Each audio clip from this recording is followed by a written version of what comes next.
In a Britain stilled by winter and a sky that once burned the world quiet, a ragtag family chooses motion over despair.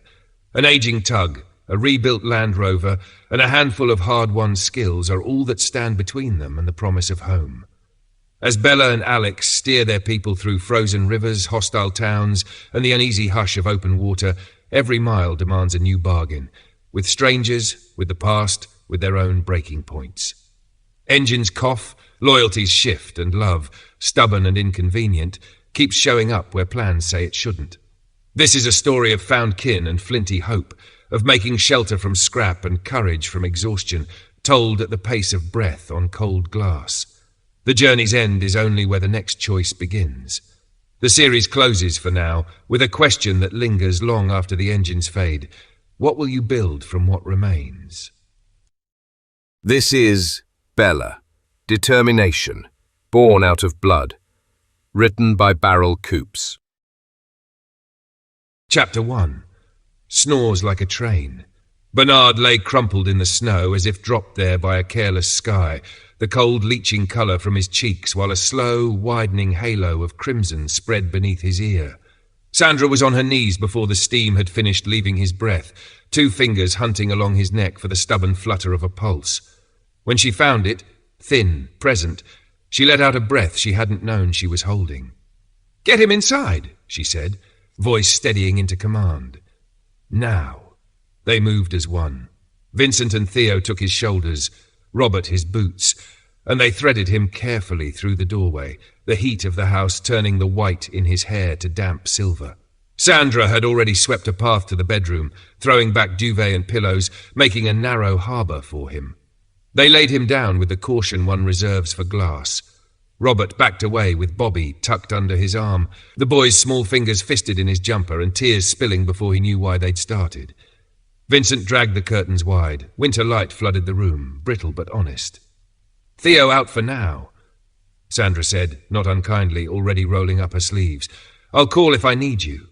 Vincent, bowl of water, towels, and bring me your strongest torch, a pair of scissors and my bag from my room." Vincent nodded and was gone. Robert, jaw tight, hovered at the threshold until Sandra pointed past him. "Look after Bobby," she said gently. "He saw the fire with your mother. This will stir it all up." The girls, hair mussed from sleep, shepherded Bobby away, crooning soft reassurances while they fetched towels and heated water. Vincent returned with the torch. Robert came back with Sandra's bag and stood there, unsure, until she pressed the bag into her lap and said, "Good, one more thing. Go back outside and see what he might have hit. Anything long, thin, something that could cause this much blood." Robert swallowed, nodded, and fled. Sandra clicked on the torch and parted Bernard's hair, the white strands clumping under the light. The first cut, small, messy, wasn't enough to explain the way the pillowcase bloomed red beneath him.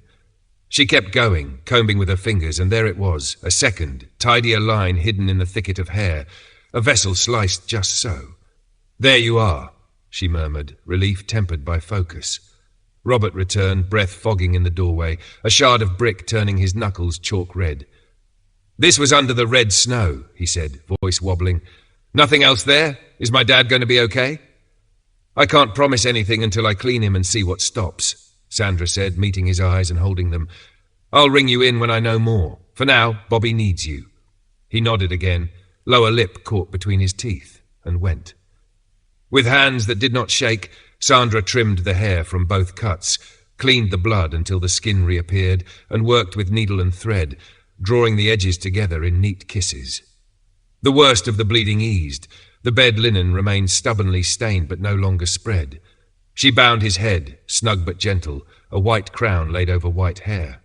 Antibiotics next. One measured dose and a swallow coaxed past uncooperative lips.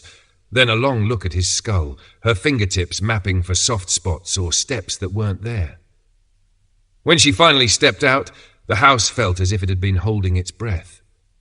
Robert was waiting in the passage, shoulders squared against the doorframe. "I've stopped the bleed," she told him. "Sutures are in. I don't have a CAT scan and I can't see beneath the bone, but there's no step-off I can feel and nothing obvious to suggest a fracture. We watch him now, waking pattern, pupils, sickness, the lot. I'm sorry. We wait." She pulled him into a quick, solid hug and left him to his vigil. Vincent pressed a mug into her hands. "Tea," he said. The girls had Bobby on the settee, a blanket up to his chin, whispering that Grandad would be cross at all this fuss in the morning, which somehow made him hiccup a small laugh. For a few minutes the kitchen was a harbour of clinked china and steam, and then the day settled its heavy coat across the house. No one wanted music. No one wanted chatter. Vincent took Bobby and Tina outside to finish the milking and see to the rest. The barn complained at its hinges and the goats blew clouds into the air. Tina insisted on feeding the horse herself, chin up in fierce competence, then dogged Vincent from pen to hutch, pleading to play with the rabbits. He tried no twice, then a third time, and finally sighed and let her sit by the hutch under his eye while he set the boys to the dog pens. Shovel, fresh straw, feed. When Tina decided the smallest, Jack Russell, would quite like to meet the rabbits properly and made for the back door with him bundled in her arms, Vincent intersected with a farmer's swiftness and a father's iron. Not inside, Tina. Tears came hot and fast. She bolted for the house with Bobby pelting after her. Vincent, jaw set, tucked the indignant terrier back and coaxed the rabbits home with a muttered apology. Evening thickened. Vincent and Sandra cooked because hands needed work. They fed everyone in turns, girls first, then boys when the chores had swapped shoulders. The boys did not complain, but their faces carried the understanding that sometimes the night does not end until you make it. Robert did not come to the table. He sat by his father and counted breaths that seemed to go nowhere. Near midnight, the house had not unclenched. Vincent went to the barn, stoked the stove until the iron belly purred and laid out a bed from bales, the sweet dust of hay rising around him like summer remembered. He checked the stack of kindling by the hearth, set the damper and let his bones sink. Sometime past dawn, Theo surfaced from a cramped sleep on the sofa to the rattle and clatter of kitchen things and a low, familiar grumble. He lay still a moment, certain he'd dreamed it, then turned and failed at sleep a second time. With a sigh, he swung his feet to the cold floorboards and padded toward the light. 8:30. "Nobody up. Fire out," came Bernard's voice, threaded with affront. "Do I have to do everything around here?" Theo stopped in the doorway. Bernard stood in his dressing gown, pale but upright, striking matches as if they had wronged him, the kettle already set upon the stove as though the intervening day had been an inconvenience rather than an abyss. "You're up?" Theo asked, gentling his surprise. "How are you feeling?" "Like a man who tried to sleep through a goods train." Bernard jerked his head toward the bedroom. "My son, snoring, in my easy chair. He's got a perfectly good room of his own. Why he decided sleep in mine, I cannot fathom." He knelt to coax the embers and fed them with kindling, oblivious to the bandage that brightened his crown. "Do you remember yesterday?" Theo asked, keeping his tone level. "Yesterday?" Bernard frowned. "Nothing to report. Those people back in the woods again?" "No." Theo stepped closer, careful as if approaching a skittish horse. "You fell in the snow, Bernard. Badly. We thought we were losing you." "Rubbish," Bernard said, though a thread of uncertainty pulled at the word. "I went to bed as normal. I'd remember a fall. I didn't fall." Theo didn't argue. Instead, he busied himself with mugs, then disappeared and returned with a shaving mirror. He held it out but didn't let go. "Don't touch your head," he said softly. "Just look." Bernard's eyes climbed the glass and met the white bandage and the bruised geography beneath it. Confusion passed over his features like cloud shadow over a field. Sandra's footsteps were brisk in the passage. She burst through the doorway, the reprimand out ahead of her. "What the hell are you doing up? You should be in bed." Bernard tore his gaze from the mirror. "How did this happen? And why don't I remember it?" "Temporary amnesia," Sandra said, coming to stand between him and the kettle as if she might body-block the morning. "Common enough with a head knock. Back to bed, or I will haul you there myself." "Only if you wake that train in there and kick him out," Bernard muttered, but the edge had dulled. Sandra's mouth twitched despite herself. "He does snore loudly, doesn't he?" she said, and in the tired warmth of her voice was the family secret everyone already knew, spoken aloud and oddly comforting. She set a hand to Bernard's elbow. "Come on, let's not test those stitches. The world can wait 5 more minutes." Chapter 2. Rosie tells Chris where to shove it. Bella's hand went to her bow before the thought had fully formed, muscle memory tugging her upright with the same stubbornness that kept her breathing through pain. Helen caught the movement and put a palm to Bella's shoulder, the gentle pressure at odds with her no-nonsense tone as she said Bella needed to sit, and let her check that leg. Bella gave a tight nod that meant nothing, waited for Helen to turn back to Alex, then slipped from the chair and ghosted down the passage while the others were distracted. The canteen smelled of cold metal and last night's tea. Tobias met her at the doorway, and with the kind of voice people use when they are more afraid than they will admit, told her to sit or risk losing the leg altogether. "You don't tell me what to do," Bella said, jaw set, the words low rather than loud. "Unless you're going up to the wheelhouse to tell Babs to drive straight through them, I am." Tobias's mouth worked once, twice, then settled. "I'll do it," he said, desperation making a vow of it. "Please, please, stay in here until I get back." He didn't wait for her answer. By the time Bella had reached the porthole, he was already running the short ladder to the wheelhouse. Babs had the old cruiser shouldering waves like a stubborn cow, her gaze fixed on the smudges of boats bearing down on them. She didn't alter course, didn't blink, not until shapes sharpened and paintwork told familiar stories. Only then did her hand go for the handset and her voice travel through the tent and steel. "They're ours," she called, eyes narrowed to slits. "Boats from home. I can't see who's in them yet." Tobias snatched up a pair of binoculars and tried for a view from the canteen, but the angle offered little beyond spray and the slick back of the bow wave. He swore under his breath, sprinted back to the wheelhouse, and braced himself in the doorway for a steadier look. "Ours," he said at last, relief softening his shoulders. "I can see Vicky and Lucas and George. Ease off, Babs. Slow down, it's Vicky." Babs eased the throttles back. The cruiser's growl sagged to a patient thrum. The approaching boat sheared alongside with a practiced nudge. Rope hands finding rope hands, and Chris was there the moment lines took, steadying Vicky to the deck with a grip that was all business. Vicky didn't waste breath. "Why are you?"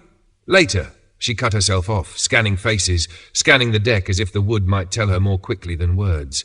"Anyone hurt?" "Stephen and Lucas's girls heard automatic fire. We came." "Yeah," Chris said, stepping back to let her through. "Bella's been shot. Rosie took a knock to the head, but she'll live. Alex is downstairs and in a bad way. 3 holes, we think." "Out of the way, then," Vicky said, and moved through the canteen into the narrowing light of the passage and down to the cabin, shoulders squared, bag already open. Helen glanced up at the sound of her boots, relief loosening the tight set of her mouth. "Thank God I can't stop this bleeding." "Stand aside," Vicky said, and Helen stepped back without argument. Bella, with Lucas at her elbow and Danton in her wake, slipped in behind. "Out," Vicky added, a finger pointed like a compass needle. "Not you, Bella. Let's see that leg," Helen said, urgency warming her voice as she guided Bella to the bench. Bella sat, breath hitching as Helen's fingers found Chris's makeshift tourniquet, the belt dark and stiff where it had done its job. Helen reached for scissors, the blades catching the light as she angled for the denim. "No chance," Bella said through teeth, a flash of stubborn humour cutting through the grit. "You're not cutting this pair. I'll take them off." Every motion cost her. She did it anyway. She eased the jeans over the angry throb of the wound, while Helen tugged at the laces of the Doc Martens and slid them clear. Cold air met hot skin. Helen worked with swift care, cleaning the entry wound until fresh blood stopped smearing and the shape of the damage told its truth. "You're lucky," she said, "not as a platitude but as a measurement. It's grazed the muscle and gone clean through. The exit's messier. I need to deal with that." Gauze went down on the entry site and tape followed, snug but not cruel. "Lie on your front for me," Helen said, patting the bench. "I'll close the back." Bella shifted, palms flat, cheek to wood, breath finding a rhythm to ride. Helen looked to Vicky and got a small shake of the head. "I'm sorry," Helen said, honest about it. "This is going to hurt. We've nothing left for pain. We used it all on Alex. Will you manage?" "Probably not," Bella said, a dry edge to the words. "So stop talking about it and just do it." Helen pressed a roll of bandage into her hand. "Bite if you need." Bella did, the cloth tasting of clean cotton and something like dust. The first bite of the needle burned. and the second burned worse.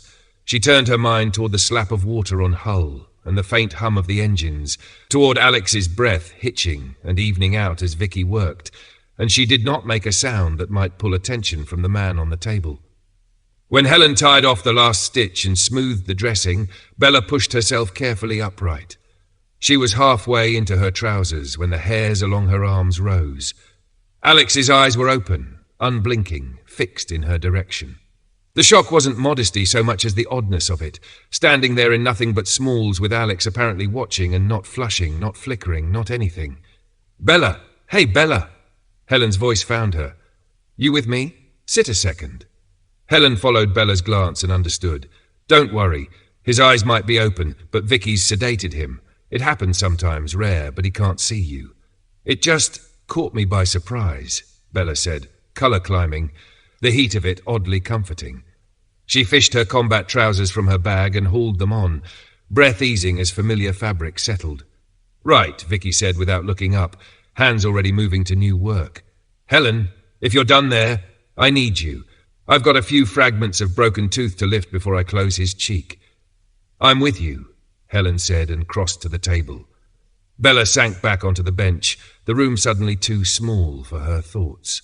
Why hadn't she snatched for a blanket the moment she'd felt Alex's gaze? Why hadn't she cared? Shock, she decided. Shock and too many fires to put out at once.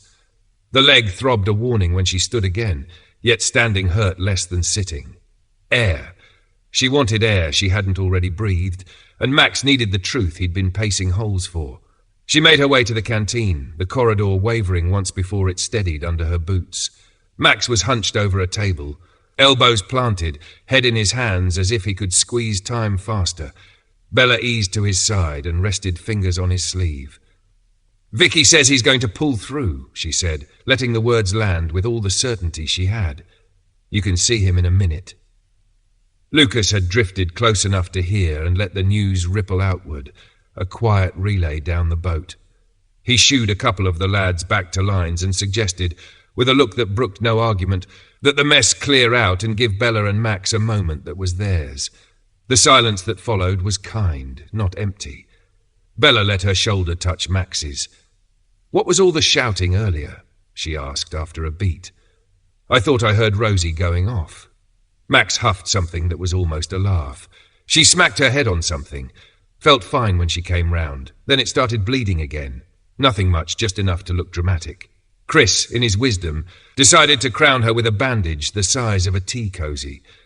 Rosie took one look and told him exactly where he could put it, using words I'm not repeating in mixed company. He shook his head, the fondness sneaking past the worry. "That's all." Chapter 3, Explosion. Sandra came back to the kitchen with Robert at her shoulder, the heat from the range fogging the last of the cold from their clothes. She set her hands to the table as if bracing the whole house with her palms. "He's going to be one of those patients we can't keep down," she said, the wariness threaded with wry knowing. Certain he knows better than any doctor and determined not to stay in bed. "Theo, any tea left in that pot? I need one." "Freshly made," Theo said, already tipping the pot. "Sit." Vincent shouldered through the door with a pail of milk that had steamed in the morning air, and the three of them bent over the same problem. How to keep Bernard quiet when stubbornness had always been his favourite kind of strength. They talked in low voices about tactics, shoes hidden, walking stick mislaid, fully aware that as soon as their backs turned, he'd try his luck. Vincent looked set to start breakfast, but ducked into the bathroom to sluice off the yard. By the time he came back, Brenda and Rachel had claimed the cooker, moving around each other with the easy choreography of people who've shared small kitchens and big days. While they worked, Robert told the girls about his father's miracle recovery, how 1 minute they'd thought him gone, the next he'd been up grumbling about fires and chairs, his voice half pride, half disbelief. They sat when the plates were ready. Bobby and Tina drifted in, noses first, only to be met by Rachel's firm shake of the head. "You'll wait until we've finished," she said, then softening, "or you can help us put on a second round." "We could do more cheese and a fresh loaf," one of the girls offered, already reaching for the bowl. "You two fancy helping?" Bobby and Tina traded a look that said no without words. "That wasn't a question," Brenda said, not unkindly but immovable as a gatepost. "Both of you are helping. Time you learned. No arguments." She flicked a glance to Robert, who backed her with a single nod. "Agreed," Sandra said, and Robert echoed it, and that was the end of that. Vincent wiped his hands on a towel and stared out at the white fields. "I'll not be sorry to see this snow gone," he admitted. "The animals don't care for our excuses, and the extra slog is catching up with me." "What do you need from me?" Robert asked. "Light the boiler in the shed," Vincent said, ticking through the morning in his head. "We'll cook down those frost-bitten veg and take them to the pigs. I'll see to the sheep, the goats, and Jet." Robert turned to Bobby on his way out. "Before you even think about eating, eggs first, then feed the chickens, then the rabbits, please." Bobby's mouth flattened, but he nodded. Tina nodded too. They bundled up and followed Vincent into the glare. In the yard, Vincent started with the tups, the big lads stamping clouds into the air. Then he moved along the fence to the ewes, scattering feed and making a mental note to have the boys throw fresh straw in the shed when they came off watch.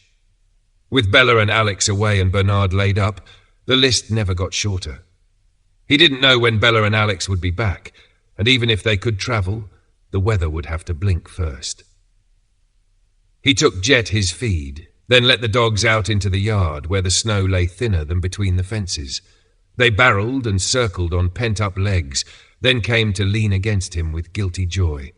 The boys had been letting things slip, less time, less care, and Vincent was tired of the daily reminders. Water buckets changed, beds mucked out, feed measured right. He settled them back in their shed, fastened the latch, and headed in for warmth and a mug. "Mash is on," Robert reported from the stove. "I'll take it out in about an hour." "Good," Vincent said. Brenda pressed a bread knife and a warm loaf into his hand without looking up. He carved himself silence and comfort in thick slices and ate standing, the heat of the bread leaching the sting from his fingers. Theo, finished with tea, pulled on hat, coat and boots, and went back to the shed to wrestle the snowplow Bernard had picked up at that odd farm sale months ago. The blade had been meant for a much bigger tractor, but the Massey 185 would manage it if the mounts were right. The brackets sat too wide. Alex's welding kit had become Theo's best friend. He worked until the metal listened, every bead of weld tidy as a stitched seam. The thought he kept kicking aside, when the plough was done he'd have no excuse to linger, came back every few minutes anyway, looking like Brenda's smile when she'd told him to pass the salt. Weeks until he'd see her again, if the roads didn't soften sooner. By noon, he called it good enough to test. He nosed the plough into the yard and took a careful pass. The bite was clean, though he'd need deeper snow to know for sure. The cold had got into his bones and he'd earned a cup of tea. Inside, the talk had turned to the next jobs when the phone cut through the room. Daz's voice came on harsh with breath, smoke coming up from Daniel's place. Chairs scraped, scarves and coats found bodies. In the next breath they were outside, the sky clean and pitiless, a dirty column of smoke lifting on the far slope. Vincent didn't waste words. "Robert, 2 boxes of the fire extinguishers from the old barn. I'll get the Saracen started. Sandra, get the boys to clear the snow from the gate and have it open. Theo, my rifle and yours from the pantry. That snowplough, does it work?" Theo's answer came tight and sure. "It's ready." "Good, you take point with it." They were piling into machines when Rachel appeared with a shotgun tucked under one arm, eyes bright and unblinking. "I'm coming," she said. "Fires don't start themselves." Vincent gave a quick nod and kept going. "Daz, stay with us. Get on the Bren. Matt, call Omar. Tell him Daniel's place is burning. Get him and Simon to meet us there." Theo shouldered the plough through the lane, steel biting an urgent corridor. Behind him, the Saracen crawled, the Bren gun rising like a promise above its armour as Daz scanned the hedge lines and fields.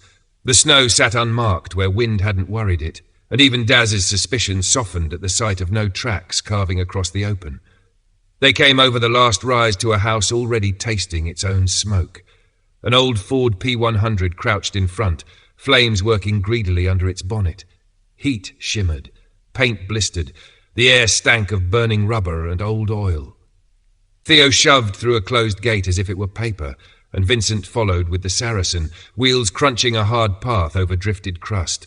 No tracks, no footprints, door wide to the hall like a mouth shouting for help. They spilled out. Rachel's voice cut the hiss and roar. "In the doorway!" she shouted, lifting the shotgun to her shoulder as if that might help her see. A woman, I think. She wrapped her scarf up over her mouth and ran. Vincent went with her, close enough to catch her if the porch gave way. The flames hadn't licked the door yet, but the smoke came thick and black, pouring out in hot breaths that tasted of plastic and pine. Robert and Theo had the extinguishers off the Saracen and turned back toward the house when the world hit them. A single, shattering crack. The ground heaved. The door vanished in a flower of fire and glass. The house blew apart into a rolling ball of smoke and flame. Pressure punched them flat. Vincent felt himself flung, then met the front of the Saracen with his shoulder, the impact ringing him like a bell. Silence after the roar is never silent. It seethes with settling ash and falling things and the long, thin sound a human throat makes when it can't find breath. Robert shoved to his knees, ears screaming, taste of grit in his teeth. "Rachel!" he yelled into the boiling air. "Where is Rachel?" Chapter 4. Blood Flows. The weight stretched and thinned like cold toffee. Neither of them trusted words much. They sat shoulder to shoulder and let silence do the holding, with only Max rising now and then to wear a path in the deck. Bella wrapped both hands around Muggs. Rosie kept pressing on her, tea after tea, the heat a small mercy that didn't reach the churn of her stomach. At last Helen came up the stairs, the soft thud of her boots drawing them both upright as if on a string. Hope rushed forward and stalled when Helen lifted a palm. "You'll have to wait a bit longer," she said, kind but firm. "We're steady down there, but not through it yet." Before disappointment could root, Babs clattered aboard again, cheeks pinked by the cold, 2 carrier bags hooked over her wrist like talismans. "I've brought comfort," she said, a brisk kindness in her voice. "Waiting for news is a beast. You won't offend me if you can't face it, but you should eat." She set the bags down and began her litany. Fresh hot pies in this one, proper mutton, not tinned mystery. In the other, cold apple pies, a tin of mixed Yorkshire chocolates, a bottle of sherry, and 2 glasses. No news yet? "No," Bella said, still waiting. Babs poured 2 small sherries and nudged them forward.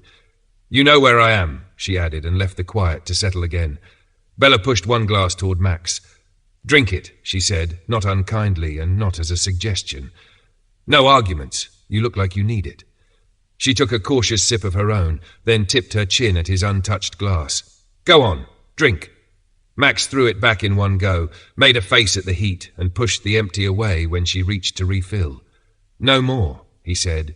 "I'll celebrate when I know he's all right." He hadn't finished the sentence when Vicky appeared, sleeves still rolled, voice all business softening at the edges for them. "He's all sewn up," she said. "Bella, I need your blood. His pressure's down. He's lost a lot. I know you're compatible from when he gave blood to you. Are you willing?" Bella blinked. "Yes, of course," she said, surprised by the steadiness of her own voice. "He never mentioned giving me blood." "You'd have died without it," Vicky said, already scanning Bella's arms with a practiced eye. "And for some reason he knew you were a match. How?" Bella searched back through the blur of those days. "We were talking about giving blood, how he did it regularly. I asked if it was because he had something rare, and he said no, just common O. I said, me too. I barely remember it. He did." "It saved you," Vicky said simply. "Time to return the favour. Come on, we'll get you plugged in." "Can Max come?" Bella asked, not wanting to leave him adrift in the quiet. "Of course," Vicky said, gesturing them along. "Let's move." Downstairs, the air held the clean sting of antiseptic under the fainter metallic tang that told the truth of the morning. Helen settled Bella into a chair opposite the bed and talked her through the steps, tourniquet, swab, needle, calm as a metronome. Bella nodded, impatient with her own fear, and offered her arm like a promise. "I'll need another donor as well," Helen said, taping the line.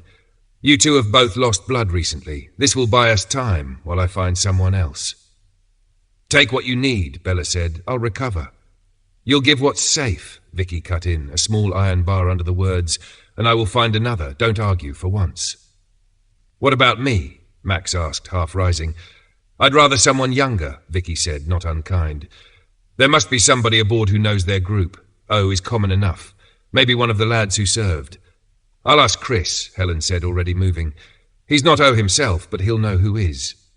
She was back faster than the clock suggested, with Lucas in her wake, rolling up his sleeve before anyone asked. Chris couldn't find the right card, but Lucas overheard and volunteered, Helen said. He's given before, knows his type. With veins like those we won't miss, Vicky murmured, and Lucas's arm obligingly made a lyre of doubt. Bella couldn't help seeing the thick, bluish rope stand as the tourniquet cinched. The sight turned her faint for a breath, and she focused instead on Alex's profile, the new geography of his cheek neat under the dressing, the rise and fall of his chest steady if shallow. Her thoughts snagged there and wouldn't slide free. The arm would mend with time and patience. The face, she couldn't help picturing him catching sight of himself in a mirror, not vain but human, and she wondered how that moment would land in him, what it might change that she could not. Right, Vicky said quietly, disconnecting Bella with the swift care of someone who knows every movement will be felt later. You're done. Thank you. A fresh needle for Lucas, a new bag hung and labelled. The work went on. Lucas tipped his head toward Max as the line ran. You must be sick of these vigils, he said, a rueful warmth in it. That's the truth, Max said, blowing out a breath. What do you mean? Bella asked, turning, then instinctively wishing the question back as she saw Max's mouth work. Lucas glanced at her, then at his hands.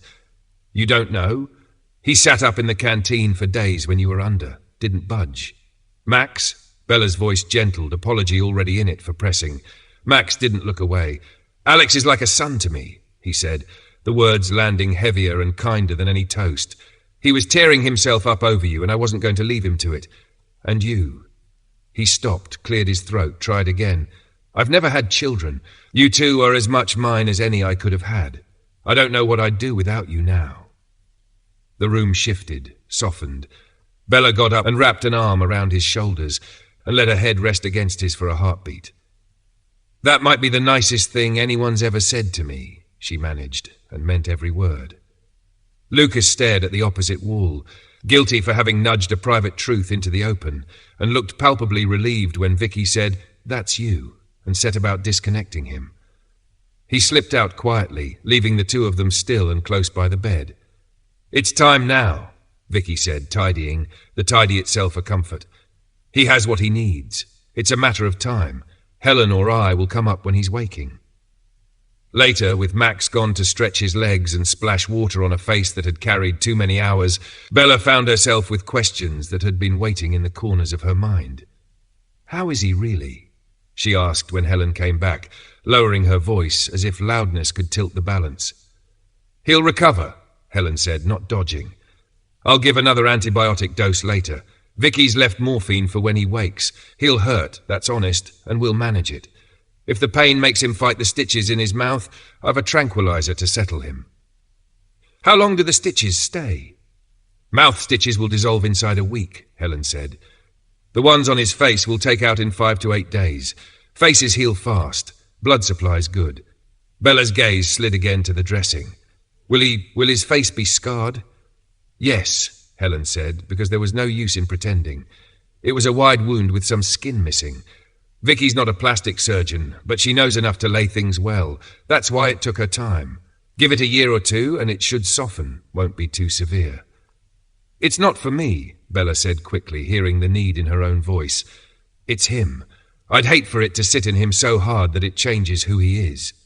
Helen's face warmed with a steadier sort of certainty. Scars have their own timetables, she said. They pull for a while. Then the person underneath decides how much they get to say. He's a stubborn man in the right ways. Let's give him room to be that. She rested a hand brief and grounding on Bella's shoulder. Now breathe. We'll call you the minute he stirs. Chapter 5. Bella puts her foot in it.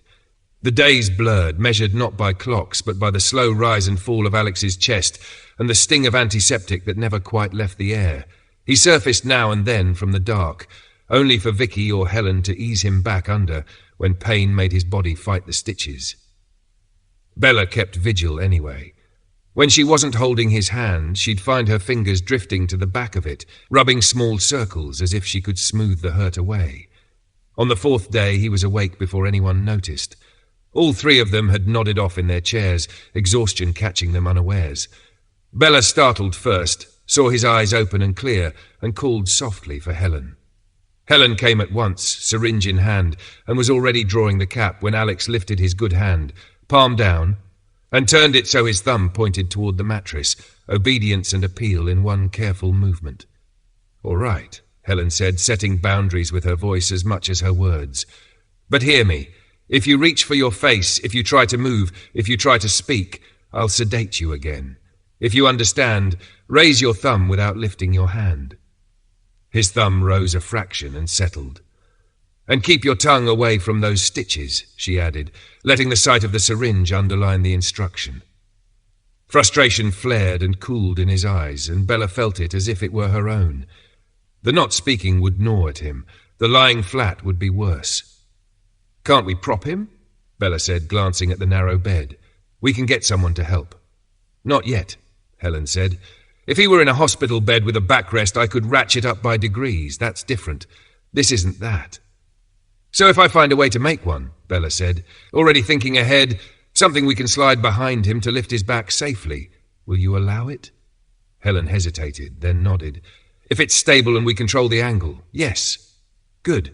Bella was halfway to the door before the word had finished leaving her mouth. "I'll be right back." She found Tobias and Chris on deck, collars up against the wind. "He needs to sit," she said, the urgency quiet but undeniable. "He's awake. I need what hospitals have, the frames that lift you to sit but support your back. Can anyone here make one?" "If Danton sketches it, I can build it," Chris said without fuss. "Let me grab him." "I'm headed that way," Tobias added. "Come on, I'll take you." They split at the canteen. Bella ducked in long enough to find Rosie. "Tell me you've something that isn't tea, coffee, chocolate, Ovaltine, anything. My mouth feels like it's been walking the desert." Rosie made a face that was half sympathy, half amusement. "Colourful. Coffee I can do. No chocolate, no Ovaltine, unless you fancy the sherry Babs left you." "Perfect," Bella said, with a recklessness she felt and welcomed. "A shot of sherry in the coffee? Any honey left?" "Steady on," Rosie said, hands already moving. "You've hardly eaten. You'll be as high as a kite." "So," Bella said simply. Rosie snorted but obliged, slid the steaming mug across, then thought better of keeping virtue to herself and poured a second for her own hand. "Not a bad combination," she said after a sip, surprised into a small smile. They were halfway through the cups when Chris returned with Danton in tow. Danton sat, drew a block from his pocket and let the pencil talk. In a handful of lines the idea appeared. Angles, braces, a cradle for pillows. "Like this," he said, turning the sketch. "It'll work like a deck chair. Needs to go against a wall so it won't walk, and we'll build a rest for cushions so he doesn't slip." "Yes," Bella said, relief arriving so fast it made her light-headed. "Exactly that. I didn't think of a deck chair, but the adjustable idea is right. It's brilliant. How long?" Danton's mouth twitched. "Couple of weeks," he deadpanned, then shook his head at her face. "I'm teasing. If Babs lets me in her workshop, I'll have it done this afternoon." "She won't object," Bella said. "Ask her. She's in the wheelhouse." They went, plans already running ahead of them. Rosie appeared with a fresh coffee doctored to their new ideal and set it down. "I meant to ask," Bella said, then caught herself. "And tell me if I'm out of line. That lad from the gas place, you were seeing him. What happened?" Rosie's expression flattened to something honest. "I kicked him to the curb," she said. "No backbone. Couldn't hold a job, always bouncing. There was no future there." "And you?" Rosie added, eyes sidelong. "Seeing any boys yet?" "God, no," Bella said with feeling. "No chance." "What about Alex?" Rosie said, soft but direct. "Or someone like him?" "There's no one like Alex," Bella said before she could stop herself. "He's unique, and he's far too old for me." Rosie weighed that, then shrugged a memory into place. "In 2, 3, 4 years, no one will blink," she said. "My dad was 30 when he married my mum on her 21st. Nobody batted an eye." Bella let the thought come to the door and not step in. "Where are your parents now?" she asked instead. "Are they all right?" "They're dead," Rosie said, plain as weather. "That bastard Sampson killed them." Guilt bit Bella so cleanly she tasted metal. "I'm sorry, I should have thought before I spoke." "You weren't to know," Rosie said, not letting the moment fester. "I miss them, but I'm past the worst of it. Most of us lost someone to those thugs. I console myself a little knowing they're all dead now. I only wish I'd been the one." "If you've never killed anyone," Bella said, voice low with things she didn't care to unpack, "you don't want to. It doesn't help, not really. Whatever they did, revenge doesn't fix you. I know." Rosie studied her, then nodded once. "I'm all right," she said after a breath. "I'll see you later, yes?" "I'll be back for another coffee when these two wear off," Bella said, lifting the mug. She went below again to Helen and Max, the quiet around Alex gathering like a held breath. "Problem solved," she said, sitting back in her chair with something like purpose returning to her bones. "Chris and Danton are making an adjustable backrest, and if Babs lends her workshop, they'll have it done this afternoon." Chapter 6. Thumbs Up. Around 2 in the afternoon, Bella slipped away for a drink and the small illusion of normal, steam in a cup, hands warmed from the outside in. She had just settled with her usual coffee when the tug shuddered under new weight.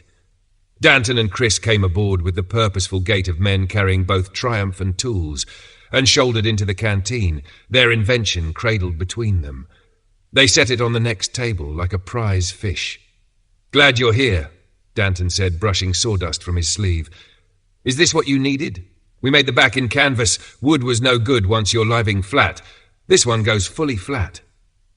Bella leaned in, palms on the table's edge. The thing looked simple and clever in the way of all good fixes. A braced frame, canvas strung tight, fittings neat as stitches. "That looks the ticket," she said, relief loosening something between her shoulder blades. She flicked a look at her cup and grinned. "Give me a minute. I'm not wasting this." They understood. The three of them took the pause they'd earned. The hot cups were a brief truce. Not fair to drink it in front of Alex if he can't have one, Bella admitted, then took another swallow anyway because fairness wasn't going to keep a man in one piece. Drinks finished, she led the way below with the contraption. In the cabin, they set it on the bed beside Alex and walked him, thumb signs only, through how it would work. Sit him up when he could bear it, lay him down when he'd had enough. Danton's hands were careful as he tightened straps. Chris tested the anchor points with a mechanic's suspicious affection. "Vicky," Danton said, eyes on the bed's clearance, "can we slide him down the mattress a touch?" "Yes," Vicky said, already moving into the pocket of command that made people breathe easier. "But first he goes fully flat. I don't want his head popping off that pillow. Helen?" Helen came to her side. Vicky supported Alex's head. Helen slipped the pillow away with the light touch of someone who has taken 10,000 of them. "From the bottom," Vicky said, crisp but gentle, "take his feet. When I say pull slowly, Chris, call the distance. Ready, Helen? Pull." They drew him down in inches until Chris said stop, and they did. "Now," he added, scanning the wall, "we need the bed 3 feet toward the door." They all put shoulders to the frame. The bed rolled easy on its casters. Chris sank 2 bolts into a pre-marked plate on the bulkhead and clipped on a compact pulley rig. They pushed the bed back to kiss the headboard. Vicky and Helen brought Alex to a sitting angle with the care reserved for porcelain, and Danton slid the canvas frame into place, cinching it to the headboard with webbing that didn't give. He hooked the pulley line, wound it out a fraction, then locked it. Vicky and Helen eased Alex back until his weight rested against the new support and the tension line took the load without complaint. "How do we know he's comfortable?" Chris asked. Alex answered by lifting his thumb. Chris feathered the mechanism down a little more. The thumb stayed up.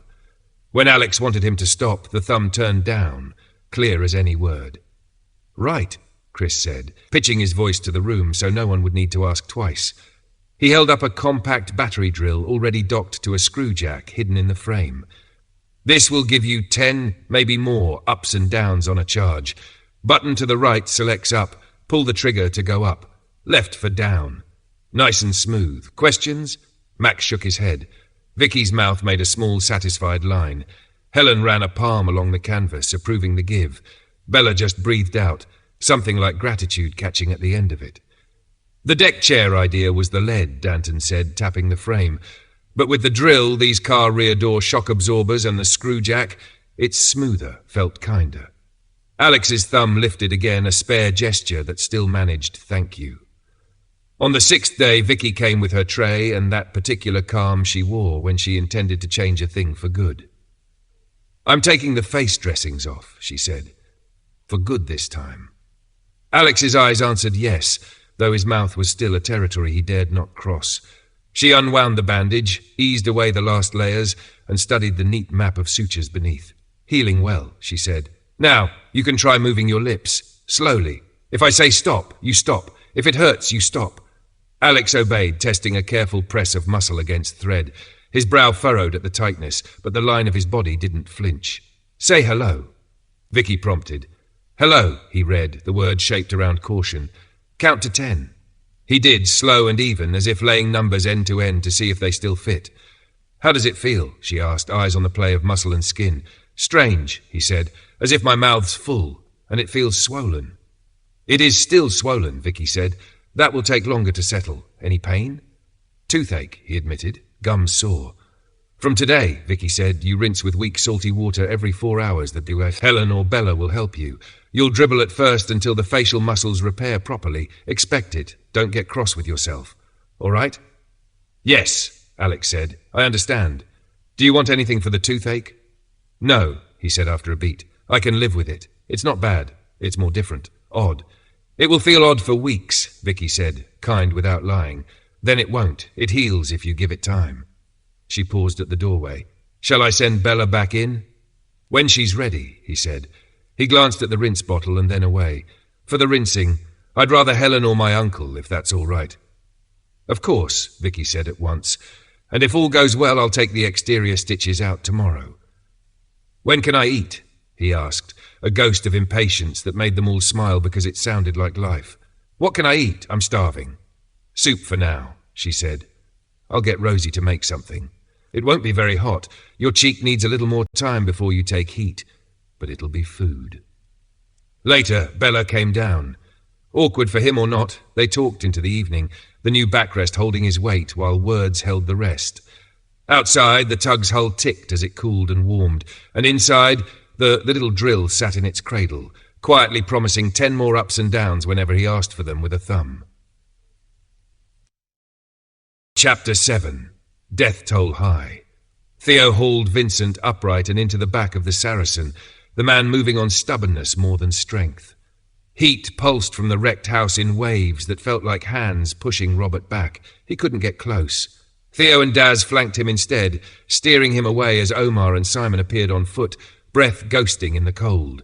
No vehicle could chew through that snow. Theo hooked an arm around Robert's shoulders and pulled him farther from the flames until the heat fell off and the wind found them again. Robert's legs went from under him and he folded into the drift. "There's no way she survived that," Theo said, the words gentle because the truth wasn't. "She's gone. There's nothing we can do for her now. We need to get back to the farm. Vincent's hurt. Come on, Robert, up you come." They guided Robert to the Saracen and set him down, his hands shaking, his face ash-pale under the smears. Vincent dabbed at the blood from his nose with the back of his wrist, blinking as if to clear a bell's ring from behind his eyes. "Daz, you take the tractor," Theo said, already dividing the next steps. "I'll bring the Saracen." Omar's questions came hard and fast, grief making them practical. Theo sketched the bare bones and pressed 2 boxes of extinguishers into their hands from the Saracen's rear locker. "Keep an eye on the fire," he said. "Stop it spreading to the outbuildings if you can. I'll be back later." The drive home felt longer than the road. Robert shook from shock in useless tremors.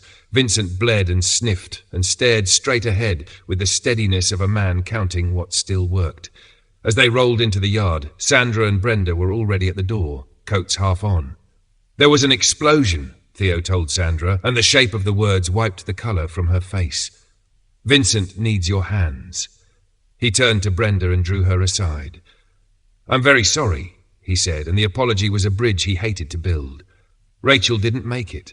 Brenda tore free and went to the Saracen's back as if she could will a different answer into being. "Rachel, where is she?" Robert tried to speak, found only fragments. Theo stepped in, not to cut him off, but to spare him. She went to help a woman on the floor just inside, he said. Then the house went up. Nobody could have survived that. It would have been quick. She wouldn't have suffered. He softened his voice further. I'm going back down in a few minutes. I'll take you if you want, though I don't advise it. Better to remember her as you last saw her. I'm coming, she said, jaw set. Let's go. Not yet, he said. I need to see to Vincent first. Between them, Sandra and Theo got Vincent into the house. Bernard met them on the step, bandage white against white hair, and Sandra's temper, primed by fear, snapped. Get back in that house, she shouted, and Bernard, shocked by the heat in her voice and the sight of Vincent held between them, obeyed without a word. She steered Vincent straight to the living room and put him in Bernard's easy chair as if installing a king, then turned, sharp as a command. Right, all of you out. Brenda climbed the stairs and shut her door, and Theo moved to follow until Bernard's hand landed steady on his shoulder. Robert told me, Bernard said, voice roughened but even. Give her a minute. She'll need the time alone to let it land. He glanced toward the window. Robert said Omar and Simon are there. True? Yes, Theo said. Matt called them. They arrived as the house blew. Why did it explode? Bernard asked. Theo spread his hands. We may never know. Fuel or gas stored somewhere. Could have been explosives even. I don't have a clue. When are you going back? Bernard said. Soon. I'll take Daz. Brenda said she wanted to come. No, Bernard said at once, the word heavy with the weight of things he'd seen. Leave her here. She doesn't need to see that. A burnt body will haunt her for the rest of her life. I can assure you. I know. Okay, Theo said quietly. I'll go while she's upstairs. He slipped out the back and found Matt and Daz in the yard, the cold chewing at their ears. Who's on watch? Theo asked. Us, I suppose, Matt said, already turning toward the gate. Right. Daz, you're with me. Matt, open the gate for us and lock up after, then get back in the attic. The Saracens shouldered through the snow again, the lane a pale tunnel. By the time they reached Daniel's, the smoke had thinned to a dirty ribbon. Omar and Simon were throwing shovels of snow onto the last sullen tongues of fire. We've found 2 bodies, Omar said, eyes asking the question his mouth didn't want to form. We put them over there. Are they both from the farm? No, Theo said, the single word landing like a stone. Just one. Rachel. Omar's face tightened. I'm sorry. When the flames finally quit, the house showed them what it had kept. 4 more bodies lay within, the small shapes of 2 children, turning the air to something that hurt to breathe. Omar and Simon carried them out with a care that honoured weight that should never have been light, laying them beside Rachel and the unknown woman. I'll bring the digger tomorrow and bury them, Theo said, throat raw. Can you find something to wrap Rachel? I'll take her back to the farm to lay her there. There's no need for her friend to see her like this. They came back from the barn with 2 blankets and a white canvas. Rachel went first. Blanket, then blanket again, hands gentle even now. The others they covered with the canvas. They lifted Rachel to a stretcher and slid her into the Saracen's rear as if she might feel bumps she no longer would. Call if you need us, Omar said. We'll put everything away, then we have to get back before the next snow comes in. Theo climbed into the driver's seat, started the engine, and eased them toward the gate. Daz had his head out, scanning the pale horizon out of habit. Stop, Daz shouted suddenly, palm slamming the dash. Down there, toward Omar's place, sitting on the ridge of the road. I think it's a vehicle. Chapter 8. The snow kept coming. 16 days after the shooting, Vicky finally said Alex could go up on deck. He dreaded it. Not the scar, which he knew would soften with time, but the eyes. He'd never cared for being the centre of attention. What he didn't know was that Bella had already done the rounds, quiet as a rumour, asking everyone not to stare, to treat him as they always had. Say it's good to see him up, she'd told them. Give him anything that builds him back, but if you upset him, you answer to me. After the first awkward greetings, Alex excused himself and retreated to the galley, the warmest corner of ordinary on the tug. Rosie, I need something that isn't soup, he said, easing onto a bench. Soft, but food. What do you recommend? I could do mince in gravy, Rosie said, already opening a cupboard in her head, with mash and peas. Let me guess, unlabelled tins of mince in gravy? Alex said, one eyebrow climbing. Rosie pulled a face that admitted everything. Babs found a stash. I'll pass, he said. Anything else? Scrambled eggs, a bit of fish, stewed apple. That's about it. All 3, please. Mash with the fish if there's enough. Anyone would think you're hungry, she teased. 16 days of something thin calling itself soup, he said. I could eat the table. That's the truth. I like my food. That's why I cook, she said, hands already in motion. Eggs won't take long. The rest will be half an hour. You all right with that? Works for me. He drifted to the table, and Rosie arrived with a generous plate of scrambled eggs, a fork and knife, salt and a mug. I'll bring coffee in a minute, she said. Powdered milk only, no sugar. There's honey, though. Perfect. Thanks. Bella shouldered through the door with weather still clinging to her, temper sparking. What's up? Alex asked. The usual, those short-sighted morons at the hotel, she said, dropping into the seat opposite. Go on, enlighten me, he said, unfastening his sling to eat. What now? I told them if they didn't get off their backsides and cut logs, they'd have no fuel for the fire in weeks. They said the new people could do it. One genius decided the snow came early, so it'll be gone soon, and they won't need any. She blew out a breath. Your uncle reckons the wind's gone round to the northwest. Says that means more snow, not less. Before Alex could answer, Danton burst in, breath steaming. Big fire to the south, he said. I think it's Jamestown. It was fully dark and more than 3 miles away, yet the flames were clear, an ugly flower on the horizon. That's got to be massive to see it like that, Danton said. I hope the rats deserting the sinking ship don't head our way. Maybe we take the tug out and stand guard, Alex said. If we do, you're staying in the cabin, Bella shot back. No, I'll be in the wheelhouse with Babs, he said, calm but immovable. I'm not an invalid. Danton, what do you think? She asked, turning to him. Alex was surprised she'd put it to Danton, but he let it ride. I'll get Helen and Tobias, Danton said. They're in the exchange. Back in a minute. He was, and not alone. Helen and Tobias arrived with him, and Anna slipped in behind. Are you sure? Bella asked Anna. We might have trouble out there. You up for that? I have to get involved sometime, Anna said. Why not now? You'll be gone in a few weeks, I expect.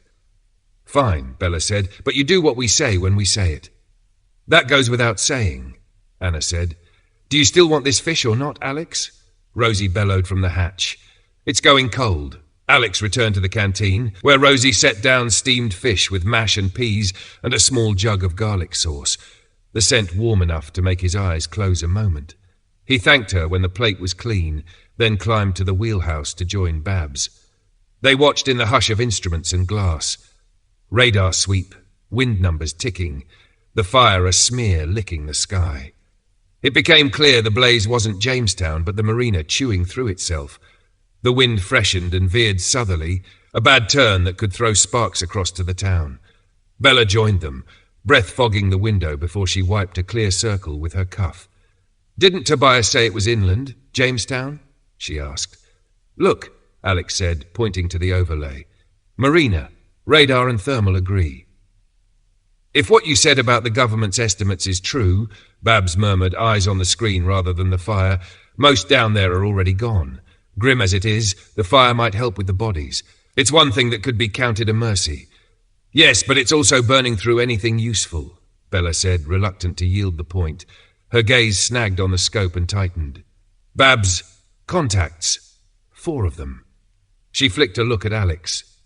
Stay put, she said, soft but absolute, and was gone from the wheelhouse before he could argue, her boots already drumming purpose down the companionway.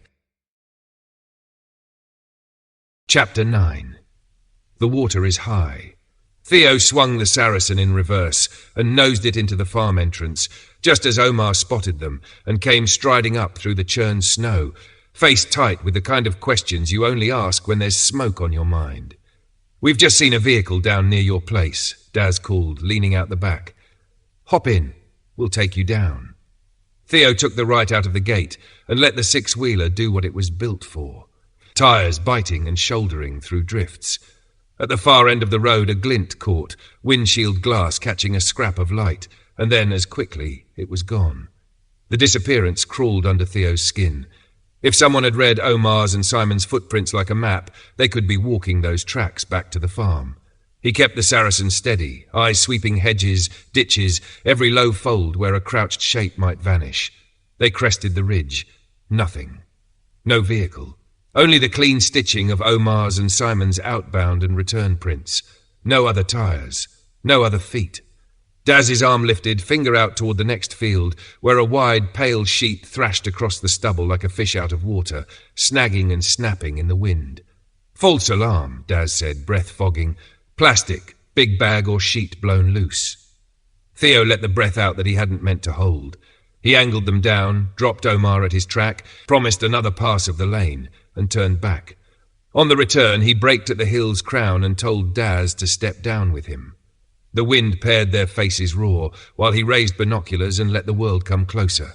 Miles in every direction, snow shining hard as enamel, so that any disturbance would show like a bruise. Smoke, fresh tracks, the scatter of livestock they could gather if they saw it in time.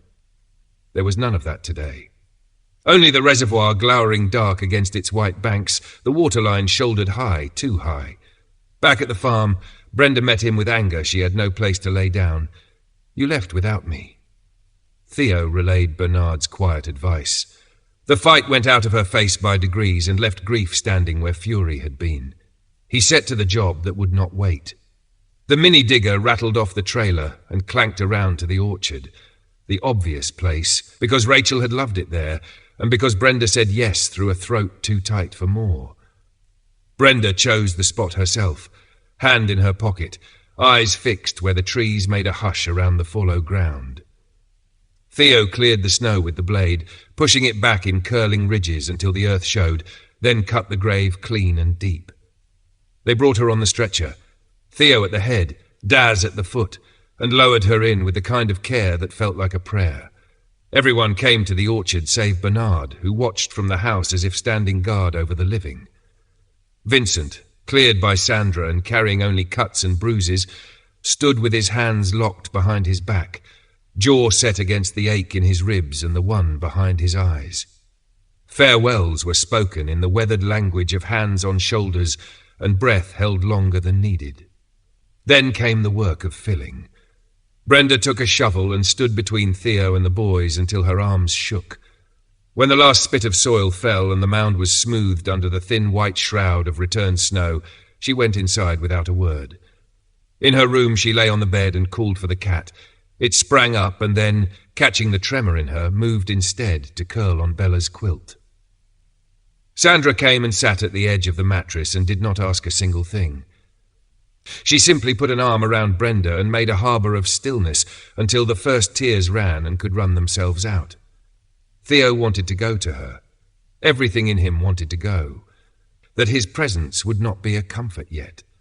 Maybe she held a share of the blame for him. Maybe she didn't. Either way, he stepped back. The boys had been on the roof and the fields most of the day. When the dark fell hard and early, Theo took their place.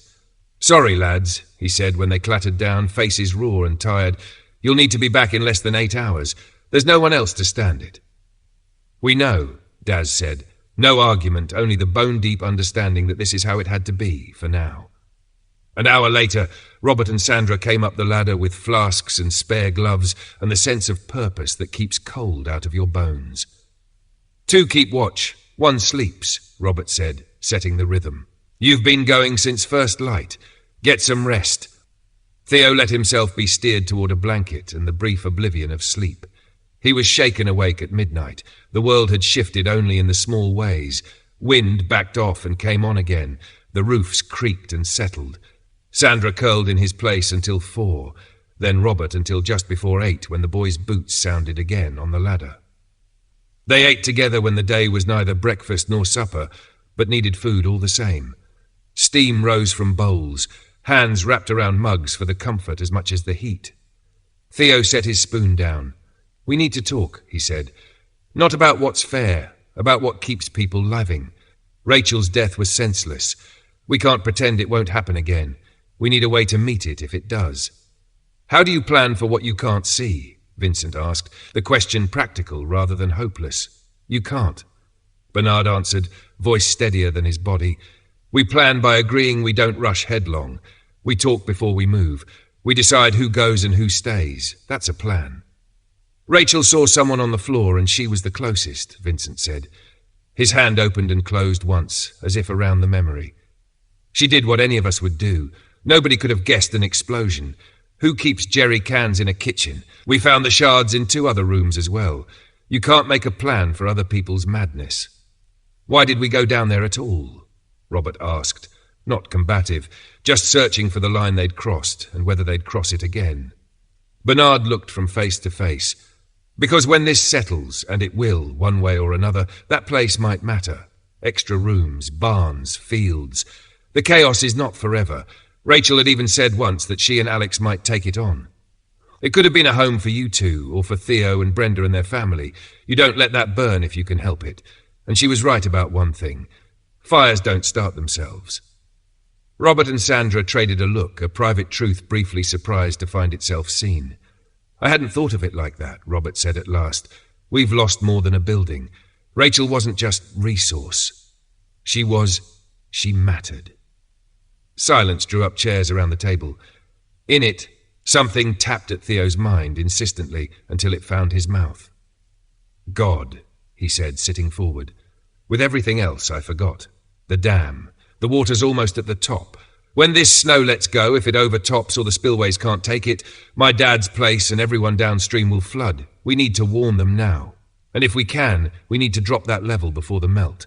Can we even do it without power? Their faces turned to him, each of them already calculating sluices and gates, old hand cranks and blocked channels. Who knew the key? Who had the map? Who could stand waist-deep in winter water if it came to that? Outside, the wind raked the orchard, and the new grave lay quiet beneath its thin white sheet. Inside, the talk picked up like a rope, and they all took hold. Chapter 10. Threat to the island. Bella gathered everyone in the mess, voice low but carrying. 4 boats inbound, she said. Anna, wheelhouse. If they change course, you sing out at once. It was half order, half cover. With the intercom Babs had coaxed back to life, Anna could stay safe topside and still keep them fed with updates. Tobias, Max, talk to me, Bella went on. If they're families, will the islanders take them in? There's room for 4 families, Max said, weighing the numbers as if they were sacks of grain. If the hotel lot don't insist on staying when the weather breaks. But that's the edge. I'm sceptical, Tobias said. They'll cry food shortages and ask why they should shoulder strangers. Too many have curled into themselves, and after what they've lived through, you'd hope for better. Human nature, though. I'll run it past Babs, back in a minute. I get it, Bella said, though the taste of it was sour. She strained for engine note and heard only the boat's own heartbeat. Danton, Helen, I didn't loop you in, she added. Not because you don't matter, because if the islanders think you argued to bring people over, they'll make you wear it. We figured, Helen said, and they'd be right. It's not our call who comes to the island. Tobias may be right, Max put in. It's part of why I'm keen to go with you. May I? Helen asked. Of course, Bella said. What's on your mind? Space for Chris and me at your place in Yorkshire? Helen said, the words plain and brave. We're not welcome here. I think Danton and Vicky feel the same. I wasn't expecting that, Bella said honestly. There's a farm near ours sitting empty. We do things together, and you 4 don't frighten honest work. Let me think. Talk to Alex, and I'll tell you. Tobias returned with Babs's verdict like a weather report. Any new residents would be unwelcome. Engines, Danton said from the door, head tipped like a dog's. Bella snatched the mic. Babs, when they're inside 200 yards, light them up. She turned back and bit off the order to take cover. They were already armed, already set, instincts trained and stored, finding their places without fuss. Bella climbed into the ferret and settled behind the bren. As the sound swelled, Babs threw the switches, and the tug's lights punched holes in the dark. The 4 boats killed their engines at once, surprised into silence by the shape looming from the black. Bella sent a short burst high over their heads, noise and warning, then lifted her voice. You're not coming to our island, she called. Turn around. Find somewhere else. Where? A woman's voice, frayed, not hostile. We've nowhere. The campsite on the east side of the loch, Tobias shouted back. It should be empty. Tell them, Bella said, and say we'll light the way. Tobias relayed the plan. They knew the place, hadn't thought of it, and said they didn't need escort. Up in the wheelhouse, Alex watched through binoculars. As the boats began to swing away, men lifted in the sterns, rifles across knees, quiet facts in the half-light. Bella clattered up to Babs to report and met Alex at the door. "Heard," he said, eyes still on the glass. He told her what he'd seen. Bella's jaw set. "We shadow them," she said. "Far enough back, they'll forget we're there. Make sure they're truly bound for Milarochi." Babs nodded. Aye. When the four slid off the radar's nearer ring to hug Inch Kylock's lee, Babs eased the tug north of Aber Isle, just enough. From there, the screen could hold the gap between reserve and mainland while still watching the marina's mouth. The green blips crept, obedient to shoreline and shoal, all the way to the campsite. They sat on it for hours, quiet as a listening post, to be sure no one broke away and turned back under cover of the dark. By dawn, the fire had become its own weather. Smoke wrote low sentences across the water. Heat fluttered in the air like a hand. "Half a mile off the marina," Bella said. "We go look." "Why?" Alex asked, not resisting so much as asking her to say it out loud. "If anyone's waiting on first light to push off, we turn them before they turn toward us," she said. "If not, nobody's crossing that burn for days." "Good point," Babs said. "I'll swing her so I can still see the slot between the island and the mainland. If they double back, I'll have them. The hairs on my neck are up. Likely nothing, but there it is." "Alex," Bella said quietly, "outside a minute." They stepped onto the side deck, cold biting hard through wool. "Helen asked if she and Chris can come to the farm," Bella said. "She thinks Danton and Vicky want to as well. Thoughts?" "Don't they have a chance here?" Alex asked, though he knew the answer. "They don't feel wanted," Bella said. "They think this place will turn on them. They're a strong knot, but knots fray when pulled too long. If not with us, they'll go when the road's open. Maybe take others and set up somewhere else." "Fair," Alex said. "What will your grandfather think?" "He'll see the value. Good neighbours you trust, that's worth more than a fresh plough." "Agreed," Alex said. "We tell Babs, though, otherwise she'll come back with Tobias alone." "After we speak to them," Bella said. "No sense stirring the pot until we know." Knuckles rapped the wheelhouse window. Anna beckoned them in. "What is it?" Alex asked, opening the door. "Movement at the marina," Babs said, eyes on the scope. "And I've got a blip between Inchfad and the reserve. What do we do?" "Course of the boat between the islands," Bella asked. "As they're going north end of our island," Babs said. "If we leave now, can we beat them there?" "No, they'll make it 15-20 minutes before us." "And the marina?" "Heat signatures, 7 on land, not on boats." Bella's answer came without decoration. "Then the threat's the island. Take us now, fast as you dare." She settled her hand on the back of Babs's chair and felt the engines answer beneath her feet, the tug turning its blunt nose toward the northern shore, while the radar's single stubborn blip kept living its way toward home. Chapter 11. Danger at the dam. Theo had his coat halfway on, keys already in his fist, when Bernard blocked the door with a kind of calm that stopped a room. "As I said earlier, we plan before we move," Bernard said. "Warn your father, aye, but let's decide what we can actually do. There's no sense in herring off half-cocked." "There's someone who might know," Theo said, reining himself in. "He worked the dam before he retired. He's part of our farms group. He might know how to let water off." Bernard nodded once. "There's an overflow at the dam, I've seen it. If the level's up, it's blocked. We go there first.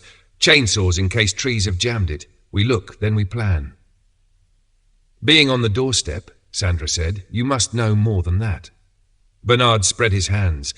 "They strengthened the dam years back.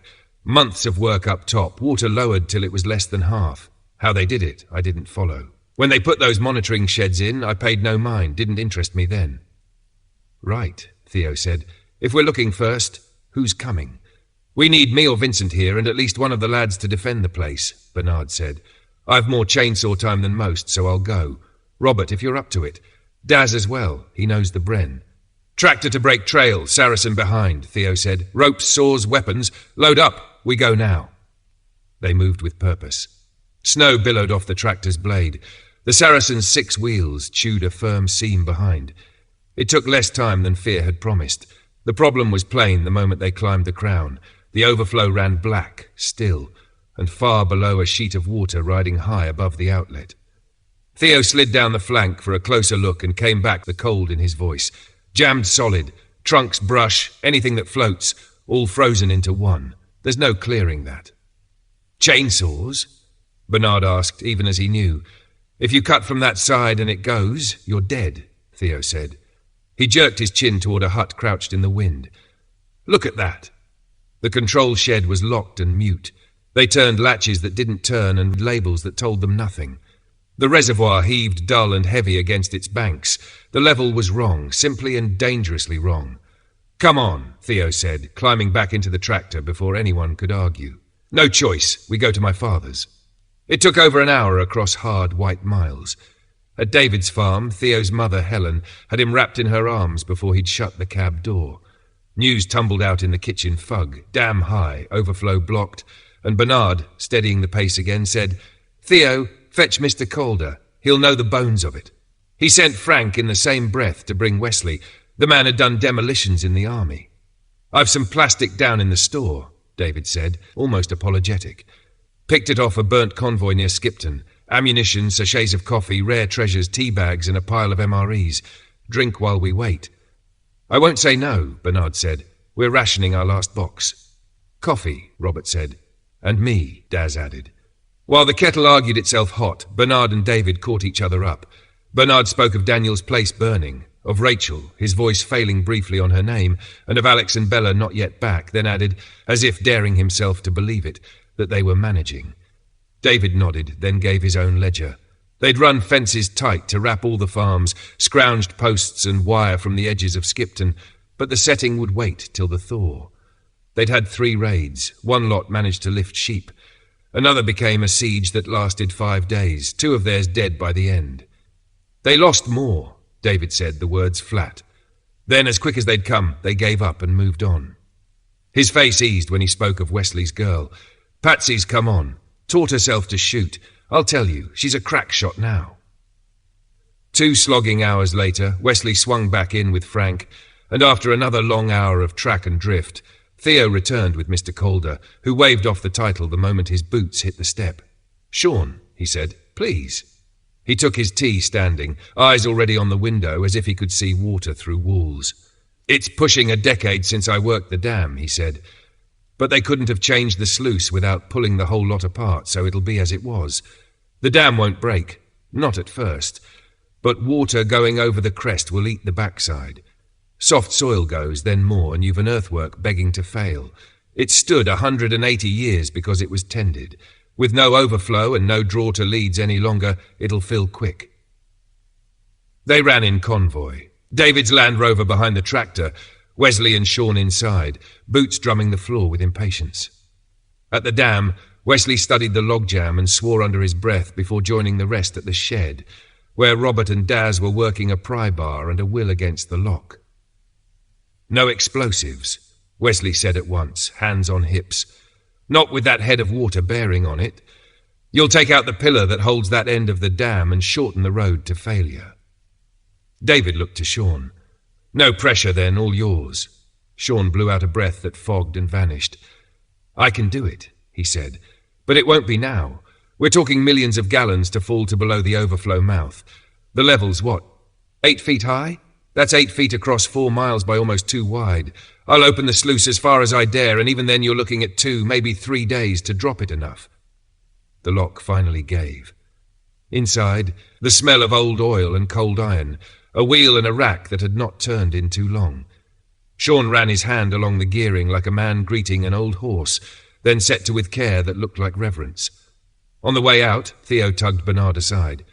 I want to go back with you, he said quietly, to the farm, for Brenda. You speak to your father first, Bernard said, softer than the rule sounded.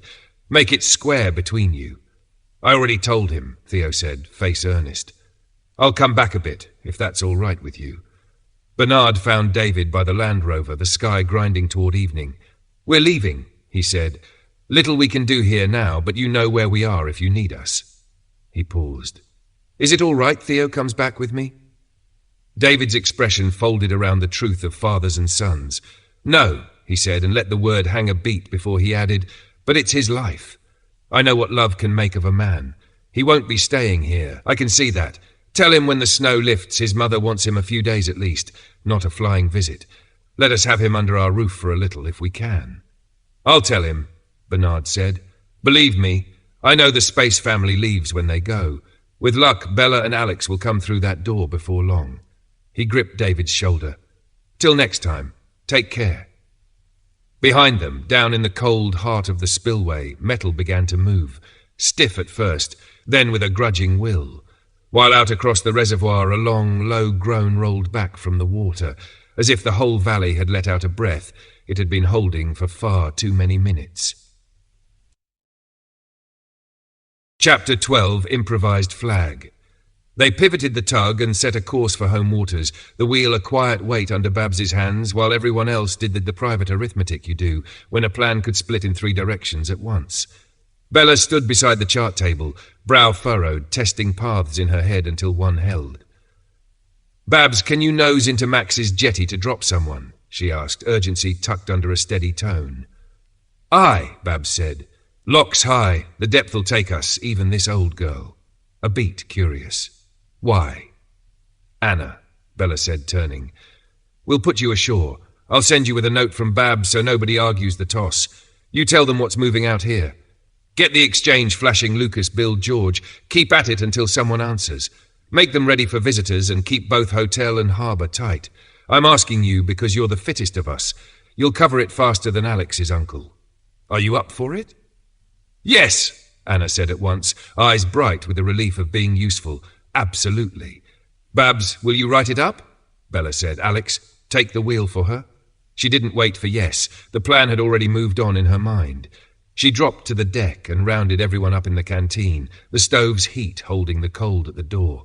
In clean sentences she laid it out. Babs would set her down just north of Lucas. She needed another pair of hands. Helen, the steadiest among them, because the trail might need more than one set of eyes. They'd confirm before they stepped off that the other boat had actually made the island's north end. If so, Babs would swing back to the harbour where by then Alex could have people set and waiting. At the chart table, Babs printed Bella's words, flipped the paper and sketched a simple map, the drop, the line of trees, the farm track. She folded it into Anna's hand. Being trusted gave the girl a quiet, buoyant purpose. You could see it straighten her shoulders. As they edged away from the jetty, Babs checked the scope. The contact still ran true for the island's north, thermal showing 5 warm bodies aboard. "Don't bother arguing," Alex said as the boat lifted under a new swell. "I'm coming with you." "No," Bella said, not hard, just immovable. "We need you at the harbour to run the whole thing. No one is more seasoned than you, and we'll want Chris at the hotel. Babs, once you drop us, loop back for Morgan. Ex-army, he can handle the Bren and he'll suss it quick. Then sit off and watch for any more boats. Take Max and Rosie. If you run into anything you can't steer round, sound the horn. Alex will send bodies." When Bella had gone, Babs shook her head, half admiring, half wry. "Why don't we think of these first?" "Bella thinks it through," Alex said. "Runs the scenarios in her head, picks the best in a blink, always has." "And at 15, Anna said with a small grin, "that's just genius." Bella and Helen were already kitting up when another thought snagged Bella's sleeve. "Rosie, white tea towel and a thick marker?" "I can manage that," Rosie said, rummaging. "What for?" "Just need to write something down." Bella tore the towel into 3 strips and scrawled on each broad black words you could read from a window, then tucked them warm under her jacket. Babs threaded the tug into a bight of shoreline where a house had once stood. The house had gone to fire years back, but the little jetty still made a handhold on the island. They slipped ashore and took the trees. The island narrowed here. If the snow hadn't come on again, they could have seen coast to coast. As it was, the fresh fall softened edges and swallowed sound. Helen settled with Alex's hunting rifle, silenced, body aligned behind the stock the way habit makes it easy. 100 yards left, under a tangle of birch and hazel, Bella took the ground with her bow, a second arrow tucked under her fingers. They'd agreed Bella would call it. Helen, who had never minded following a good order, was glad of it. Voices came sooner than you'd expect from men who meant harm. Loud talk, the careless cackle of confidence. Maybe they knew the island, Maybe they never believed they'd meet anyone in this thin corner. Bella held up a palm, and Helen let the crosshairs pass and pass without settling. When three shapes stepped into their lane, scraping the crusted snow with heavy boots, Bella loosed. The arrow took the right-hand man in the leg. He went down swearing at the shock.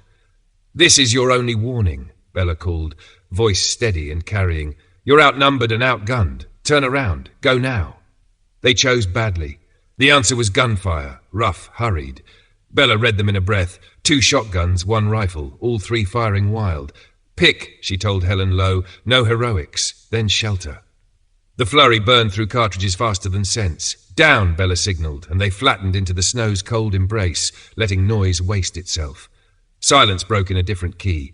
"Come out, girls," a man called, oily with false comfort. "We won't hurt you." They kept their mouths shut. The pause grew heavy.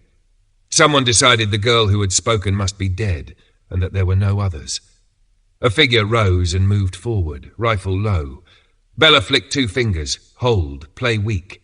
Helen let a small shift rustle the branch near her barrel and then went still. The first man lifted his rifle. The other 2 straightened to back him. Bella's next arrow crossed the short distance and buried in the first man's chest. He folded with a sound that wasn't a word. Helen's rifle coughed twice, 2 neat, separate decisions, and the last of them dropped into the whitening scrub. "Only 3, Bella said, scanning for the twitch of a 4th shadow. "They've split. The others heard that, and so did Lucas." She slid from cover. "We go to him, on me." They stripped the bodies of guns and what little ammunition they hadn't flung into the trees. Near Lucas's boundary, Bella stopped in the shelter of spruce and read the ground. No fresh prints cut the drift toward the door. Helen moved to step out. Bella's hand closed on her sleeve. "He'll be keyed up from the shots," she said softly. "He might see us before he knows us. Stay here." She ghosted forward under the trees until the house front opened between trunks. From her jacket she pulled one of the towel strips, lashed it to an arrow shaft, and sent it into the window frame. It stuck at a canted angle, white cloth hanging proud where any eye at the glass would find it, a quick flag that said what it needed to in 3 big words. Then she settled against the bark and waited, breath slow, the snow stippling the sleeve of her coat while the island held itself very, very still. Chapter 13. The water retreats. Brenda met Theo at the tractor step and folded him into a hug before he'd got both boots on the ground, a surprise he hadn't dared expect and had wanted with a fierceness that left him light-headed. He'd driven back, nursing the worry that she blamed him for Rachel, and the not knowing had gnawed at him with every frozen mile. She steered him toward the barn, away from the others, wanting a pocket of quiet to talk. Bernard, catching the look that passed between them, let his shoulders drop a fraction and went inside with Robert. Daz took himself off to the parlour just as the snow thickened again, coming down with a new, heavy intent. By dawn, more than a foot lay across the yard and hedges, and the sky promised more. It was a bad sign for movement, a good sign for not getting visitors. Small mercies counted for something. It was bad for David, too. He had 2 days, maybe, before he needed eyes on the reservoir. Seeing the plough Theo had rigged to the tractor had decided him. He'd have to build one of his own. Theo was the best welder he had, but George and Frank could hold a bead, and that would do. They checked Winterburn Beck every day. It still ran at its absolute limit, had even topped its banks in places, but not disastrously. Sean had set the flow exactly where it needed to be, enough to drop the reservoir without drowning the fields downstream. It took 4 days to make the plough, and on the next they went out for Sean and Wesley. The new blade bit and pushed, not as sweetly as Theo's, but well enough. When they reached the dam, the water had fallen a good way, though not enough to clear the jam. They turned back, disappointed but not undone, knowing they'd be driving the same road again. Keeping the reservoir brim full mattered less than keeping it from running dry. They pushed their next trip a full week, hoping the weather might blink. A week on, Bernard saw from the far ridge that the water lay far lower, a dark belt shrunken against the pale. The fresh snow made it impossible to tell if the jam had gone. They'd have to wait for a break in the fall. What worried him was the lack of any distant thud or echo that might mean the blockage had been blown. If David hadn't got back, it was the snow stopping him. For Bernard's lot, the drop wasn't a crisis. They had 2 other sources. But he thought ahead to David and the farmers tied up with him, and a summer as hard as the last with the reservoir pinched too tight. "Theo," he said over the map on the kitchen table, "if they don't blow that blockage in the next 3 days, it's likely your dad can't reach it. Can you get there with the tractor, or is the snow too deep even for the plough?" "Too deep now," Theo said. "I doubt I'd make it." "Then we hope the snow relents," Bernard said. "The hills will feed the reservoir even if it drops," Theo added.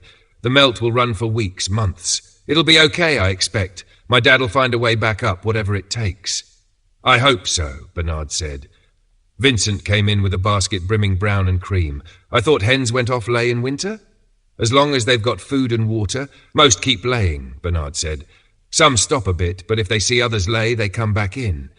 We get 10 to 12 a day now. It's not the same 10 every day. Summer we had 16, and when the weather warms, we'll be back there, maybe more once the September pullets start. Could hit 32. Then we pickle some again." "Pickled eggs?" Sandra said, stepping through with the cold still on her cheeks. "Pickled sounds disgusting." "Acquired taste," Bernard said, deadpan. "Few skeptics turn them down after a try." "All right," Sandra said, game despite herself. "Tell me how, and I'll start this afternoon with those." "Not that easy," Bernard said. "Eggs want to be about 2 weeks old, so the shells come off clean. Just now we eat them as fast as they're laid. Put 6 aside for a fortnight, and I'll show you." "Fine," Sandra said. "I'll skip eggs at breakfast for 6 days so no one else does without, and you can show me the week after next." "What else do we need?" "A jar that'll hold 6, sterilized at the time. Cider vinegar, we've plenty. Sugar, we'll make from sugar beet. I'll show you how, and you can do it ahead. Rosemary, I think you've some in the greenhouse. Peppercorns if there are any left, but not essential. That's how Marjorie did 'em. Your preserve books will have other ways." "I was going to ask about sugar anyway," Sandra said. "Show me, and I'll start on that. Not as if there's much else I can do round here at the minute." Robert came in, cheeks raw from the wind. "Theo, I need you to dig me a big hole." "Why, son?" Bernard asked.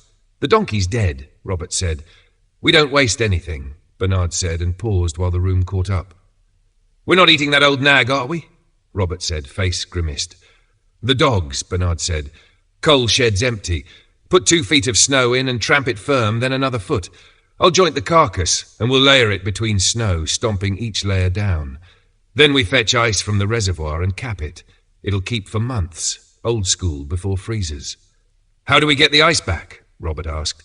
"Jet," Vincent said, quick as a hand raised in class. "Looks like we're busy today after all." Once they'd joined the donkey, Vincent and Bernard harnessed the horse, hitched a big sheet of tin as a sledge, and took a 1-ton sack. They set off for the reservoir with the boys, while Theo and Robert started the layering in the coal shed, snow and meat and snow again, each stratum trodden flat. The ice stood proud of the water now. The level had dropped. It was easy to break, easy to lever into the sack. On the way back, 2 deep bangs rolled over the valley from the direction of the dam. Vincent and Bernard spoke the name at the same time, a mixture of hope and fear in it. "David." Back in the yard, the boys hoisted the ice onto the shed stack. Snow first, then meat, then snow, then ice to cap the cold. Bernard looked over the work and let satisfaction warm his voice. "A job well done," he said, and they stamped the snow from their boots and went into the stove and the steam, bringing the clean bite of the outside in with them until the door snicked shut and the house took it all back. Chapter 14. Bella becomes the chief interrogator. Helen was still piecing the scene together when an arrow thunked into the centre mullion of the window. A strip of white towel fluttered from the shaft like a trapped bird. Inside, Lucas had barricaded the front door after hearing bodies moving in the trees, and then the gunfire. He'd been peering from the side window, snow blurring his view of a shape he couldn't place. The impact jolted him. He dropped below the sill, braced for shattering glass. Then sense caught up. If they'd wanted the window gone, they'd have shot it out. Petra, crouched behind the table with the girls, hissed, "It looks like a white flag on an arrow. Maybe they want to talk." Lucas edged away from the pain he'd just used, not keen to give anyone a second look at his head, and slid along the wall to the door. From there he could see the towel clearly. He stood, shouldered enough of the barricade aside to work the latch and crack the door. "Is that you, Bella?" he called into the cold. "Yes," came back steady. "Safe to come in? I've got Helen with me." "Yes, come on," he said, hauling the rest of the barricade clear. Bella signalled, and she and Helen broke from the tree line, boots feathering snow, and slipped through the door. "Good to see you," Lucas said, scanning the garden beyond them. "I take it the gunfire was all them," Helen said, matter of fact. "They didn't hear the rounds that finished it." She set 2 shotguns and a rifle on the sideboard. "They're guns." Bella ran the room with a glance and then laid it out. The fire, the boat people, Babs catching them on the approach despite being told flat to keep off the island. "Thermal showed at least 5, she said. "So there are 2 or more still on the island. We figured they'd try here first. Now I think they've dropped down the other side. We need to get to George. On his own, he's soft." "He's not there," Petra said quickly. "He went to the hotel early, took the Land Rover. He'll still be there." "Then that's where we go," Bella said. "Petra, are you all right, you and the girls?" "We'll go to the cellar," Petra said, already shepherding. "Lucas, lock the hatch once we're down. Come on, girls." "Take their guns," Bella said, pushing the weapons over. "And what little ammo there is. Sorry it isn't more." "Thank you," Petra said, and vanished with the girls. They'd barely cleared the front step before new shots rattled across the island, hard to tell whose. They picked up the pace. At a break in the trees, 4 sets of boot marks cut across the drift. 4, Lucas said. "Not 2. Mind how we go. We don't walk into that blind." They swung to the west side where the cover ran thicker, angling to reach the house where Helen had been staying. Nearing the place, they caught a man prone behind a low drift, glassing the windows with a rifle laid ready. He rose to crawl closer. Bella lifted her bow and loosed. She was sure she'd hit the face, but not sure it was mortal, so she held and watched. 2 long minutes of nothing. Then, with the hotel shots cranking louder, someone needed help. He staggered up. Bella drew again, but checked when she saw his hands lift and the rifle fall. "Hands high," she called. "Walk toward me." As he came on, Bella saw her arrow had shaved him, clean sliced through the tip of the nose. She and Lucas stepped from the trees to meet him, while Helen kept the house covered. "Down," Bella said, face in the snow, arms out. She peeled a strip of towel from her jacket, the black scrawl on it half faded from wet. "Lucas, bind him, hands behind." Once cinched, Lucas levered him up. Up close it was obvious, not a man, a boy, late teens at most, skin gone chalky beneath the blood. "Why are you here?" Bella asked, all edge. "No food," he said. "We were hungry." "So you came to steal ours," she said, heat in the words. "Yes. No, yes, I suppose." His eyes skittered. "They told me what to do. I didn't want to come. They made me." "Movement at the house," Helen called tight. "Where are the rest of your lot?" Bella asked, not looking away. 3 of them are checking farms to the north," he said, words tumbling. "Another 3 in the village. They sent me here to see if anyone else was about." He flinched. "My nose, can you, please?" Bella let the plea fall. "The 3 up north won't go hungry again," she said flat. "Move. To that house, now." Inside, only women and children. Fiona and Gilbert each with a rifle, faces set. "It's me, Helen," Helen called. "Coming in with Bella and Lucas. Don't shoot, we've a prisoner." "Quick," Vicky said from the doorway. "In." "What's happening?" she asked as they pushed through. Bella ran the headlines and then nodded at the boy. "I need to question him before you see to that nose." Vicky's mouth thinned, but she jerked a nod and held her tongue. Bella steered the lad into the kitchen and shut the door. She knew if family or friends were wrapped up in this, the truth would be a rabbit hard to catch. She sat him, softened her tone without losing any weight. "Sit. No one's going to hurt you," she said. "We need to know who's out there. Any of them your dad? Your uncle?" He shook his head. "We met after the fire. My family's all dead." "How'd you end up with them?" "The fire started and I ran.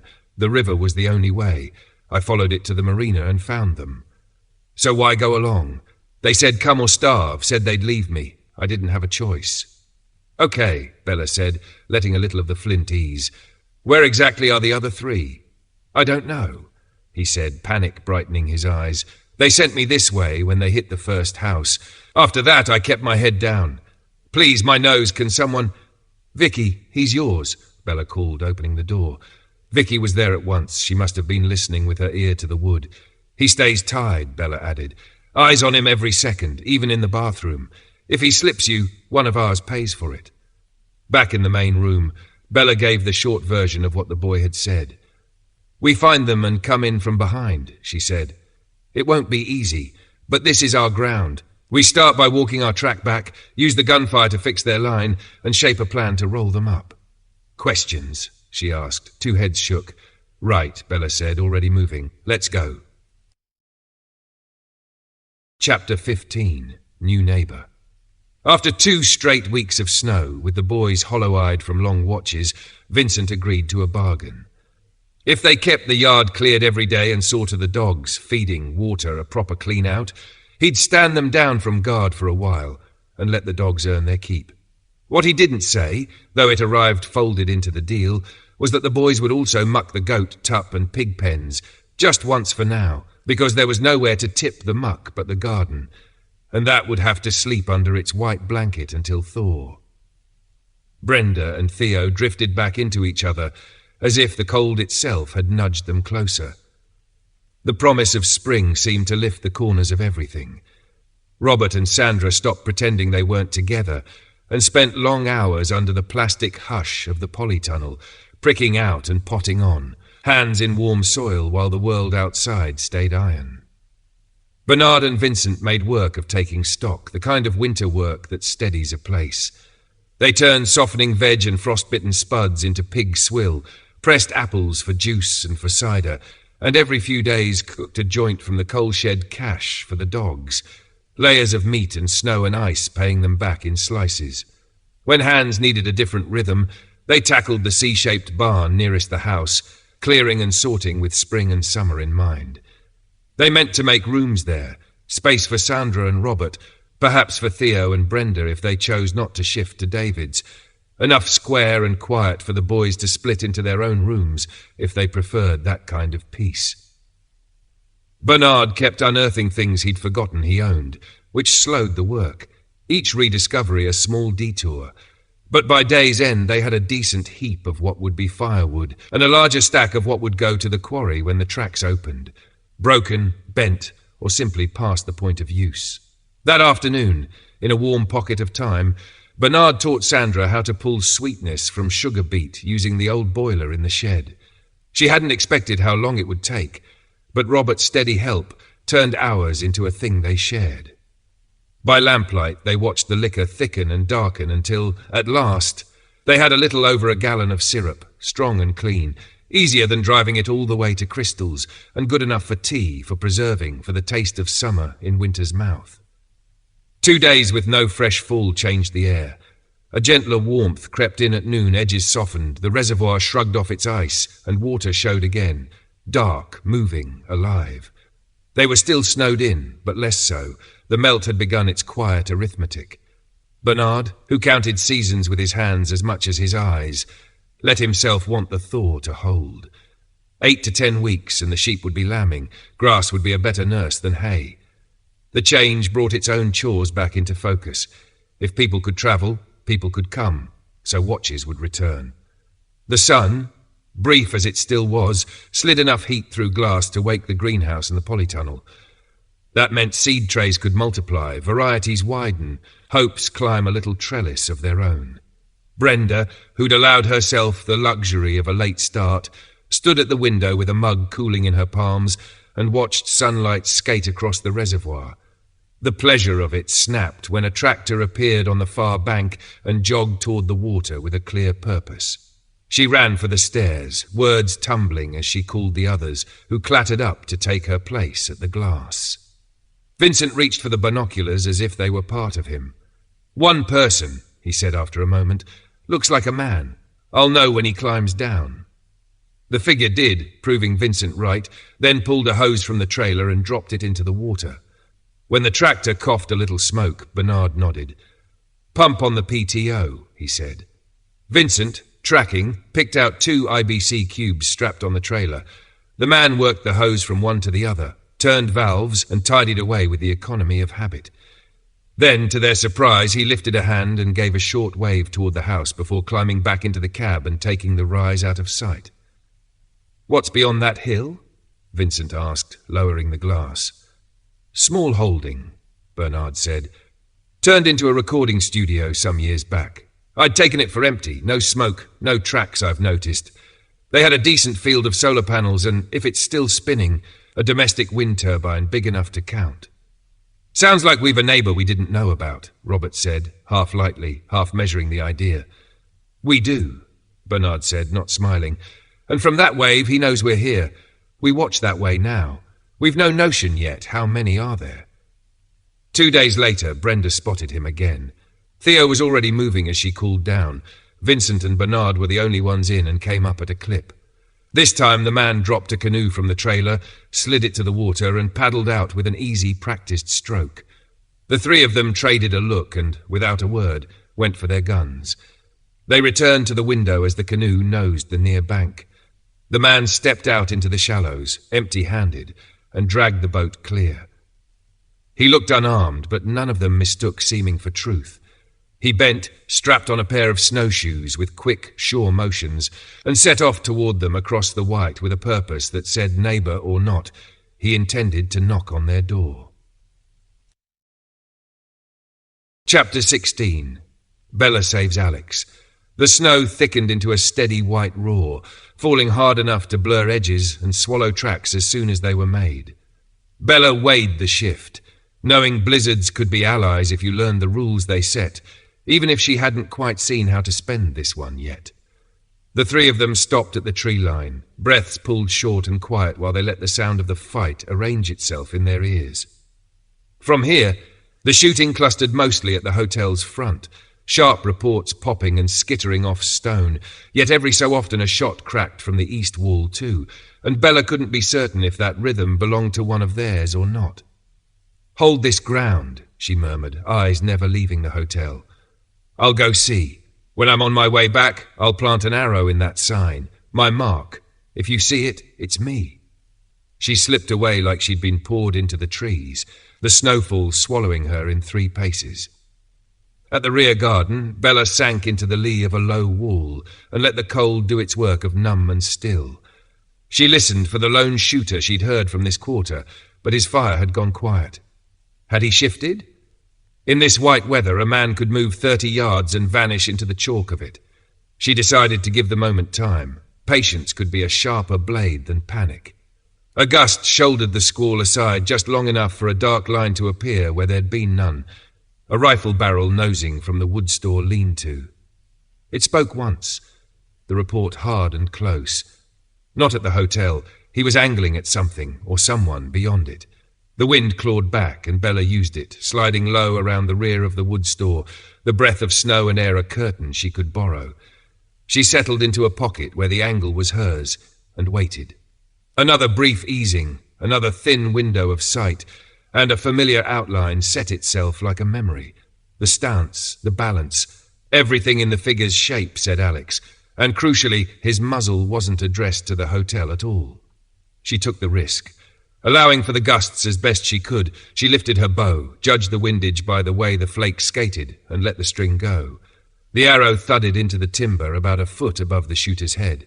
He flinched, spun, rifle rising toward her position, and then lowering at once.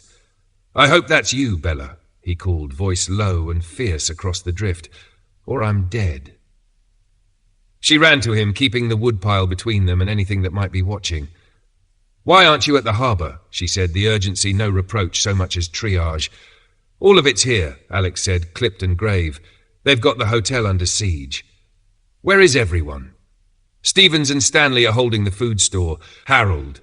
He stopped, swallowed. "He's gone. Ambush. Lafferty and Amy made the exchange when it kicked off. Gary and George went into the hotel. I didn't see from where. I'm guessing the rest are inside." "Not all," Bella said quickly. "Petra and the girls are home in the cellar. Lucas and Helen are with me. Vicky's at her place with the women and boat kids." "I make 3 left," Alex said, scanning past her shoulder. 7 came, Bella corrected. 3 won't trouble a larder again, and we've 1 prisoner, so yes, 3. "Positions," she pressed. He nodded at the garden's edge, eyes narrowing. See the picket fence? Shed at the end. One's tucked there. Farther round near Brian's there's a van, another's behind it. The third keeps moving, somewhere to my right, slipping between those outbuildings. Move now, Bella cut in, already shifting. He's circling to get behind you. On me, now. She took them back the way she'd come, not stopping until the trees folded around them again. 100 yards, and she let the pace ease. We could have waited and taken him as he passed, Alex said, confusion riding the adrenaline. And given him the first shot, she said, head shaking once. No. She was staring past him, eyes thin to a slit, watching the place they'd just left. There, she breathed. A flicker of motion where snow shouldn't move. She tipped her chin toward it. He's yours. My bow's not true enough in this wind. Alex lifted, exhaled, and sent the shot. The man came off his feet and slid down the slope to the very spot where Bella had first marked him. Back to the others, Bella said. She knocked an arrow on the run and drove it into the stop sign with a solid thunk, then lifted her voice, clear and carrying, to announce herself as they closed the last yards to the trees. Who? Lucas called, anxiety threaded close to the surface. This idiot, Bella said not unkindly, jerking a thumb at Alex, trying to get himself killed. 2 left. I know where they are. I'm going to take a look. You 3 stay tight. Same signal. Arrow in the sign. She didn't wait for agreement. The 2 remaining weren't going to be easy meat. They dug themselves into angles the hotel couldn't pick apart, biding time until daylight, perhaps until help that might never come. Bella slid along the far side of the Tillys' place, inching toward the back garden corner, letting the storm cover her approach while she built the next move in her head, one breath and then another, until the shapes ahead of her settled into a map she could use. There she stood a beat longer, a fine tremor running through her fingers. The snow had given up and the wind with it. The sky was rinsed of cloud, which meant the cold would drop like a stone. She eased an eye over the top of the gate, level with her brow, and found him still there, hunched behind the shed, patient as a tick. From here she could take him. The shot was on. But she'd have to crack the gate first, and with no wind to carry sound, she prayed the hinge wouldn't tell on her. She inched the latch. The metal gave a neat, treacherous click. Bella froze, counting heartbeats, listening to the silence answer back. When nothing moved, she lifted her gaze again. He hadn't shifted. She palmed the gate and slid it open just enough to clear her line. As she set the arrow to the string, a shiver ran through her so hard it blurred the sight. She ducked back against the wall, breathed until the shake bled out of her hands, then leaned, drew, and loosed. She was already reaching for a second when she saw him pinning the shed's timber with his own weight, an arrow through the neck holding him upright. Not where she'd meant it, but the work was done. One left. He'd notice the quiet soon, and when he did, he'd be coiled tight. Bella slipped behind the buildings and worked her way round to Brian's, where Alex had marked the final position. She lay up and watched. If he wondered why his mates had gone still, it didn't stop him snapping rounds at the hotel. Almost every pane on that side lay in glittering teeth across the sills. She found him tucked behind a fence, neat as a fox in bramble. No angle gave her more than a sliver. The cold began to gnaw. She ducked into Brian's coal shed and closed her fists around the black lumps until pain woke warmth in her fingers. An idea came with it, half mischief, half war. Once she could feel the bowstring again, she pocketed a few chunks, slid out, checked he was still set, and whispered, "Sorry, Brian," into the scarf at her mouth. Then she pitched coal at the house windows. 1, 2, 3 sharp clatters. It worked. He rose and fired toward the noise. Bella took the opening, sent the arrow, and saw it take him side on under the ribs. He turned toward her as if to complain, then folded. She waited, counting to 30, then walked him at an angle. Arrow knocked, watched for a feint. Nothing. Dead. She took his rifle, the weighty haul of ammunition he'd hoarded, and started back. To keep a friendly finger from twitching at the wrong shadow, she used her last strip of towel. She drove the arrow through a shattered pane. It smacked a portrait above the dining room mantel and counted there, white cloth flapping like a ridiculous flag. But the message landed. Bolts slid. They were let in. Chris was already moving. Wild to see the girls. Lucas needed to get Petra unlocked and breathing easy.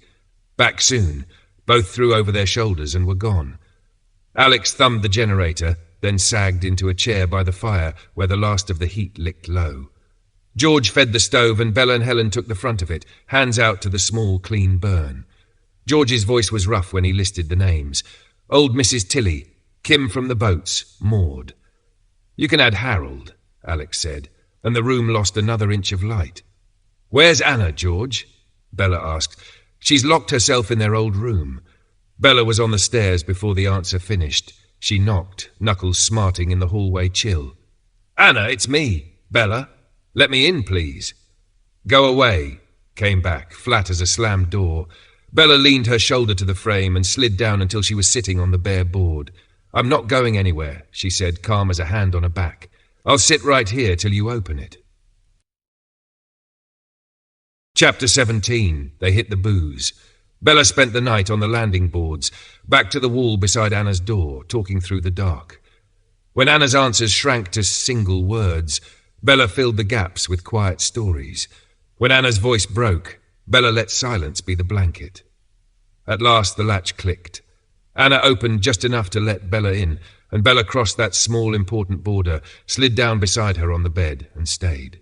Sometime before dawn they both slept, clothes on, cheeks salt dry. It was well past late, near 2 in the afternoon, when Bella coaxed Anna downstairs with the promise of breakfast. The ground floor was already a storm of voices. Everyone had gathered, even Babs back from the tug, and the air ran hot with talk of payback. A knot of them pressed for rough justice on the teenage prisoner Bella had taken, voices hard with fear pretending to be courage. "Sorry, Anna, I have to say something." "Wait here," Bella murmured and stepped into the room like a thrown glove. "What are you savages now?" she said, voice low but cutting clean. "Are you? We need him to carry a message to his lot. Leave this place alone. That's why I didn't kill him, easy as it would have been. I want him. Alex, Helen, Chris, Tobias, Babs, with me. Chris, bring him." She didn't wait for consent. She turned and walked, and the room, stunned into quiet, let her. Outside she didn't slow. "Move," she said. They moved. "Tobias, harbour," she said, dropping into the Land Rover. Not a word all the way. Not a word as they boarded the tug either. "Campsite," she told Babs in the wheelhouse. As they slid past the nature reserve, Bella had her bring the tug close to the quay without tying up. Bella took the boy aft. "Here's your message," she told him, tone like iron under cloth. "Yours are dead. If any of you come back, you'll join them. We'll come here and finish the rest. Tell them." His hands were still bound. He shook as she set him on the edge. She waited until the jetty was abeam and pushed him off. He missed the landing, hit the water, and came up gasping. Bella didn't flinch. "Tobias, tell Babs slow pass, 50 yards off," she said, already climbing into the ferret. They idled back along the shore. Bella raked the raiders' boats with a bren, short, controlled bursts that chewed wood and hoped to splinters. The boy nearly fell in again, diving for cover. Bella climbed down, shut herself in the canteen, and put both hands on the table until they were steady. The others came in. Alex poured mugs all round. Bella took hers, went to the galley, found Rosie's secret bottle of sherry, and tipped a good measure into the coffee. No one spoke. Steam rose. Cups cooled. Back at the hotel, Bella walked straight into the meeting and didn't bother to scrape her boots. "It was me that saved your asses again," she said. "Me who decided not to kill that lad, because if I'd wanted him dead, he'd be dead. Me who had a plan for him. Stringing him up at the end of the harbour, that does nothing. My way, the rest of them are getting a graphic reason never to set foot here again. If you're set on stringing someone up, try me." She let the quiet sit. No, thought not. All mouth and no trousers. She turned and left. "You lot are an embarrassment," Max said into the hush she left. "I'm glad I'm leaving this place." People drifted out until only the 6 loudest were left, staring at their own noise. Bella found Bill and Anna in the kitchen and wished hard that she'd brought the sherry. As if he'd heard the wish, Alex came in with a full bottle of Harvey's Bristol cream, found a cup and poured for her. "Anyone else?" he said as his uncle stepped through the doorway. "Aye," his uncle said. "Those ingrates have wound me right up. I need one." "Anna," Bella said softer, "when we go, you're coming too, all right?" Anna didn't answer with words. She wrapped Bella and held on until Bella laughed against her shoulder. "Enough. I need to breathe." By the time Babs, Tobias, Helen, Chris, Danton and Vicky filed in, the bottle was empty. Alex fetched 2 more. "We've been talking," Helen said. "We want to come with you. It's finished here for us. Will your people take us in?" "There's only one place nearby," Bella said. 3 bedrooms. If you can stand each other a while, I don't see why not. Anna can stay with me. There are outbuildings you can turn into rooms in summer, if you're up to it." "Whatever it takes," Helen said, and she meant it. "We've talked it through. Whatever it takes." "What about getting from the coast to the farm?" Alex asked. "The ferret takes 3, just." "Tobias's Land Rover," Chris said. "We can beef it. 6 plus Anna and Bradley. It'll fit on the tug with the ferret. What do you think? If it's all right by you, Tobias." Tobias blinked, then nodded. "Aye. 2 things," Bella said. 1, we plan. 2, those unopened bottles are looking for something to celebrate. "I wish I were younger," Bill said, glass lifted. "I'd be booking a seat. I'm not, so good luck to all of you. I'm glad I lived long enough to know you." He took a sip. "Cheers." "Thank you, Bill," Bella said, eyes bright. "I think I want a tear, but it could be the sherry." "Bill?" Alex said. "Keep this to yourself for now, or we'll buy more trouble than we can carry." "Goes without saying," Bill said. "Few of them speak to me these days anyway. I'll go back to my cabin. I like my own company most of the time." "That goes for all of you," Bella said. "Say nothing for now. Anna, you're coming back to the tug with us tonight. Grab what you need. We meet at the tug in the morning. I need sleep. Tobias, can you take these 2 rifles? There'll be another behind the wood store. Down to the tug and stow them safe." "Rosie," Alex said, sudden thought snagging. "What about Rosie? She'll clock what we're up to. Will she keep quiet?" "Hell, take her with us," Bella said. "If she wants to come, we'll make room." "That Land Rover looked like a bus by the time we're done," Tobias said, then grinned. "I've got it. Seats on the roof. Open-top bus." "That gives me an idea," Danton said, eyes sharpening. "I'll flesh it out and tell you tomorrow if it'll work." Everyone turned to look at him, the room holding its breath while the shape of a plan began to settle behind his eyes. Chapter 18. Building an armoured car. Bella rose early, leaving Anna to steal a few more hours of sleep, and padded to the canteen where Rosie was already up with her breakfast. At the scrape of Bella's chair, Rosie started to stand, hands moving automatically toward a menu that didn't exist anymore. "Stop. Sit, finish," Bella said, easing into the seat opposite. "I'm not in a rush.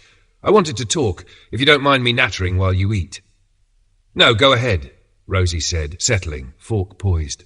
"First thing, this stays quiet for now, all right?" "Absolutely," lips sealed. "Max isn't the only one coming when we pull out," Bella said, voice low. "Helen and Vicky and their partners are too. It'll be tight. But do you want to come to Yorkshire with us?"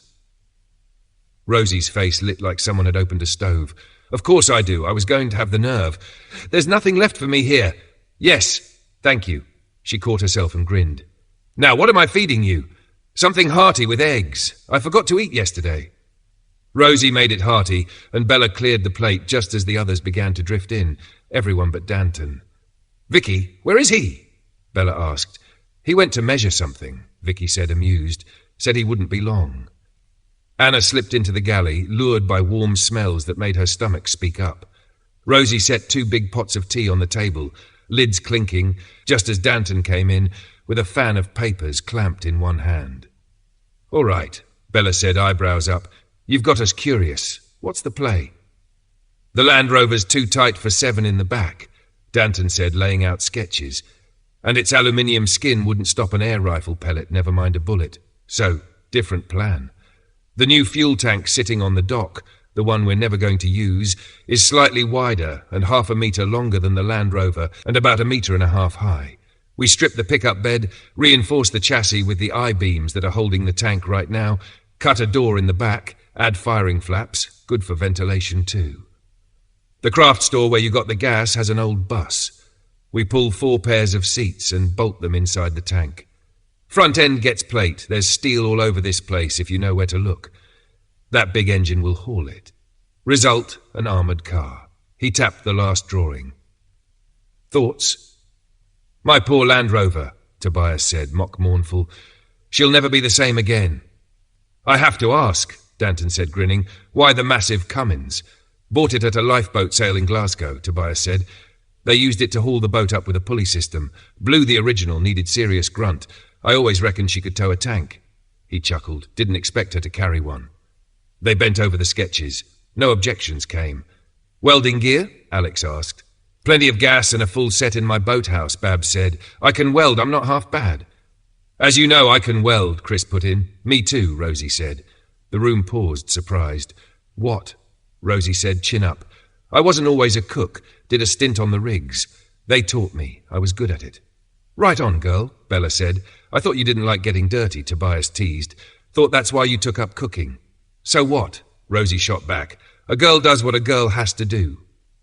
Ignore them, Bella said, dry. They're male. That put a lid on it. What's the tank weigh? Chris asked. Label says 1650 kilos, Danton said. With 9 aboard, that's over a ton in bodies, Alex said, thinking aloud. Add kit and stores, you're pushing 3 tons.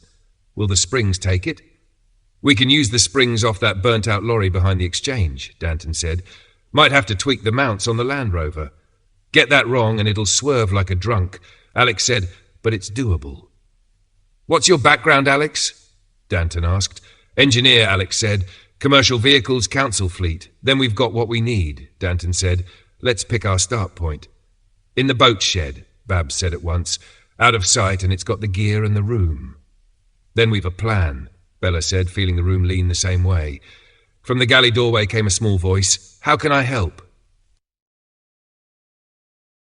Chapter 19. Stranded with a broken leg. Snow fell in sheets thick enough to swallow the shoreline, each flake catching the weak light and then vanishing into the white.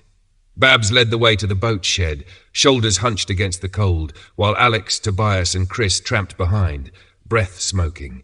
Alex's wound was mending, but not mended. He moved carefully, stubbornness doing the work his muscles couldn't. Inside the canteen's warmth, Danton spread his drawings under the lamps and kept refining lines, Vicky and Helen leaning in, trading small, precise suggestions. Bella, meanwhile, kept half her mind on the room and half on Anna. The girl needed a job that mattered, something to hold on to until tomorrow's burial. She'd wanted to lay her loved one in the garden, but rock lay shallow under the soil, a hard, unarguable no. In the end, she'd agreed to the new cemetery by the woods to the east.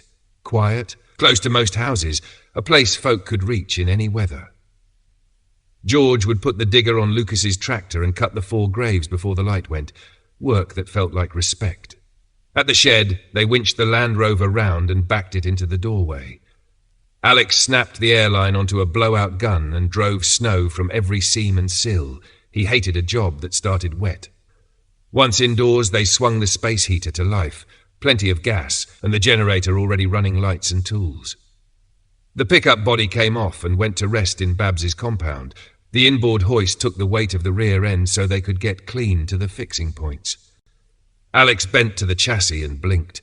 Galvanized, he said, surprised. The back crossmember was only painted black, but the rails were bright under the grime.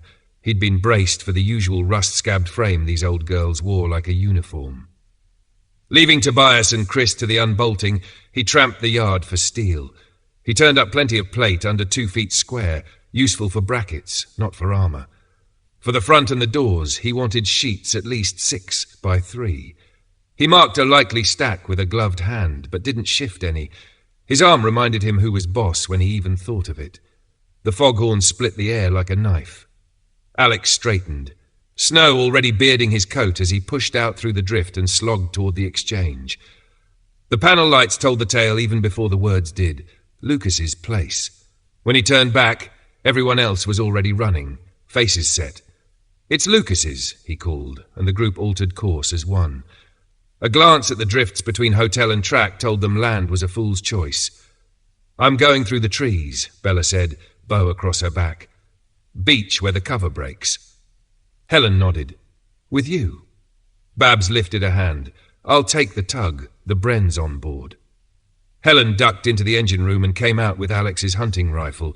Tobias had stowed it there safe. Bella and Helen slid into the trees with the easy, sure pace of people who knew where roots lay under snow. They moved under Tobias's fence line, dropped to the beach, then climbed again opposite Max's place, just as the tug ghosted past offshore. Once the pines took them again, they quickened, keeping enough caution in their feet to avoid the ankle-turners hidden under the white. The snow lay under a foot in most places. The going was decent, but the silence pressed on Bella's ribs. No shots, no shouts. She didn't like it. Babs nursed the tug to a stop with her stern kissing the end of Lucas's key, engines apur. "I'll have a look," Chris said, already over the rail.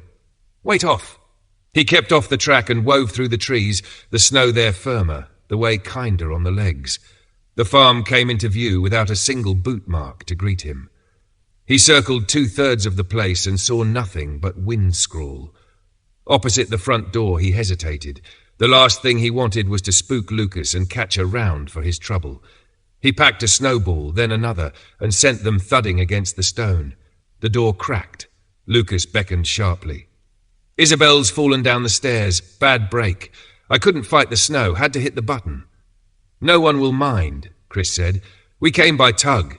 Victoria's aboard. I'll fetch her." He was gone before the door closed. He went the long line through the trees again. It was faster than wading, and waved the tug in. Babs eased astern to the very end where there was depth enough to touch. "No raiders," Chris reported, vaulting aboard. "Lucas's lass, bad break. Vicky, he needs you. Tobias, stretcher." Up the shore, Bella and Helen had been forced from the trees by a wall of drift and took the beach instead, accepting the exposure.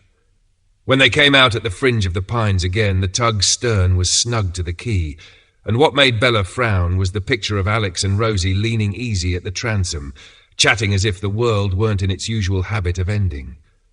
"Odd, isn't it?" she said. "Why aren't they under cover?" "I've heard no shots," Helen said. "Maybe it's sorted." "Cautiously up the beach, then," Bella said. "I'm with you." They let the trees take them again and ghosted forward, closing to 50 yards before voices to their left held them. "That's Chris," Helen whispered, "and Lucas." Bella stood to look and saw Tobias and Chris taking a stretcher between them, others close behind. She and Helen stepped out of cover and matched pace as the line reached the jetty.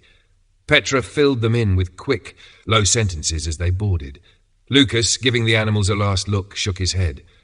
"I'll stay to do the chores. Pick me up in 5 hours?" he asked Tobias. Tobias clapped his shoulder once. 5 hours, he said, and they pushed off, the tug sliding back into the grey with work to do and, for once, no enemy in the trees.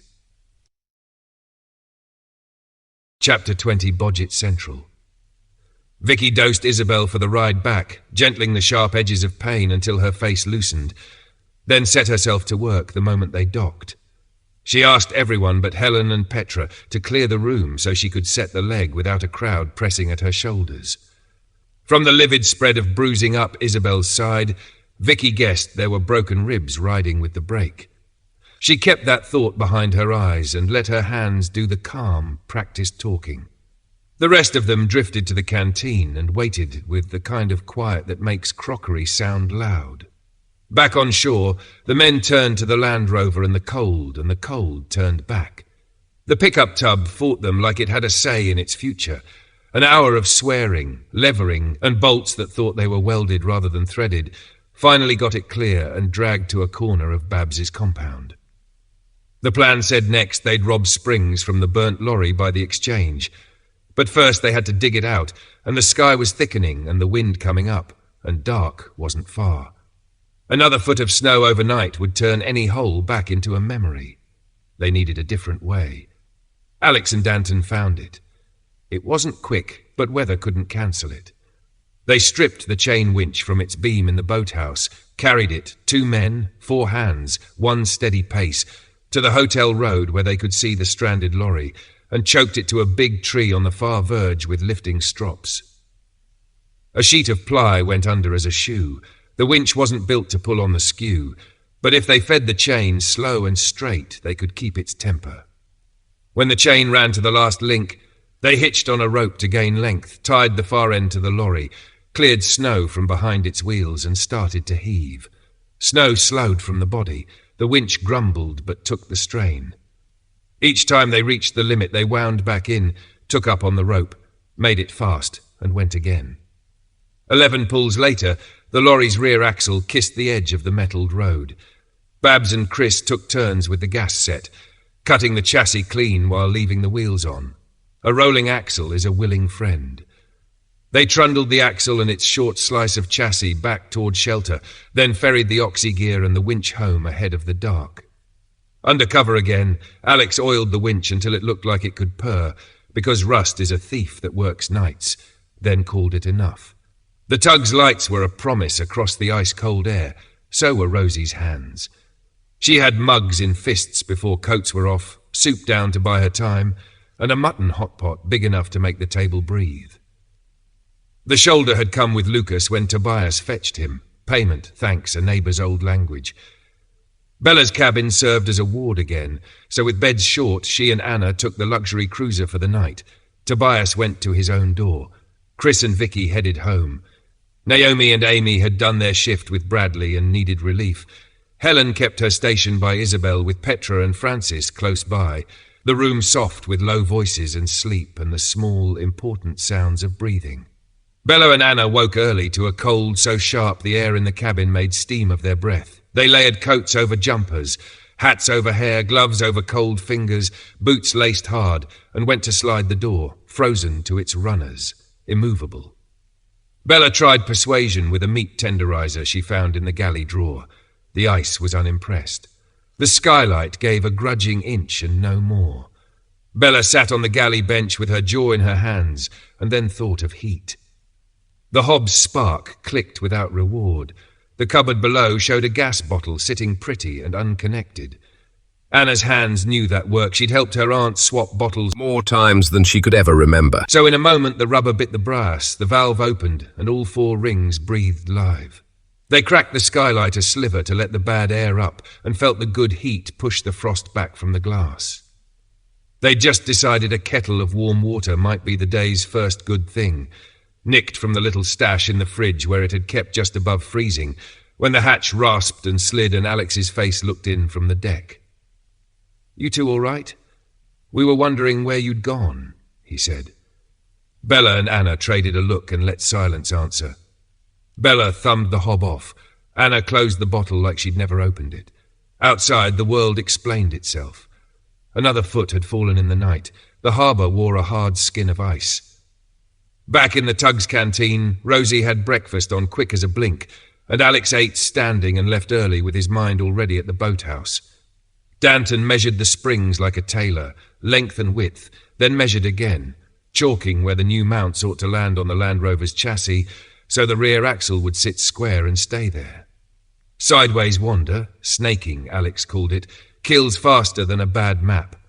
When Danton was satisfied and the drill sang 4 neat holes through the chassis legs, they went to cut 2 short sleeves from a tube to weld into place. "If you do that," Alex said, voice mild, hand on the metal, "how do you know they're truly in line?" He took the whole tube and slid it through the first pair of holes on the left leg, then on through the matching pair on the right. "Now they are in line. Weld both sides on each leg, then cut the pipe in the middle and at the far end. Same again for the front." Danton laughed, shaking his head. "Neat. I'd never have thought of it, and I was the one paid the big bucks." "The council repair yard. Budget Central," Alex said, a half smile at the corner of his mouth. Budget so thin you could see daylight through it. Motto was, nothing so old or so broken it can't be made to work. "Sounds like the council," Danton said, dry as dust. Welds cooled under a hiss of steam, new steel stitched to old. They took the weight, eased the tired springs, and let the axle hang. New bolts went where old ones sulked, and Babs's drop plates, cut, drilled, and deburred to a hair, found their homes. The existing bushes, miraculously, were still fit. Hunting for replacements would have been a wild chase with the world as it was. Tobias wheeled the lorry axle out of the way. Chris shouldered the short carcass of chassis with him, and clear floor grew where clutter had been. With the new springs seated, they brought the axle back, lined it by eye, and then by proof. Alex built a jig from offcuts, while Danton fetched the laser spirit level from the tool chest. A builder's toy pressed into a mechanic's service. The beam drew a clean red truth across steel and concrete. "Another clever lash-up," Alex said, content. "We'll make a habit of this." They worked the day long, breaking only when a mug of tea appeared at an elbow, courtesy of Babs, who seemed to know when hands could safely stop and when they couldn't. "It's time for food," she said at last, voice that brooked no backtalk. No arguments. And even the bolts, for once, didn't argue. Chapter 21. Unexpected Visitor. They watched him come on, a dark stitch moving over white cloth. From the upstairs window, Vincent tracked him with the barrel resting light on the sill. In the yard, Bernard and Theo paced down with guns in the crook of their arms. Daz slid into position at the milking parlour side window. No one was certain of his intent. Everyone behaved as if it might be the worst. The stranger kept sensibly wide of the fence, skirting right, boots placed like he was used to snowshoes, which he carried now, one in each hand. He slipped behind the old barn, crossed the field, and picked his way through the gap the lorry had torn in the fence to find the track. The dogs set the air ripping. Vincent jerked his chin and Matt pelted out to kennel them before the noise drowned thought. "Stop there," Bernard called, voice even, not loud. "What do you want?" The man lifted his hands so they could see both palms. He looked late 20s, maybe, with a clean, boyish face and long blonde hair tied back in a ponytail. "I'm here to trade," he said, calm as if asking for directions. "For what? With what?" Bernard kept him on the hook. "We've things you might need. You've things we do," he said. "No need to shout. May I come closer? I'm unarmed. Search me if you like. Nothing to hide." "Don't move. You're inches from a live trap," Bernard said, and though he wasn't sure it was set after the last visit, the warning cost nothing. Backtrack into the field, climb the wooden rails by the chain link, then come to the gate. Bernard opened up and let him in, shotgun low but ready, while Theo went briskly through pockets and seams. No weapon, only a notepad and a pen. Bernard nodded him toward the kitchen. Inside, Robert, Sandra, and Vincent were already at the table. Brenda stood at the back window. The boys watched from the parlour attic hatch, quiet as cats. "Your name?" Bernard asked. "William Strong. We're over the hill, house that used to be a recording studio before the world went dark." "How many's we?" Vincent said. 9, William said. 7 adults, 2 kids.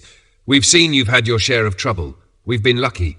If you don't know the place is there, you won't stumble on it. When it all kicked off, we went looking for family and friends, but outside told us the truth quick. We're not fighters, no weapons. We turned back. We did get lucky with a lorry, looked like it was headed to fill a supermarket, full to the roof. Took us over a day to strip the tall trolleys and hump it home, but it's kept us going. Terry, the lead singer of the Papas, grew up country. He traps now and then, so we get little meat, but we're short on veg. We'll plant as soon as the weather lets us, but we'd like to trade meanwhile, if that's possible. "What do you think we might want?" Bernard asked. "Drinks," William said without hesitation. "Tea, coffee, bit of chocolate, soft drinks in cans, even sweeteners." "Robert, keep our guest company a minute," Bernard said, pushing back his chair. "We'll just talk outside." In the yard, the cold took words and made them clear. "We can spare most," Vincent said, lifting a shoulder. "You're cool, Bernard." Sandra tucked her hands in her sleeves. "Start small. They'll have carrier bags, so do we. 6 bags of veg for 6 bags of their stuff. That way we don't look thirsty for their cans. I'll put a pot of tea on when we go back." Bernard considered, then nodded. "Workable. Make it 4 bags to begin with." They went back in. Sandra set the kettle and laid cups without being asked, the old peacetime ritual smoothing the edges. "Yes," Bernard said when the tea was poured. "We're interested. We're part of a group, 15 farms and small holdings round here. I expect they'll be interested too. I'd like to start small and see how it runs." William's shoulders eased. "That sounds right. We've Swedes, turnips, spuds, carrots," Bernard went on, "and we might spare some apples. 4 carrier bags from us for 4 from you. We're not after canned fizzy drinks." "I can't see anyone arguing with that," William said. "I'll put it to them. If they agree, I'll be back this afternoon." He hesitated. "May I ask, 2 days ago we heard an explosion. We're part of a co-op," Bernard said. "One of ours was clearing the logjam on the dam outflow, or the dam let go. Sounded like that either way." "For now," Bernard added, "come back with just one other." "Fair enough," William said. "See you this afternoon." They watched him pick his way back to the reservoir, settle the canoe, paddle to the far bank and climb to his tractor. He topped the hill and was gone. Theo and Brenda kept glass on the slope for any sign of his return. Vincent and Bernard turned over the shelves in their heads and argued themselves to an even split. In the end, they made up 4 heavy bags, roots laid careful, a dozen apples sitting like a promise on top, and left them just inside the door. Afternoon thinned and went, and no one came over the hill. The absence felt louder than a knock. By dusk, they decided he might be taking the measure of them instead of trading, and the house shifted into the habit of caution.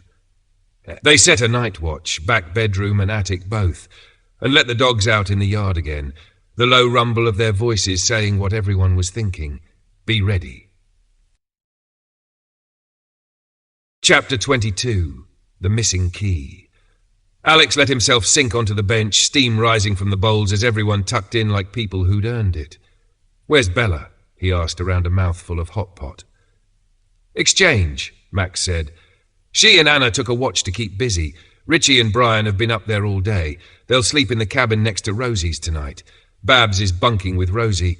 The cruiser's too cold. They're not doing that again. Sorry, Tobias. Looks like you're either heading home or braving the icebox." "I'm staying here," Tobias said, patting the bench. "By the time my place warms up, it'll be midnight. This'll do me fine." "I might sit the radar for a bit," Max added.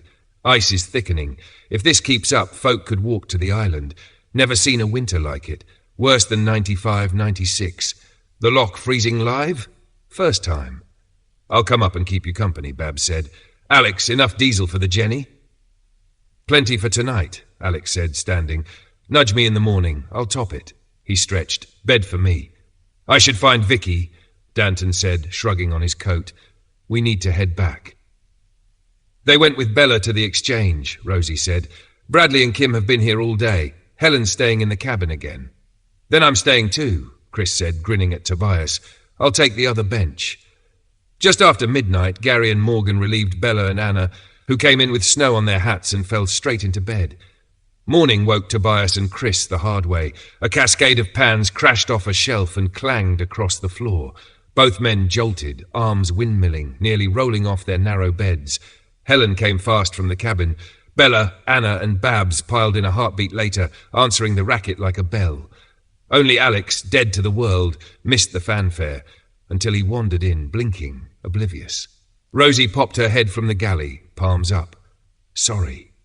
Then vanished back to the stove. The snow had stopped, but the air had a bite that caught the lungs. Petra and Helen came up for breakfast, and to carry some back down for Isabel. "Lucas been down yet?" Petra asked.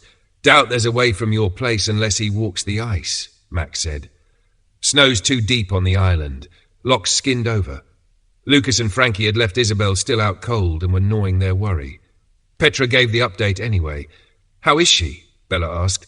"Propped up now," Petra said. "She's using that back thing on the bed and says she wants one." "Talk to Danton," Bella said. "His design." "Right," Babs said, clapping her hands once. "Coats on, work to do. The fridge in the metal shed won't warm itself." They were pulling sleeves when Gary shouldered in, face set. "Two passed in the hotel last night," he said quietly. "Mr. McBain and Mrs. Angus. Looks like the cold. Heating failed sometime in the night. We don't know when. Place was freezing by morning. We can't get it to relight. Can Alex come up?" "I need to see to the generator first," Alex said. "I'll be up in an hour. Meantime, pull in wood and keep at least one fire going." Gary nodded, then frowned. "And why's the old lorry on the hotel road with half its back missing?" "Long story," Alex said. "Later." He hauled the last 2 25-litre cans down to the engine room and fed the Jenny's tank. His healing arm sent a sharp reminder up to the shoulder. He gritted and carried on, left the empties in the boathouse to refill later, and stepped out into weather that had turned again, snow coming thick, a grey curtain. At the hotel, he went straight to the boiler room. The fault showed itself like a guilty child. The feed-water pipe to the hot water boiler had snapped in the freeze. The safety shut it down. No quick fix. He climbed to the attic first, checking the header tank wasn't filled with drift. The space was clear, the tank and its pipes smothered in insulation. He stripped the lagging from the stopcock and turned it off, then chased the runs down through the floor into the cellar. Down there the lines were well wrapped and punched through walls. Unlikely they'd frozen. The bad spot was local, by the old long-unused doorway between the two boiler rooms where someone had never bothered with lagging. To thaw it, he'd need heat on this side. That meant waking the old wood boiler. He found Gary in the lounge, practicing idleness. "Gary, get bodies hauling wood to the old wood boiler in the cellar. We need a heap. Now. On it." Gary snapped upright. "Brian, Richie, help me, Marissa. Mind the kitchen door. Open when we're coming. Shut it once we're through. No point heating the car park." Alex lit the wood boiler, fed it enough to get it drawing, then fed it again because old iron was greedy. He'd serviced it a few months back. It would run. It only pushed heat through a ring of ancient cast-iron rads in the kitchen, hall and cellar, but that was the right footprint for what he needed. Next problem, the door between boiler rooms. Locked. No key in sight. He needed it open to chase the freeze from the dead side. Gary stomped back in under an armful of logs. "Perfect timing," Alex said. "Have you a sledge or a crowbar?" Gary cocked his head. "Maybe better." He vanished and returned with a grin and a lump of rusted metal big as a fist. He dropped the thing into Alex's palm, a heavy old-fashioned key. "Will this do?" Chapter 23, Reinforcement of the Land Rover. By the time the wood boiler settled into a steady hum and the cellar air lost its bite, Alex climbed back to the kitchen for a breath and a brew. He handed Gary the watch. Keep an eye on the boiler. Shout the moment the ice in the feed line began to give. He sent the other two scurrying for every bucket they could find and told them to stack them in the cellar. Insurance against whatever the pipes spat out next. Tea drained and warmth back in his fingers, he headed down again. "Plenty of pipe and fittings," he called over his shoulder, kneeling to the jumble on the bench. "But I've no tools. Shed? Hotel stores? Anything." "I'll be a minute," Gary said, already pelting off. Half an hour later he reappeared, bowed under a canvas tool bag that clinked like Christmas. "Everything you need, probably more," he said, dropping it with a thump. Alex unzipped it and grinned despite himself. Spanners, cutters, blowtorch, even a proper flaring kit. "Where'd you find all this?" "My dad could fix anything," Gary said, and there was a small, complicated smile in it. "Didn't exactly pass to me." The pipe answered for him. A pale plug of ice shot free with a wet cough and doused Gary from thigh to boot. "Well, since you're already wet bucket," Alex said, not bothering to hide the smirk. "Cheers," Gary deadpanned, grabbing one. Nearly 3 bucketfuls sluiced out before the line sighed empty. Gary vanished to change. Alex cut out the split copper, sweated in a new section, then clambered back to the attic and cracked the stopcock. The tank water didn't drop. He pressed his tongue against his teeth, thinking. Back below, he clipped a hose to the drain tap by the boiler and ran it into the sink. If it was an airlock, this would pull it through. The water glugged, then steadied. He bled the lines, thumbed the reset, and on the third try the burner took with a low, hungry roar. He left Gary with orders. Feel every radiator. When they're hot, shut off the cylinder. No sense burning oil you don't have. Then he stepped outside and paused. It wasn't late.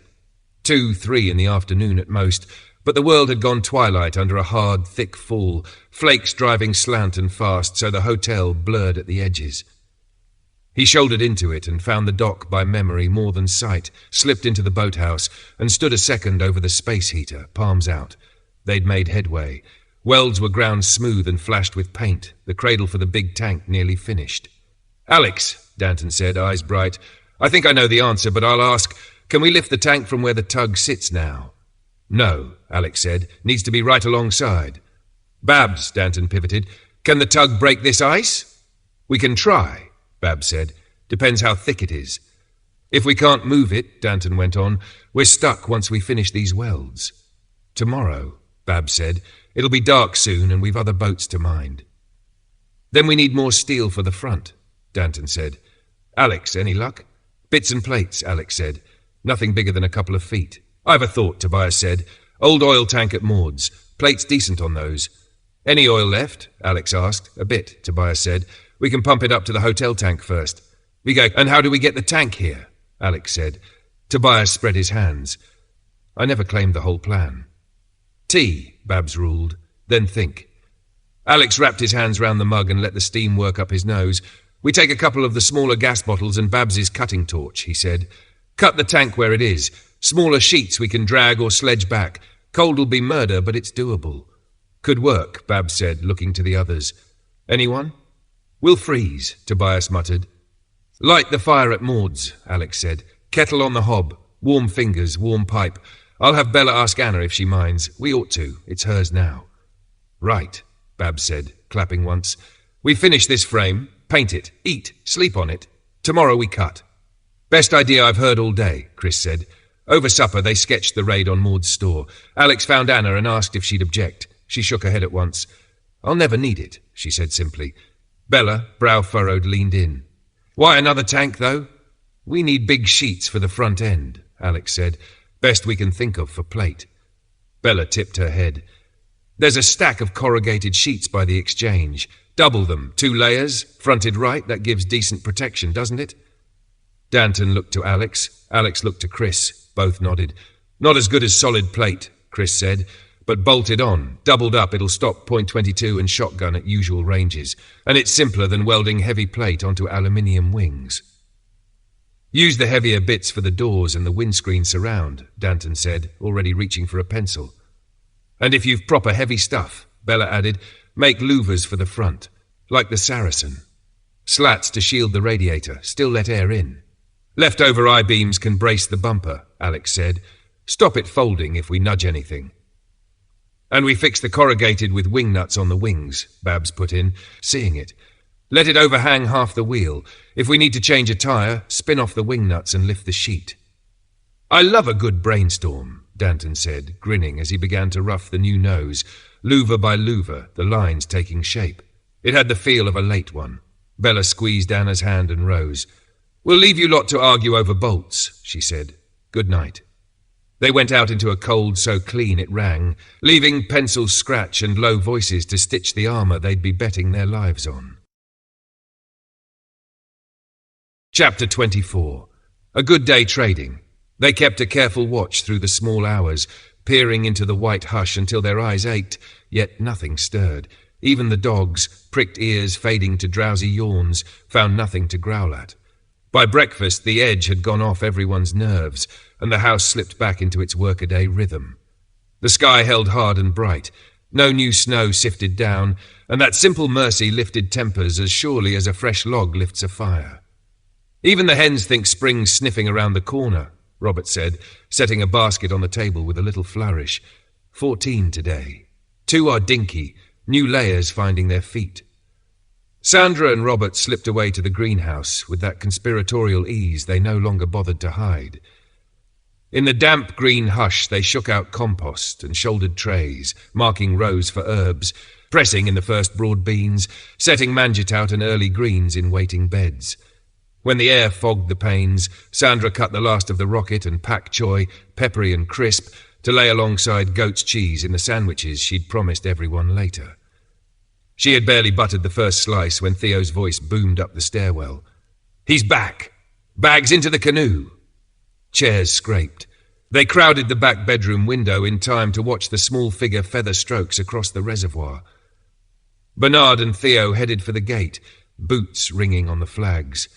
Up close the man was alone, which surprised Bernard, though he didn't put it in his voice as they let him in and Theo patted him down. Only a notepad and a pen turned up. No blade, no pistol, so they steered him to the kitchen's heat, where Vincent had already lined up the bulging veg bags they'd agreed upon. The newcomer, William, set down 4 groaning carriers of his own, tea bags by the brick, sweeteners, coffee, Ovaltine, chocolate enough to ration for months, sweets for Bobby and Tina, mushroom soup sachets, 3 packs of 4 lighters. He looked almost apologetic under the attention. Sorry I didn't come yesterday, he said, rubbing his hands near the stove. My daughter's ill. I couldn't leave her. What's going on with her? Sandra asked, already half rising. I'm a doctor. Ear infection after a cold. We've had her on cod liver oil, the old remedy my gran swore by, and cotton wool to keep it warm, clean as we can. How old? Sandra said. 10. Twins. Both 10. She was gone a moment and back with a small bottle. Antibiotics. She needs the whole course. No skipping when she feels better, or it'll bite back. His shoulders dropped with something like relief. Thank you. truly.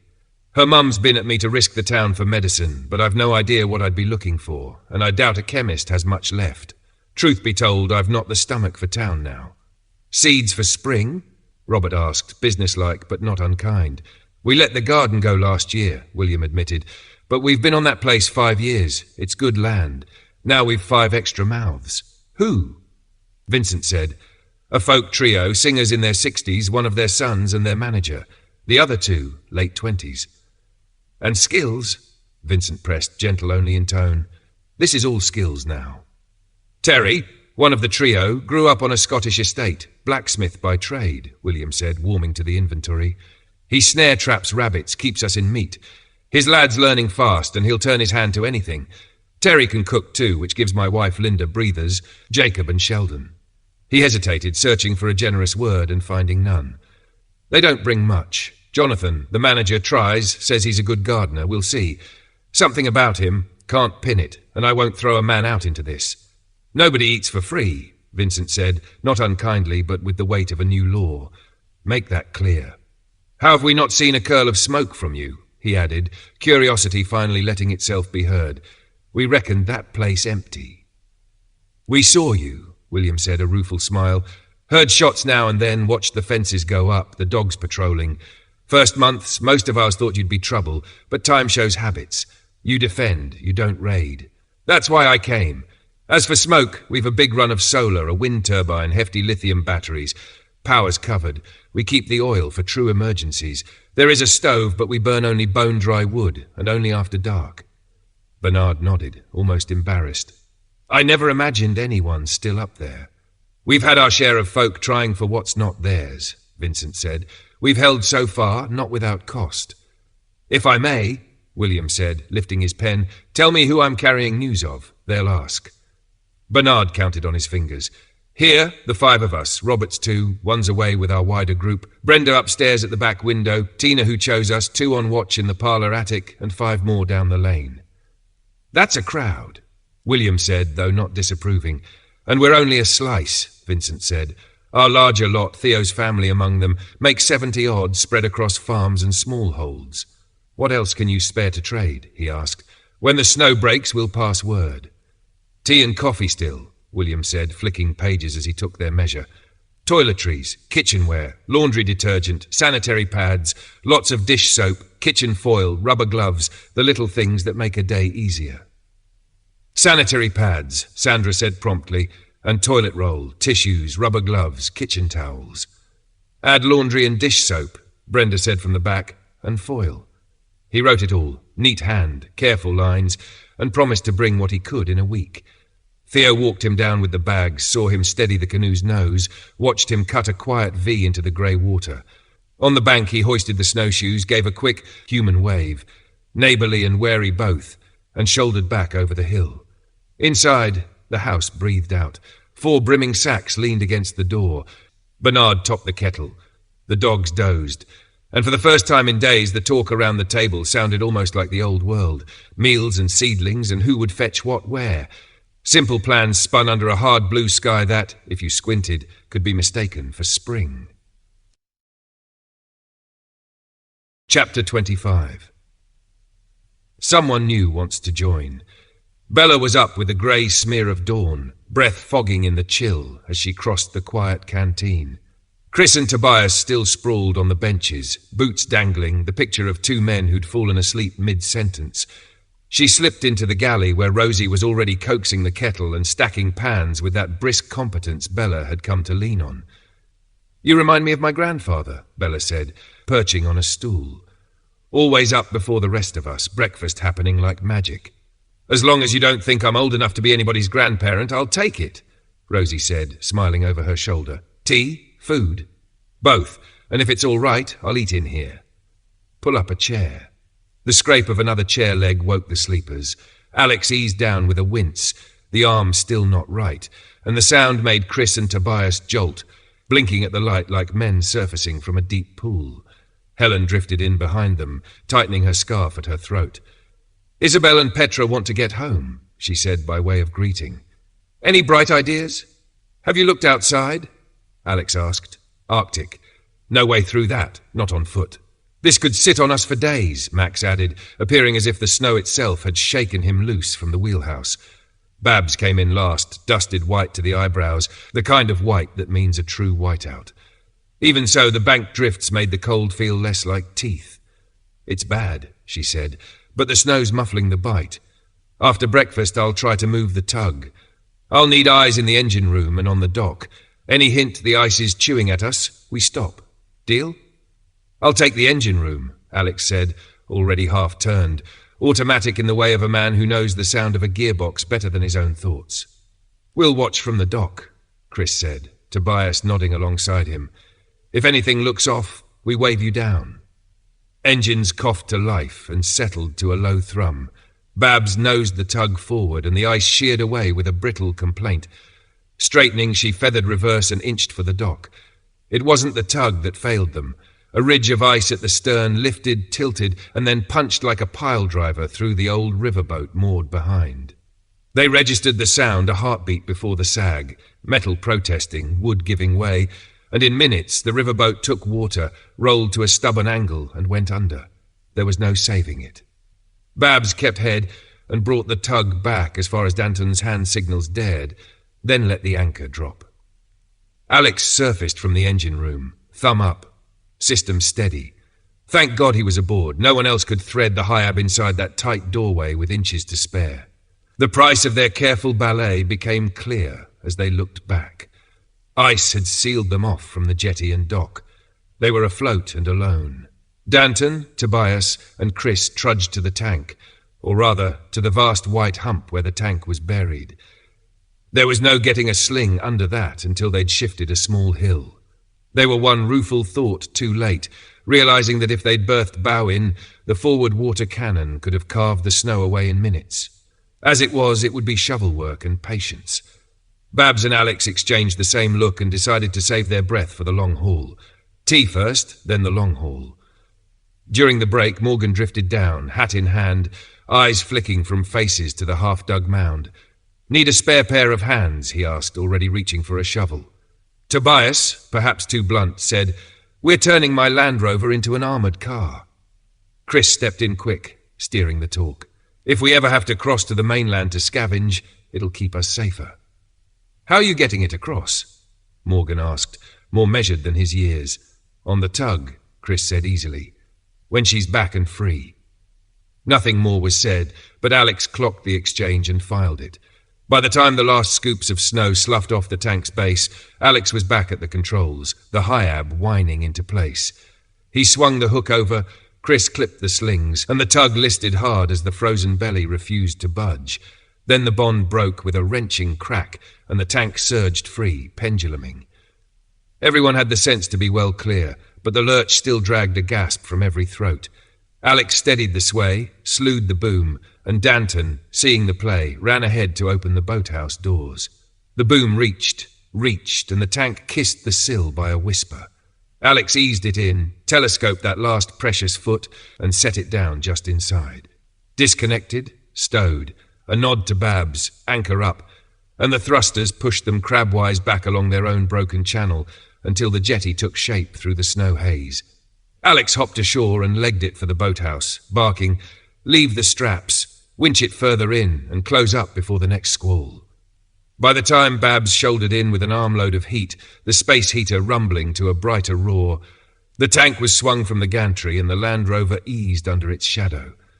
Morgan and Chris popped the last stand bolts free. Babs thumbed the hoist and the tank settled onto the reinforced frame. The new springs didn't so much as sigh. "It worked," Tobias said, unable to keep the boyish wonder out of his voice. "Of course it did," Danton replied, but his grin matched.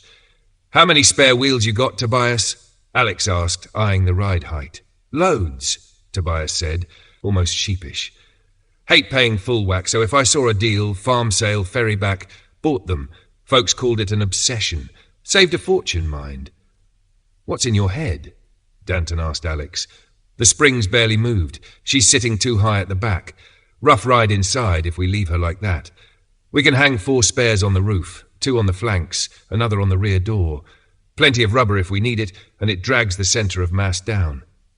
"Let's finish the hard stuff, then load test with bodies," Danton said. Dial the weight after we've felt it. Agreed, Chris said. Drill's out. Let's pin it down. Danton glanced to the doorway. Morgan still game? We need corrugated sheets from the far side of the exchange. I'm in, Morgan said at once. Point me. You won't be solo, Danton said. Tobias, you know the stack. Give him a hand. They clattered off into the white. As the door fell shut, Danton lowered his voice just enough to stay inside the walls. 3 days ago he asked whether you'd let him come with us, he said to Alex. He doesn't know we're going. Says this place will unravel in months. Calls them dreamers, wanting more than they give. Alex stared at the tank, thinking of weight and balance and the other kind. We've space, he said finally. But it's not my call alone. After supper, everyone in. Put it to a vote. Chapter 26. The tank is fitted. Morgan and Tobias came shouldering into the boathouse with armfuls of corrugated iron, snow crystallizing along their sleeves, the sheets clattering as they leaned them against the wall. You never said how many, Morgan said, catching his breath. True, Danton admitted, pencil tucked behind one ear. We'll need 8. Better to have 10. I'd hate to stop and fetch 2 more when our hands are already filthy. No bother. 6 here already. Let's bring 6 extra and be done with it, Morgan said, already turning back toward the drift. Alex, shaking warmth into his fingers, led Chris and Morgan out to Babs's yard to the spot where he'd clocked heavier steel, dense, cold slabs half buried under blown snow. They marked what they could drag and what would need cutting where it lay. Inside, Danton paced the rear face of the fuel tank now perched on the Land Rover's reinforced frame, measuring twice. Then again, a bold marker skating a rectangle where a door would go. He'd just lifted the cap when Alex came back through the heat haze. Make it 2 doors, Alex said, tapping the outline with a knuckle. More ways in, more ways out. Flexibility if something jams. Danton studied the panel, considered the bracing. Not much more work, and it could save a day when it counts. 2 doors it is. He redrew, bisecting the first panel into twins. Chris swapped the grinder's wheel for a cutting disc, goggles down, the pitch of the motor rising as Babs set a kettle to sing on the space heater's top plate. When Tobias and Morgan shouldered back in, cheeks raw with cold, Danton called across, You got Land Rover hinges at your place, proper ones? Brand new, though for a 90, Tobias said, brows lifting. Why? Back doors, Danton replied. If you're going home tonight, bring them in tomorrow. Tobias shook his head and stamped snow from his boots. I'm staying on the boat. Takes me till midnight to heat mine, and I'm asleep by then. I'll nip down now and fetch them. Anything else? Danton scanned the tank. Not that I can see. Cheers. If you don't need me here, I'll walk with him, Morgan offered. We can roll back a couple of spares. You'll want at least 2, right? Good shout, Danton said. We're fine. See you in a bit. As the outer door thudded shut, Danton turned to Babs. Got a tap and die set? What size? She asked, already crossing to a battered tin chest. 6 millimeters. What for? I'm fixing the hinges to the skin before we do the final cut. Bolt them on while the panel's one piece and they'll line themselves. No sag, no guesswork. Babs's mouth tipped in approval. Neat. And flat bar? 3 mil? Back wall, racks, 3rd shelf, she said. 25, 40, 75 wide, bits and bobs, not full lengths. Perfect, Danton said. 40 mil for door frames, the rest for brackets. We'll back every panel with bar so we're clamping to something with a spine, not just the aluminium. Worth its weight when the track gets rough. Chris killed the grinder mid-kiss of the steel. So I'm pausing till the hinges show? Afraid so, Danton said, wincing at how close the line lay to being finished. They turned to the wheel arches. Danton measured the sweep. Alex and Chris vanished into Babs's storeroom, returning with a freestanding rack welded from angle iron, mostly empty, mostly perfect. They stripped it down, sparks stitching light as Chris ran beads to create 2 stout support arms. With one side tacked, Danton and Alex shouldered 2 sheets of tin into place, double-layered as Bella had decreed, while Babs clamped the sandwich to the angle, ready for drilling and bolting. Bootsteps sounded. Tobias and Morgan reappeared, lugging 2 wheels and a dusty box of 12 hinges between them. Right, Babs said, hands on hips, gaze sweeping their pink faces and the shiver they were pretending not to have. You lot might be tireless, but I'm not. Call it. Food, then sleep. Danton took the cue, and as they shut down torches and wound leads, He caught Morgan by the elbow with a gentleness that wasn't an accident. "Back at first light tomorrow?" Morgan's nod came fast, relieved. Wouldn't miss it. He left on that good note. After dinner, Petra settled back in the cabin, the corridor quieting. Bella steered them to the larger question everyone had been circling. Morgan's hope that he'd be leaving with them. "It isn't the ride I'm worried about," she said, glancing at the scribbled list she'd been building in her head for days. "It's where everyone beds down at the far end. Count heads." "Daniel's place," Alex offered. Bella held up a hand and built the picture out loud. "Even with Helen, Chris, Danton, Vicky and Bradley, add, say, Rosie and Babs, we're still 2 beds short. Anna can double up with us girls in the back bedroom. Max in the dining room if he must. That still leaves at least 2 souls without a spot." She let the pause sit, then snapped her fingers. "The milking parlour. We finished the other 2 rooms. It's a day's graft. Till then, the barn stove will keep them warm enough to sleep. We'll need heat in the parlour if it isn't set up," Alex said. "Fireplaces from the dam house won't run radiators. I clocked something at the tractor farm," he added after a beat. "Can't swear to it. I'll check when we're back." "Babs, Rosie, share a room?" Bella asked. The 2 exchanged a look and shrugged in the same rhythm. "Fine by us," Babs said. "Then we carve a nook in the downstairs back bedroom for Bradley," Bella went on. "It was a modern barn after the house fire. Stove still in. It's warm. Anna, you're with us. Max can take a sofa and grumble about it like a gentleman." No one balked.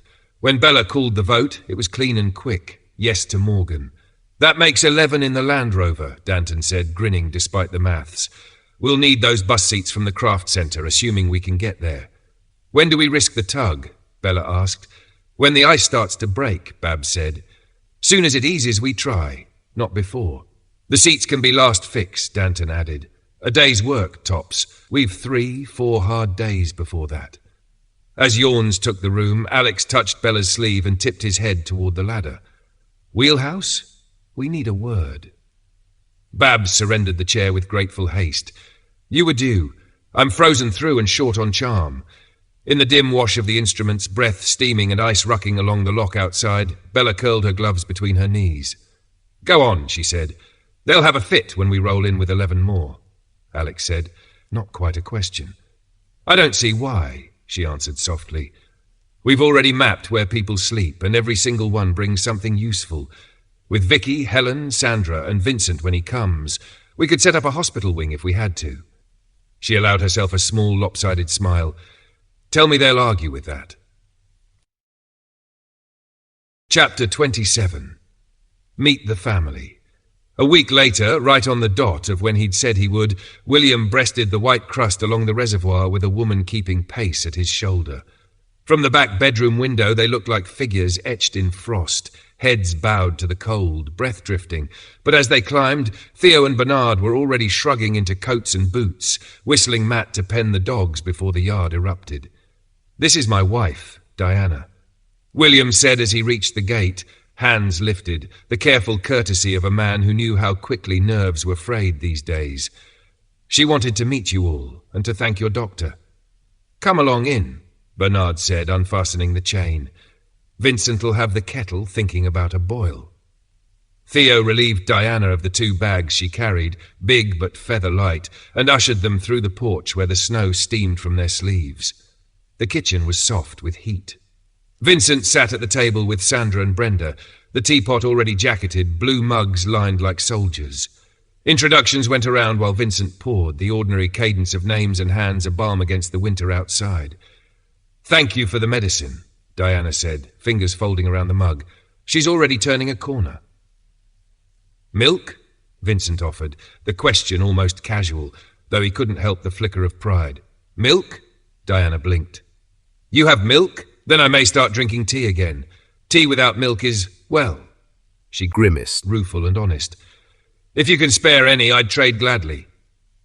"I don't see why not," Bernard said. "Brenda and Rachel used to make cheese from the surplus." He caught himself, glanced to Brenda. "They did. We lost Rachel in a fire down the road a few weeks back." "I'm so sorry," Diana said, voice lowering. "Truly." "Cheese," William added gently, as if laying a small stone on a grave, "if you start again, would be welcome. It's goat's cheese.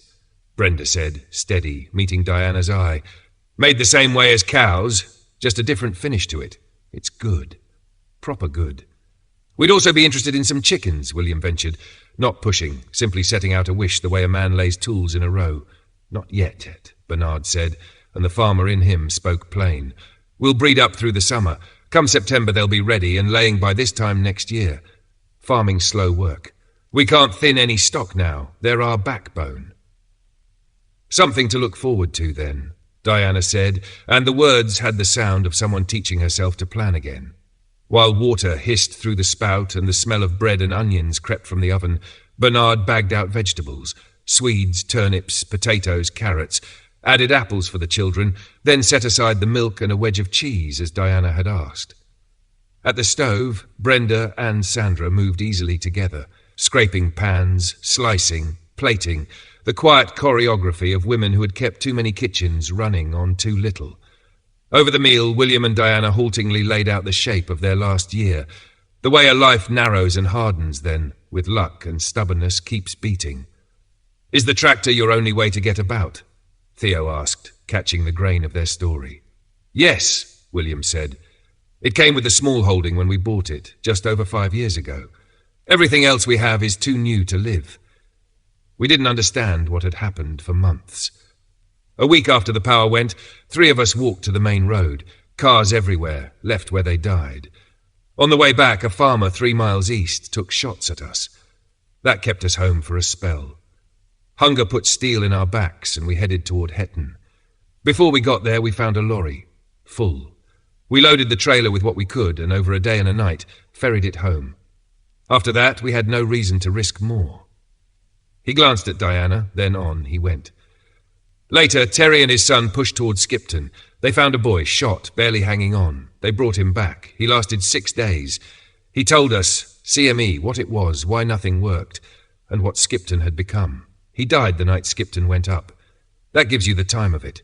We decided we'd no business going anywhere. We're not cowards. We just saw no sense in dying to prove a point. None of us has fought. We've no weapons. Keeping our heads down seemed wisest. You're still here, Theo said, not judging, simply marking a fact. Hard to argue with the result. Bernard leaned back, hands around his mug. My granddaughter dug into the numbers with Matt. Most would die in the first 6 months. After that, as the cities ran out of food and water, and with a winter like this, she reckoned 95% of the UK would be gone. Likely the same everywhere. Farmers, folk used to doing without, to mending to seasons, would fare best. She told us civilization would unravel faster than we like to think. We doubted at first. He looked at the window, at the drift piled there. We don't anymore. She's the reason we're still breathing, Vincent said, a warmth in his voice that had nothing to do with the stove. She sees angles the rest of us miss. I'd like to meet your granddaughter, Diana said. She's in Scotland just now. Vincent replied, back when the snow eases. Scotland? William's brows shot up. We didn't even make Skipton. She must have some moxie. For a girl just turned 15, Vincent said. She's remarkable. 15, Diana echoed, disbelieving. And you let her go to Scotland. Are you mad? When you meet her, you'll see, Vincent said, not unkindly. You'll see why letting her is the same as trying to hold back the tide. Robert, who had eaten in small, distracted bites, pushed back from the table. The chair legs whispered on the flagstones. He lasted another breath, then another. Then he stood, the worry he'd tried to tuck under his ribs finally crowding out his manners. Sandra rose with him without a word, followed him into the passage, the soft murmur of her voice catching and soothing like a hand over a skittish mare. Robert's fretting, Vincent said into the hush that followed. She meant to be back before the snow came in, but it came early. They'll have been snowed up there. Worse than here, I expect. But if anyone can make a 600-mile round trip in this world, it's that girl, and Alex with her. I hope so, Bernard murmured, gaze going distant. His thumb rubbed the rim of his mug, the old habit of a man who counts what he has, then counts again. Outside, the wind shifted along the eaves, and in the pause that followed, the dogs settled, and the house, full of strangers and kin, breathed as one. Chapter 28. Max interrupts the moment. Danton was up with the grey. breath fogging as he crossed to the canteen, a rare eagerness in his step. He wanted the morning's graft started early, enough done that he could steal an hour later with Vicky and Bradley without the itch of guilt. He wolfed the last of his breakfast, snagged Babs's keys with a grateful nod, and headed down to the boat shed where the metal kept its night cold and the day's work waited. He'd barely set the keys on the bench when Boots scuffed at the door. "Was that Vicky with you?" he called, surprised at a voice drifting in ahead of the footsteps. Morgan stepped in, snow still jewelled in his hair. "Walk down with her and your lad. You don't mind, do you?" "Mind? No," Danton said, a quick shake of the head. "Just didn't expect her this early is all." He wiped his hands on a rag, shifted tack. "Listen, question for you. You still set on coming to Yorkshire when we go?" "Yes," Morgan said without pause. "Fiona and I were going to ask today." "Ah, Fiona, is it?" Danton's mouth tipped. "Didn't know you two were an item." "Sort of," Morgan said, just honest. "Early days, but we gel. She'll always be a friend at the least. We've talked about getting out of here since day one. I take it you feel the same. This Land Rover, this is your bug-out wagon when the weather turns, yeah?" "Sort of," Danton said. "We're going to Yorkshire with Alex and Bella. If you still want it, there's a seat for you. Fiona, we didn't factor her in, but I reckon it's doable. We'll speak to the others." Morgan's face lit, some tightness around the eyes easing. "Thank you. Thanks. I'll tell her later. We've got a shift at the exchange. No one's volunteering, so..." He grimaced. "Place is falling to pieces with Lucas and George snowed in and no Maud." "Should be on a rota," Danton muttered. "Right, then put those hands to use. Hold this hinge on the line and I'll drill." They fell into the rhythm, the bite of the bit, the oil, the steady hand. Vicky stepped into the canteen upstairs with Bradley on her hip just as the rest drifted in, stamping snow-hunting mugs. "What, did the bed catch fire?" Tobias called, grin sharp. "Didn't expect you till later." Vicky sailed past the jab. "I'm checking Isabel. She needs to be up and moving that leg. Can I leave Bradley with you?" "He's fine," Rosie said, already reaching for the boy. "We'll keep him happy." "Where's Danton?" Vicky asked, scanning faces. "Boat shed," Max said, neck deep in the Land Rover. "Oh," a small nod. "Back soon." In the shed, a thread tapped true, a bolt snugged home. One hinge down, three to match. Danton used a straight length of flat bar to true the lines. Morgan leaned his weight and steadied, and metal answered the measured ask of drill and tap. By the time they were near the last plate, boots thumped and cold air slithered in. Chris and Alex, shoulders dusted with flurries. "Give us a sec," Danton said to Morgan, then to Alex, quiet and direct. "Word?" "Go on," Alex said, drawing aside. "I've spoken to Morgan. He's still keen, but he says he and Fiona are a couple and he wants her to come. Dunno how Bell'll feel. Fiona's got useful skills, construction, demo, logistics, and she's licensed on explosives. Their captors wanted her skills for something." Alex's mouth thinned. "Something big, probably. Something that left bodies. They won't be doing it now." He let out a breath. "As for Morgan and Fiona, let me talk to Bella. I'll tell Victoria you'll be up in an hour. Thanks for flagging it."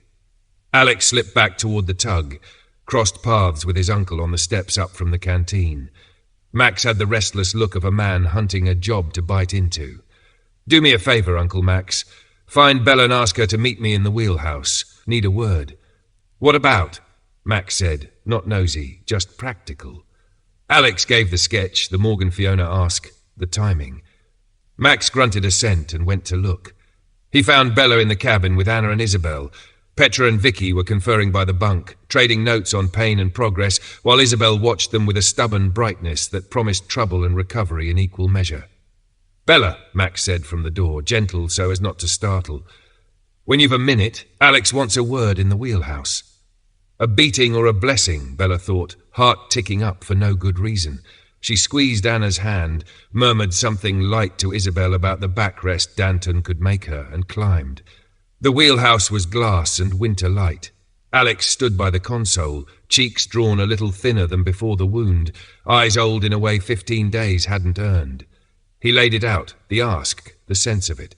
Bella listened, mouth tipping as she teased, "What are we doing, taking the whole island?" But the humour softened quick. "One more won't sink us," she said at last. Alex handed her the binoculars, chin flicking toward the window. "Look, Marina Town." She swept the shore. I see it, she said quietly. Nothing burning, no smoke, no heat shimmer. In this cold you don't last long without a fire. He didn't answer at once. He watched her face instead, how she scanned, how she weighed, how she carried the shape of a place in her head. He'd forgotten how easy this could be, the two of them turning a problem over like a smooth stone, worrying it with questions until the edges made sense. It was his uncle's phrase, putting the world to rights, but in moments like this, it felt possible. Bella felt the weight of his gaze and didn't shy. The unease that stirred wasn't warning so much as hunger for a thing she had no name for. Not yet. They talked on, small things and large disguised as small, the kind of talking that warms hands without a fire. The door banged softly and Max leaned in, the island's cold shouldering with him. Bella's arms twitched with the urge to sling around Alex's shoulders, to say I'm here without making a promise she didn't yet understand. She didn't, she only straightened and turned. You two all right? You've been up here over an hour, Max said, worry tucked under the banter. We're fine, Bella said, and it looks like we might have one more for the road. Fiona and Morgan are a thing, apparently. Alex nodded, business settling over him again like a coat. I'll head back to the boat shed. He took the ladder down, boots careful on the rungs, the tug's deck a gloss of cold. At the bottom he paused, an instinct, and glanced back. Bella was still there in the wheelhouse, framed in winter light. Their eyes met, just as she'd known they would, and something unspoken answered between them. Her mouth tipped into a smile she didn't bother to hide. He returned it, small and sure, then turned into the wind and went to work. Chapter 29. Alex alone time with Bella. Word travelled fast along cold steel and warmer gossip. Alex found Danton first, told him Bella was fine with Fiona joining the run south. Danton's relief showed in the way his shoulders dropped and his grin wouldn't behave. He went straight to Morgan with it, and the lad lit up, hope looking suddenly less like a daydream and more like a plan. The boat shed kept its breath like a larder, oil, iron, and the clean bite of cut metal. Chris worried the grinder through the last of the door cutouts until both doors swung true on their temporary pins. Morgan rolled up to start on the firing slots, measuring tape snapping against the tank's flank when Alex raised a hand. Hold it. These marks are wrong, he said, tapping the paint. Danton frowned. They're 6 inches down from the top. That's where. From the outside? Sure. Alex climbed into the tank, boots clanking, his voice coming hollow from inside the steel shell. But from where a person sits. He crouched, sighting along where a shoulder would naturally set. Morgan, get comfortable like you're about to shoot. Proper rest on your knee, cheek to an imaginary stock. Good. Now look where 6 inches down puts your eye. You'll be craning like a heron. Morgan adjusted, felt it, and winced. Too high. Exactly. Alex chalked new positions low and centered for a seated shooter, then rapped the wall with his knuckles. These. Transfer them outside 1 for 1. They remeasured, squared, and scribed the corrected ports, a small change that would matter on a bad day. Up in the canteen, Vicky and Danton had their heads together. Lists, timings, Danton's thumb running greasy arcs over a pencil sketch, when Bella and Anna slipped in from the cabin, cheeks still pink from stove heat. Petra says Isabel can go home once the weather lifts, Anna said, hovering at Vicky's shoulder. That true? Vicky nodded. She's ready, and Petra needs to be back minding their place. Soon as Lucas can reach us, they can go. Why? Babs thinks if the weather settles, we can run up to the craft centre for the seats, Bella said. We could drop Isabel on the same pass. How do you get her from the jetty to the farm?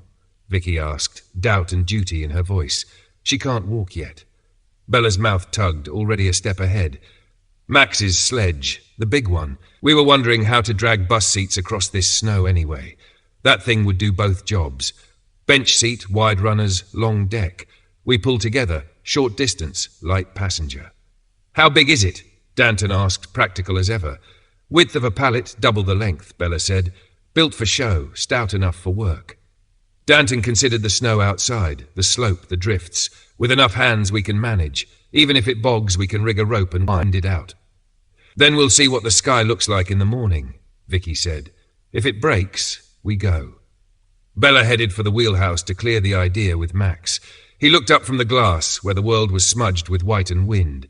The sledge at your place, she said. Can we borrow it tomorrow? The Santa sleigh? Max huffed a small laugh. Not mine, not really. Left after last year's party. Belongs to everyone, which is to say no one. No one will bark if we put it to work. What's the plan? Seats from the craft centre, she said, and Isabel home. Do it, he said, already scanning the shore again. Careful on the ice. Back below, Anna was kneeling on the galley floor with Bradley, a deck of cards fanned between them, and the boys' attention fixed as if they were treasure. Bella eased a hand to Anna's shoulder. I'm going to the exchange to see if they need cover, she said. Want to come? Anna glanced at Bradley, whose tongue was poked in concentration. Promised I'd mind him. Go on, I'll be here when you get back. The exchange was empty and sullen when Bella pushed the door. No watchman, no logbook open, no voice asking who's there. The stove still held some kindling glow, so she fed it, coaxed life until the iron ticked warm. 1 hour became 2. No footsteps on the boards, no relieved face shouldering past her with thanks. Anger warmed her better than the stove. Fiona arrived at last, hair snow-damp, eyes tired. Bella didn't bother with a hello. Where is everyone? She asked, and then added, sharp with the edge she'd been holding, this is supposed to be covered. Fiona peeled off her gloves, palms up. Lafferty and Amy did nights. 6 a.m, Naomi and Gilbert took over. When they came back 2 hours ago, they said Stevens and Stanley hadn't shown, and they were due an hour before that. Not the first time. Word is they've been loving the hotel bar more than their rota.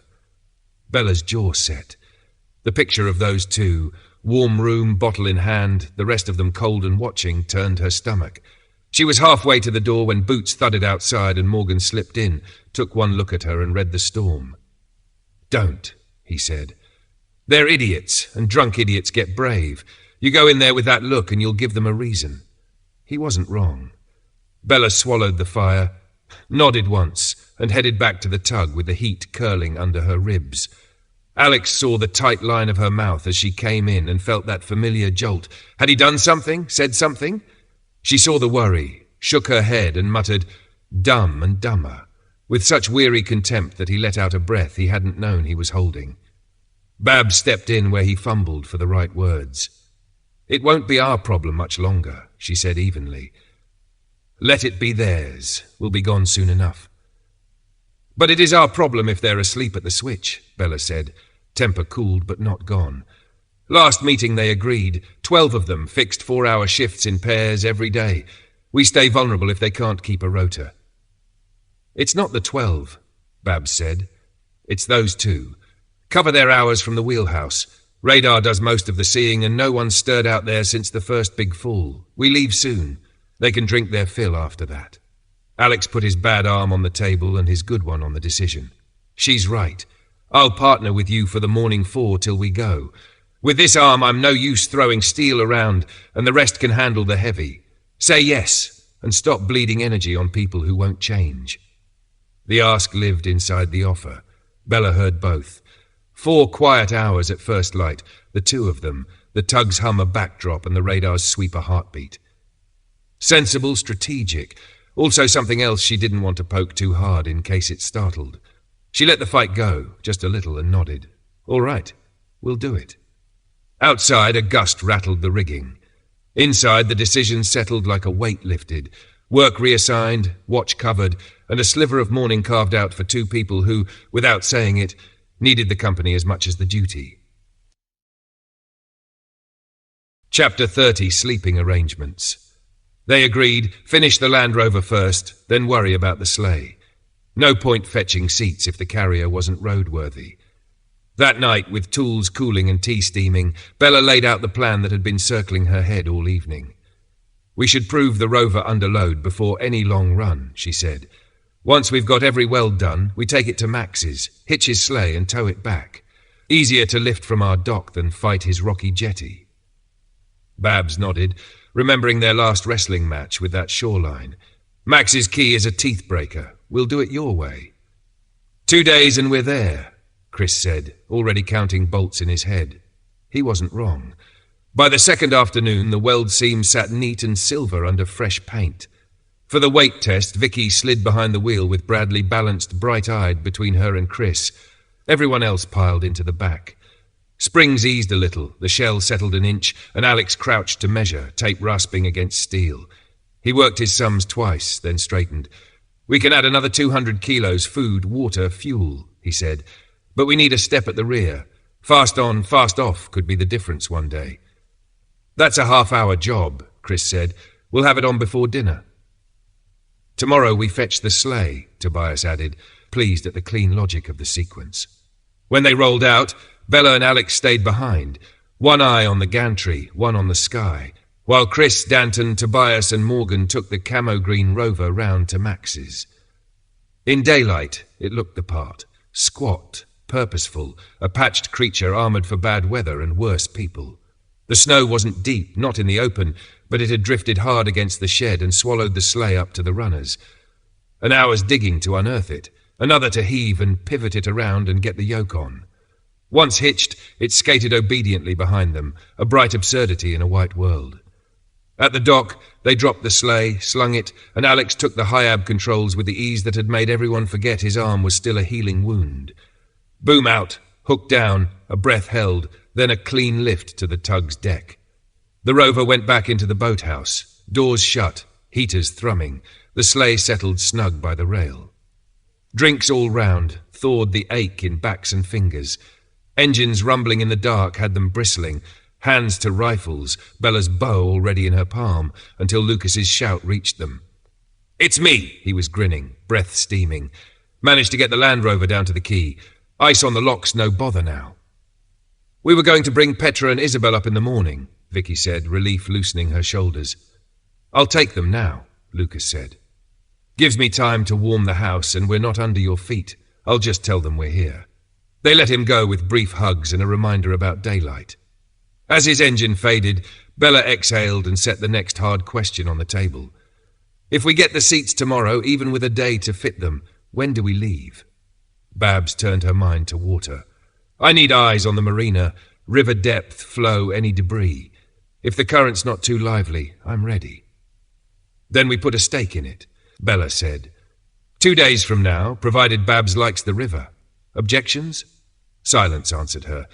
You could see the hour take shape in faces. What had been a plan was suddenly a date on their inner clocks. 62 hours. The number sat in the room like a packed bag by the door.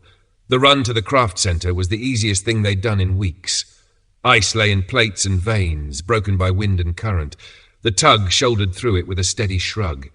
Tied at the jetty, the boys cut for the bus, while Bella kept her post on the wheelhouse step, scanning the shoreline, counting heartbeats.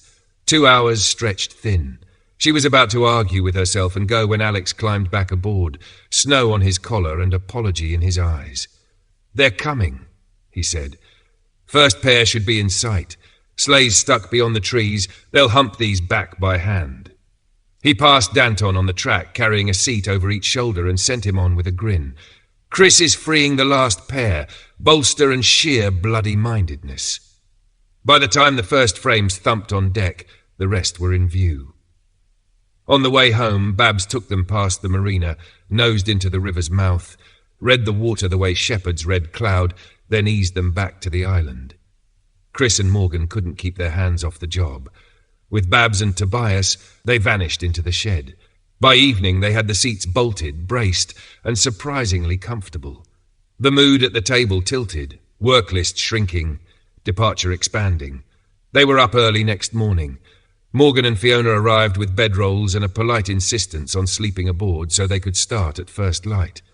Introductions were made over mugs and porridge.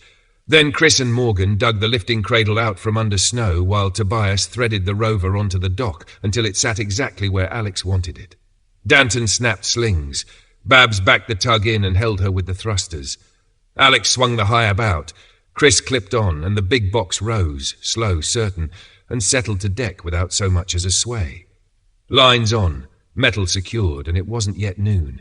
They topped up every tank, tug and Rover, loaded food and water, lashed down the lifting cradle. After a hot meal, Rosie called "last cups," and Bella spread a damp-spotted list on the table.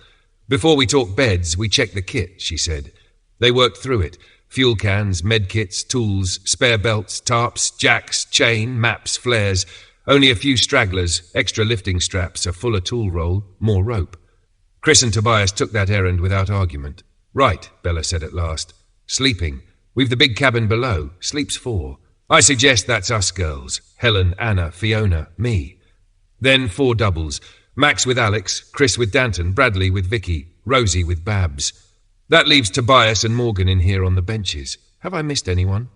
She looked round at the faces, tired, keyed, trying on the near future like a borrowed coat. No one spoke up. Outside, the wind had dropped to a whisper, the lock thinly skinning over again, as if to remind them that windows of weather, of luck, never lasted long. Chapter 31. Well on their way. Dawn thinned the frost on the windows as the tug woke to clatter and steam. In the galley, Rosie had Fiona at her elbow, the two of them working in a quiet dance, kettle singing, pans hissing, bread warming on the stove. The canteen was too tight for everyone at once, so breakfast went in waves. Babs and Max carried their mugs up to the wheelhouse. Helen ferried bowls to the girls' cabin and then slipped back to eat beside Chris, and the rest filtered through until the last plate was scraped clean. Babs gathered them with the crispness of habit. 2 on the bow at all times, she said. Eyes for shallows, deadfall, anything with a point. Alex and Max with me, watch the sonar. She tapped the weathered fish finder bolted to the console. It's not a miracle, but it'll show us what the water wants to hide. Right, she said at last, easing the throttles forward. Here we go. The levin took them like a long, cold breath. The first mile slid past the drowned marina, black ribs of burnt buildings, a skin of ash under the snow, that bitter, acrid stink that seeped into the wheelhouse even with the door shut. Silence sat on everything that wasn't creaking rope or engine thrum. Their first tangle met them at Lomond Road Bridge, boats bunched by current and ice, knotted like driftwood. Babs feathered the thrusters, pivoting the tug broadside before she backed into the mess. Morgan and Chris went over with lines, boots slipping on iced decks, and made fast to the nearest hulls.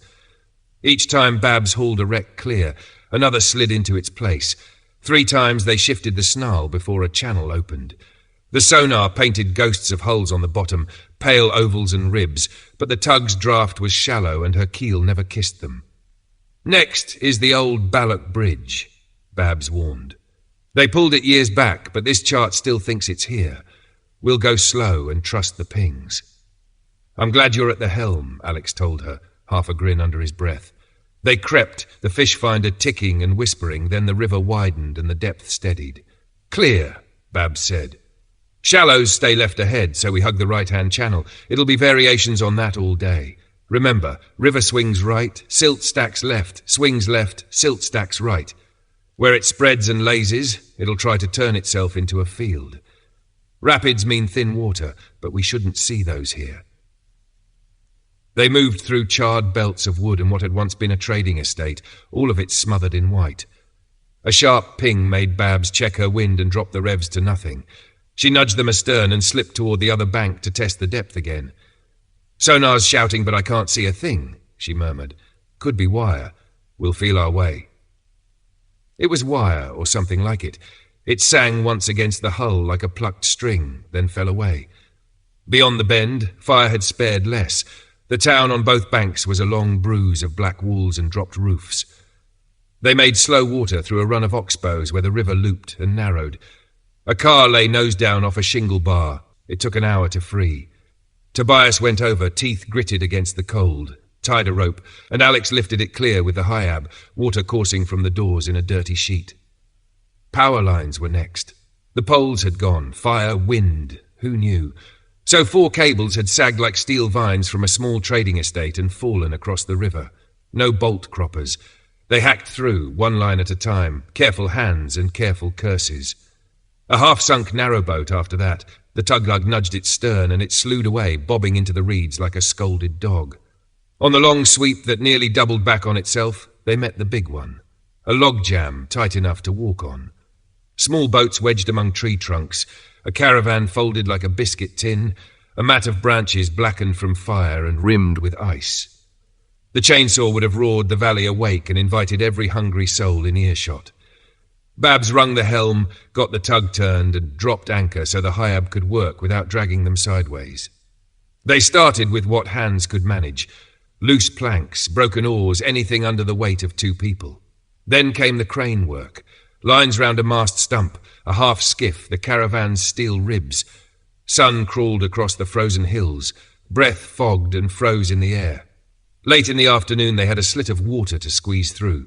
Babs had to run a mile to find room to turn them back downstream. Momentum, at least, favoured them then.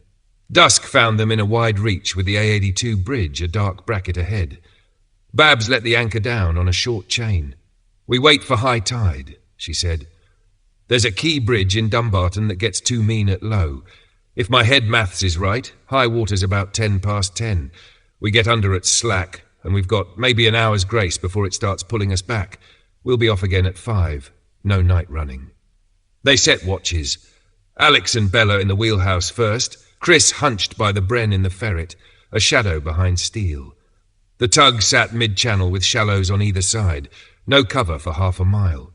Anyone could wade toward them if they fancied a freezing slog. The water would hit a tall man at the shoulders. Alex swept the banks with binoculars. Unlike the river stretch above, Dumbarton hadn't burned to the map's blank. A light flicked, then another, and a pair of headlights crossed a distant street. "There are people," he said quietly. "I've counted 3 sets of car lights in different places in just a few minutes. That's not one family." "Tomorrow could be lively," Bella answered, eyes on the dark cut ahead. "Let's hope they're all inland and none of them curious about a tug. I want the sea under us and empty banks on both sides." Chapter 32. Running the Gauntlet. They were all up just after 4, moving quiet as breath so the cold wouldn't notice. Alex and Bella ferried mugs and a plate of bread heels to the wheelhouse, trading places with Max and Helen, who'd held the line since 11 and now slipped away for heat and food. Alex took the binoculars in steady hands, while Bella swept the banks and waterline with the thermal, cool river, warmer trunks, the occasional fox glow. "Alex!" Movement left aft about 50 yards. Bella murmured, eyes on the screen. He swung the glasses and caught a ripple of shadow before it ghosted behind the trees. "Hold it," Bella said a beat later, her voice easing. "Deer, false alarm, they're coming down to drink." "Venison," Alex said, because tension needed somewhere to go. "Leave them be," she snapped back, then softened when he cut her a rueful look. I know, just leave them." Babs came up with her coat zipped to the throat and the look of someone who had already run the river twice in her head. Bella yielded the chair and headed for the canteen. "I can't risk lights, so it's radar and the night camera," Babs said, hands hovering over the controls. "I'll mind the scope. You talk me on the camera. Directions simple and exact. Left means I take a yard left, repeat it for more. Same for right. For bends, call it. Bend left 45. Then walk me through with left-right until we're straight again. No poetry, just numbers." "I understand," Alex said, already leaning into the job. "And keep at it until dawn takes the worst black off the water." They ghosted under the A82 and drifted toward Dumbarton in a low, patient creep. Babs read the radar like a book she'd read before. She barely needed Alex's voice, except where the river pinched around pilings or deepened without warning. Past a string of houses quiet as stone, and a golf course white under drifted snow, the river split itself around 3 bridges at a trading estate. Under the railway they nosed, then idled down at the road bridge ahead. The tide wasn't yet where it needed to be. Babs breathed the thrusters and turned the tug on her heel, backing them beneath the railway again, until a bend by the golf course cradled them out of the main thread. "I hope we haven't been spotted," Alex said, watching breath fog on the glass. "We were further down than I'd thought," Babs answered without heat. "Didn't place it till the golf course. Checked the level to confirm the tide, and I still like my numbers." They waited. Alex stepped out to stretch and steal a clearer lungful of air, trading a few low words with Bella and Anna along the bow. That was when he heard it. A horn's flat bark, then the grind of engines through snow. One, then another, pickups coming on straight across the green, beds loaded to the rails. "Bella, tell the others and get someone on the Bren now," he said, no louder than he had to be. She was already moving. Chris was in the ferret by the time she hit the canteen, hands on grips, eyes narrowed. Morgan, Helen, and Tobias climbed into the back of the Land Rover for the height. As the trucks angled nearer, Alex windmilled an arm, and Chris stitched a volley high, the tracers hissing overheads. The line of vehicles veered, checked, conferred by brake light, then one kept coming until it nosed down at the water's edge, and a man climbed out. "Ahoy the boat," he called, cupping a hand to his mouth as if this were a key on a summer's day. Alex started to answer, but Bella stepped up to the rail instead, the set of her shoulders making the conversation hers. "What do you want?" she called back. "That boat," the man said, like they were bartering for a bicycle. "Well," Bella said, "think again." "You're outnumbered," he threw back, loud with performance. "You'll never make it through Dumbarton." "We outgun you," Bella said, flat and steady, "and we just came through Dumbarton from the Clyde." "What do you mean?" Suspicion edged his bravado. "We passed through earlier," she said. "We're heading up to the loch." "Nonsense. It's not high tide yet." "It was last night around 10, maybe a touch before. We moored under the rail bridge, like I said, up to the loch." He stood there a long minute, face unreadable at the distance, then climbed back in. After an eternity of idling, he reversed, swung round and joined the others. "Tell Babs to ease us upriver," Bella said to Alex, already turning for the wheelhouse. He slipped inside and relayed it. The tug crept. Bella took the steps 2 at a time. "What's your plan, girl?" Babs asked, not taking her eyes off the scope. "Keep it slow." Bella said, "Let them think this is flat out. They'll race for the road bridge and stage there. We hold just out of their reach, and when the tide tops, we go hard through Dumbarton." "We've still an hour, maybe more, to high," Babs cautioned. "Then we let them get comfortable first," Bella said. "Positions set, nerves settle. At the last moment, we run it." Ahead, 3 of the trucks turned onto the A82 and braked across the span. A 4th peeled off, stopped, and a man climbed onto the bed and touched off a distress flare. It went up screaming, then popped, red star bleeding in the pale morning. Bella felt the tiny claw of uncertainty and set her jaw against it. "Stick with the plan," she said, more to herself than anyone. Babs held them mid-channel with thrusters only, no anchor, keeping way enough to answer the helm.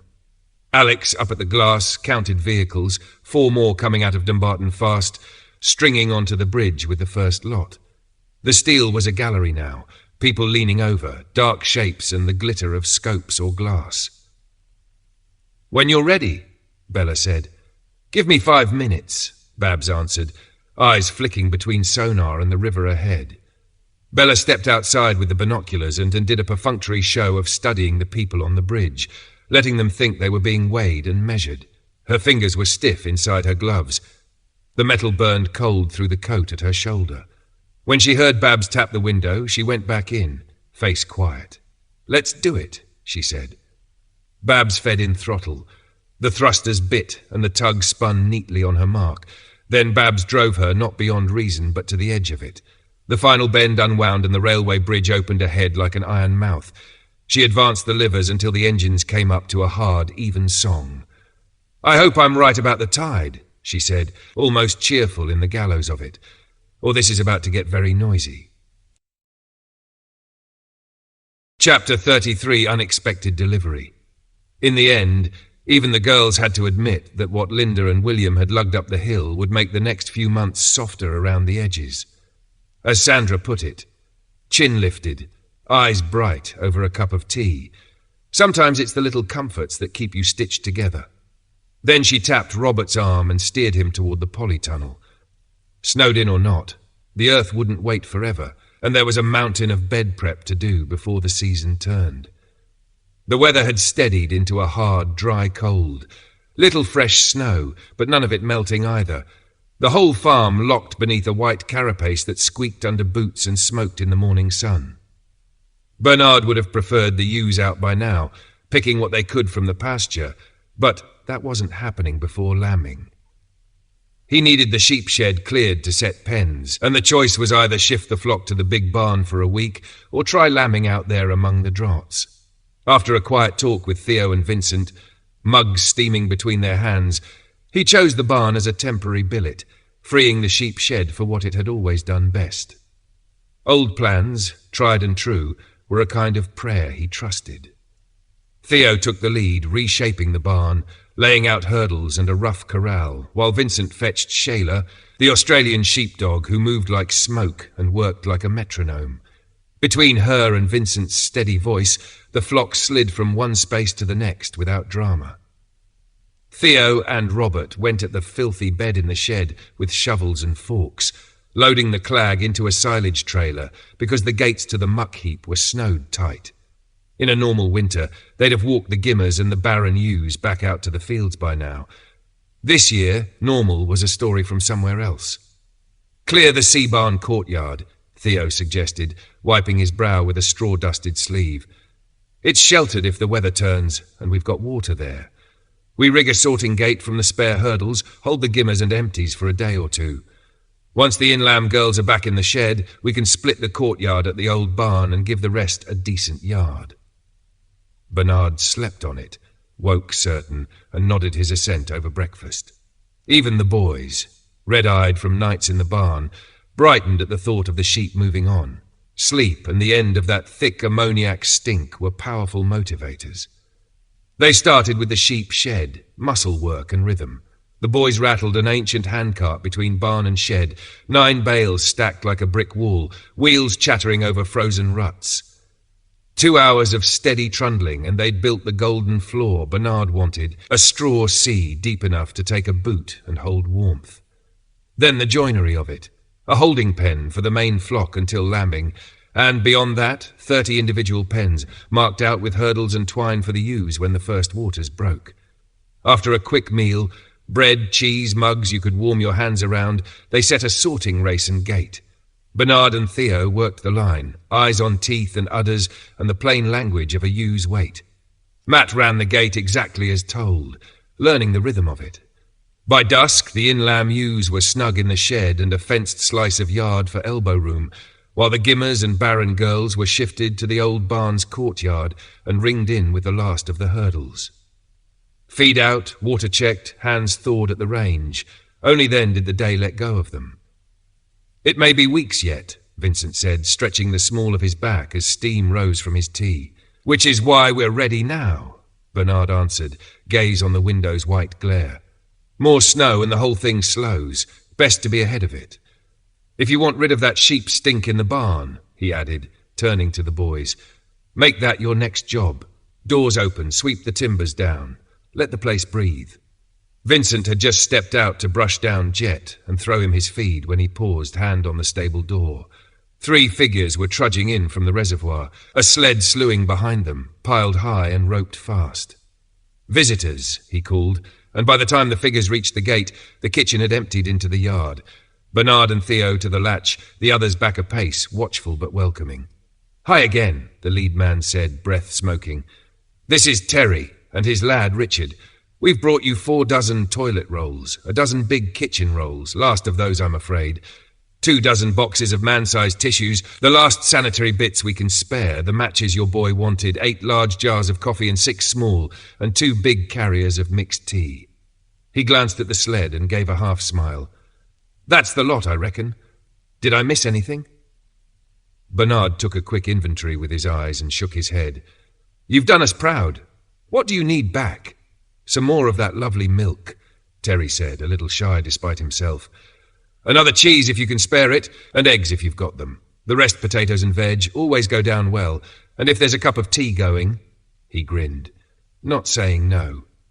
"Inside with you, get warm," Bernard said, tipping his head toward the kitchen. The girls were already half laughing, half teary as the haul came through. Things they hadn't expected to see again, not in those quantities.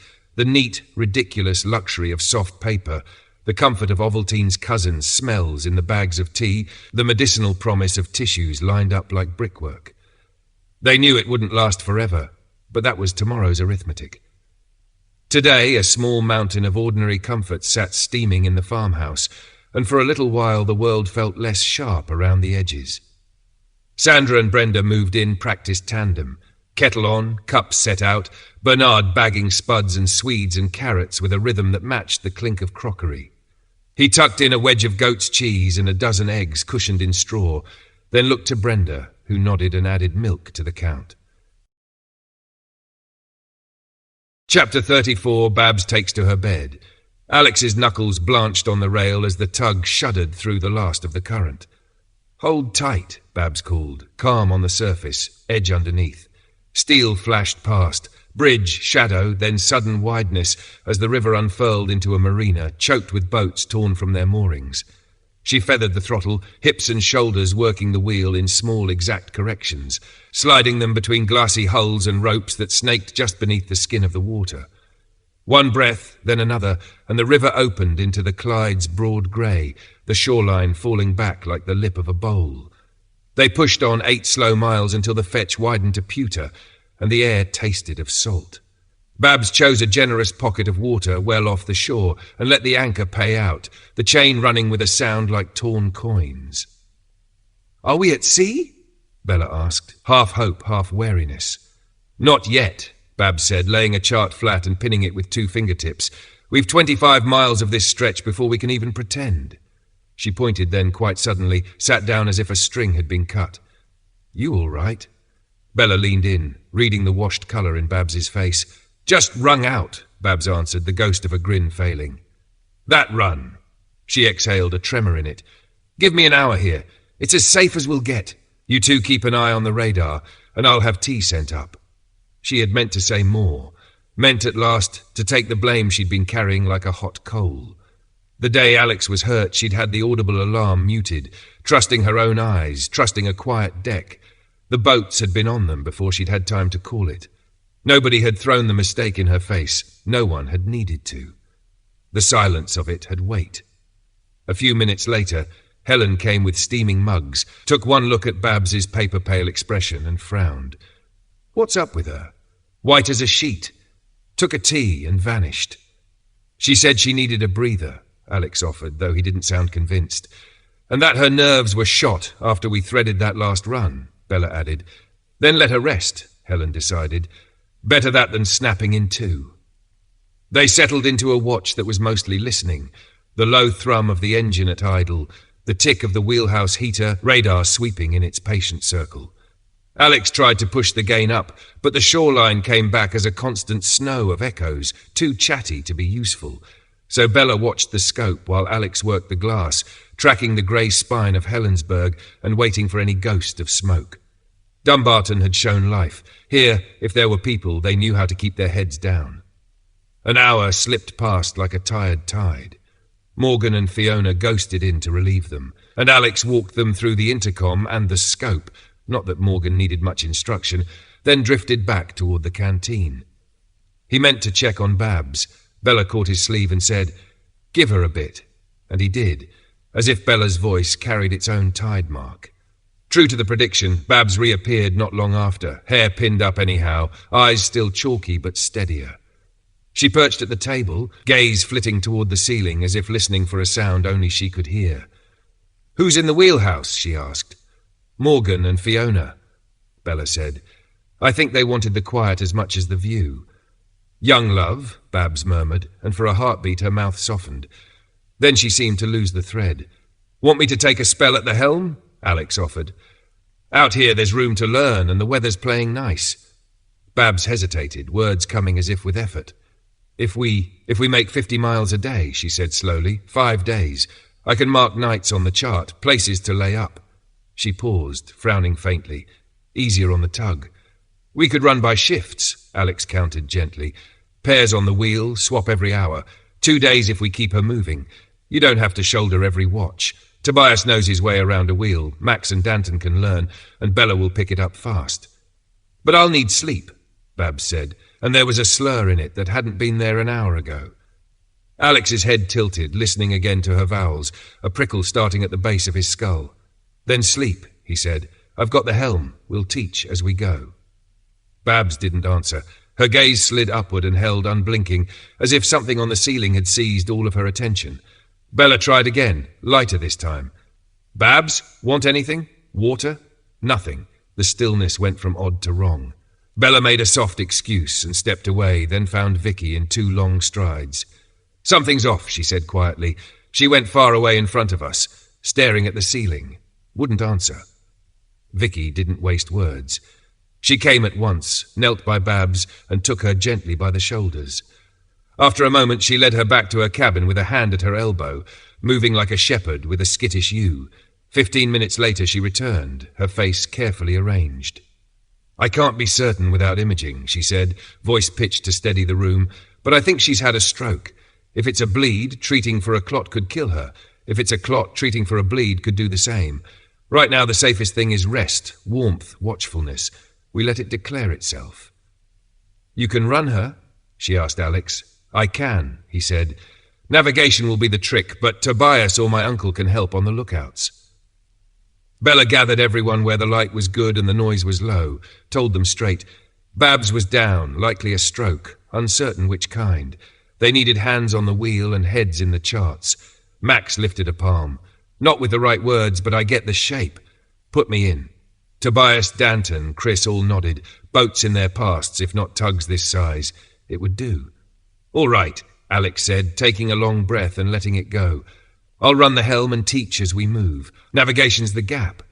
I can follow shoreline, but not name our dot on a chart every minute. First time in my life I miss a sat-nav. Does the tug have anything like a mileometer? Bella asked. A log? Digital nav is dead, Alex said. Old school was speed, heading, and a pencil on a chart.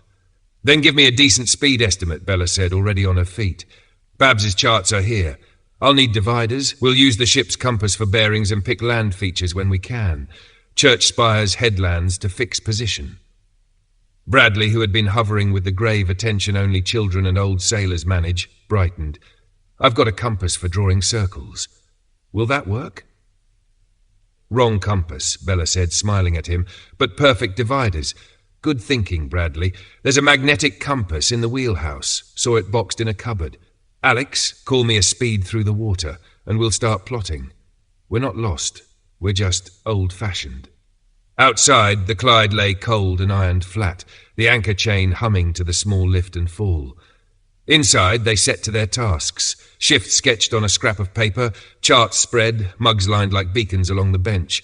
While behind a closed door, Babs slept, shallow and regular, the tug holding steady on the hook as if bracing with her. Chapter 35. Who will navigate? Bella slid the box of charts from under the bench and thumbed through the well-worn stack until the right blue strip surfaced. Map number 63. Babs had a second copy up in the wheelhouse, annotated in pencil with tiny notes like breadcrumbs along the water's edge. Got it, she said, then paused, eyeing the legend. Scales on here, but Babs's copy will have her marks. Better to use that one. You coming, Alex? We can bring Morgan and Fiona up to speed while we're there. She glanced over her shoulder. Bradley, can you fetch that compass of yours? I'll bring it, Vicky said from the doorway. 2 mins. Morgan and Fiona looked stricken at the news about Babs, though Morgan's jaw set with a certain resolve. I've helmed 40-footers, some heavier, he said, voice steadying as he spoke. A tug's no yacht, but with your tips I can keep her honest. In the wheelhouse, Bella clocked the box ship's compass on the shelf. Babs must have laid it out earlier. Odd she hadn't noticed. A quick ache pinched her chest, and Alex's hand hovered toward her. You okay? She fished out the small, battered lensatic compass Vincent had given her, the one she'd kept on a thong around her neck from the day he'd pressed it into her palm, except when she'd been recovering from the stab wound and Vicky or Helen had tucked it by the bedside. She fitted it in her palm like it lived there. Vincent's, she said, and the corner of her mouth softened. Military type, slot sight, proper bearings, perfect for land fixes. Line it up and you get a clean read. She slid it back under her jacket. Anyway, dark's coming on. We anchor here and start fresh at first light? Makes sense, Alex said. We'll need a night roster. I'll sort it. No one quibbled. They were all keen to do their bit. Alex laid out the watches, he and Bella until 11. Chris and Danton from 11 to 3. Morgan and Fiona from 3 to 7. Tobias and Vicky through dawn until Alex relieved them. Rosie stayed on galley duty, Helen with Babs, while Anna and Max promised to keep Bradley busy if he woke before Vicky's spell. On their watch, Bella used the shore lights as a classroom. She took bearings the way Babs had shown her, then tested herself. One steady glow moved along the A814 toward Ardmore. Another, jittering, pausing, turning, worked a field near Michaelos, tractor lights slewing back and forth. A third crept along the A814 toward Helensburgh and blinked out a mile shy of town. Before full dark, she'd also fixed 3 day marks, the sewage works stack, Helensburgh's little jetty, and the harbour mouth at Greenock. On her chart she drew clean pencil pricks and laid lines through each bearing, 3 long rays crawling across the page to kiss at a single point. There. Them, exactly. Back in the wheelhouse, Alex swapped to radar and let the sweep do the seeing. Bella tried the night camera, but in this cold, with the Clyde iron flat and featureless, the scope told the truer story. "I want to ask you something," Alex said finally, eyes still roving. "And I need the truth, not honey." "Since when do I give you honey?" she said, tilting him a look. He breathed out, fogging the glass for an instant. "While I've been up here, Rachel barely crossed my mind. You're a girl. What does that say about me? Am I cold, wrong, or just leading her on?" Bella blinked, caught by the angle of the question, then considered. "When she does cross your mind," she asked, "do you miss her?" "The first time she came to me was when you were out cold," he said. "I thought of how she must have felt when Brenda was unconscious, that gnawing helplessness, but miss her." He shook his head, slow. "Not like that. Does that make me heartless?" "That would have been, 3 weeks after we left?" Bella said, counting backward. "And after that?" "Just now," he admitted, almost apologetic. She let the quiet hold a beat. "Then you've answered yourself," she said gently. "If you've thought of her twice in more than 4 months, you're not in love with her." "Oh. In the trashy books I read as a kid," she went on, a faint wry smile ghosting her mouth, "love gets written like a drug you can't go without. It's nonsense half the time, but there's a kernel there. When you're in love, you feel their absence in hours, not months. You spin toward them without thinking. You carve your day to fit them." She softened the edges with a shrug. "Family and friends, different kind. You love them, but you don't ache every minute you're apart. You just need to know they're safe. Maybe Rachel's that second kind for you. I don't know. I'm not in your head. Only you can name it." The words settled like snow, soft but with weight. They ate when Chris and Danton relieved them, Rosie's hot bowls warming hands before bellies, and Alex said little, as if speech might scatter whatever he was trying to hold still long enough to see. He was quiet when they found their bunks too, lying on his back with his eyes open to the dark, Bella's sentences looping and unspooling until sleep finally took him. Bella, for her part, was gone the moment her head met the pillow, compass warm against her sternum, the tug humming steady beneath like a heart at rest. Chapter 36. The Penny Drops. Brenda woke before 4 first light with her stomach in open revolt, the kind of hot-cold swoop that leaves you a little shaky and very aware of every smell in the house. The kitchen was already warm. Bernard, as ever, had the kettle singing by the time Dawn even thought about turning up. "Scrambled eggs as usual?" he asked over his shoulder. At the word eggs, her face went a shade paler. "Back in a sec," she managed, and fled for the bathroom. By the time she returned, Sandra had slipped in, hair braided, sleeves rolled, reading Brenda's face like a chart. "Bernard tells me you're not yourself," Sandra said gently. "Stomach," Brenda admitted, a little sheepish. "Since last night. Must have been something I ate. I'll head back up, sleep it off." Sandra frowned, weighing options when Bernard disappeared through the scullery door. He reappeared a moment later from the cellar, triumphant, holding a dusty, unopened bottle. "Milk of magnesia," he said. "Marjorie swore by the stuff when her insides were doing cartwheels. There's more downstairs if you need it." He poured strong black tea into a mug and passed it to Sandra like it was part of a ritual they all knew. Upstairs, Sandra found Brenda propped on the edge of the bed, the sash window nudged open to the blue-white air. "Try this," Sandra said, measuring out a spoonful of the chalky white liquid. "Sip the tea too. Fluids are your friend today." Theo's boots sounded on the stair as Sandra came down. He stuck his head into the lounge, clocked the empty armchair, then drifted back to the kitchen. "Brenda not up yet?" "She tried," Bernard said. "Didn't take. Sandra's with her." Sandra reached the last step as Theo turned, questions lining his brow. He got there first. "It might be the biscuits," he said. "We finished a tin last night." "Any left?" Sandra asked, already running through possibilities. "Afraid not. Last of them," Theo said. "She washed the tin and put it back in the cellar." "What was off about them? Taste? Smell? Why didn't you eat any?" "Greasy," he said, pulling a face. "Just wrong." Sandra nodded, filing it away. "Could be the butter going rancid. Hard to say now. I'll keep an eye. I don't want to jump to antibiotics unless I have to. Can you take her a drink? If there's orange juice, a little will freshen her mouth. Upstairs, Theo found Brenda still by the open sash, inhaling the cold like medicine. You're not melting snow out there, are you? He teased, lifting the bucket he'd brought. I lugged this up special. She huffed a small laugh. Fresh air helps, or I like to think it does. How are you really? Better, she said. Think I've got rid of whatever it was. That chalk Sandra gave me settles things. He crossed and handed over the glass. Orders say fluids. I'll be down in a minute, she promised, and took a careful sip. Expecting she might take longer, Theo joined Vincent and Bernard outside. Together they shouldered the hidden wall of straw bales in the barn, Bernard's secret false front, exposing the cool, dim store behind. A wheelbarrow rattled on the flagstones. They went through the potatoes and veg by feel and torchlight, tipping anything soft or sprouting into a thin layer at the barrow's bottom. Not bad at all, considering the weeks of freeze. When they came back in stamping snow from their boots, Brenda had beaten them to the oven. She stood at the table, sleeves pushed to elbows, forearms dusted, turning dough with that steady heel-of-the-hand rhythm of someone who knows exactly when it's right. You're up, Theo said, mostly relief. Seems like, she said, glancing up with a small smile.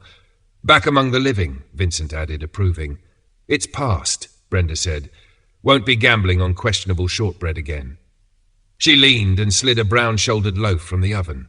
Steam rolled out, clean, yeasty, forgiving. Anyone hungry? They were. The morning settled into its usual shape. Work lists, mugs scuffed across the table, the low comfort of a farm that still ticked even while the world beyond the dry stone walls had stopped. But the next day the nausea returned, rising without warning like a tide. Brenda said nothing, just stayed upstairs longer, took another spoon of the white chalk and cracked the window again. Cold air on her face, hands braced to the sill, she waited it out.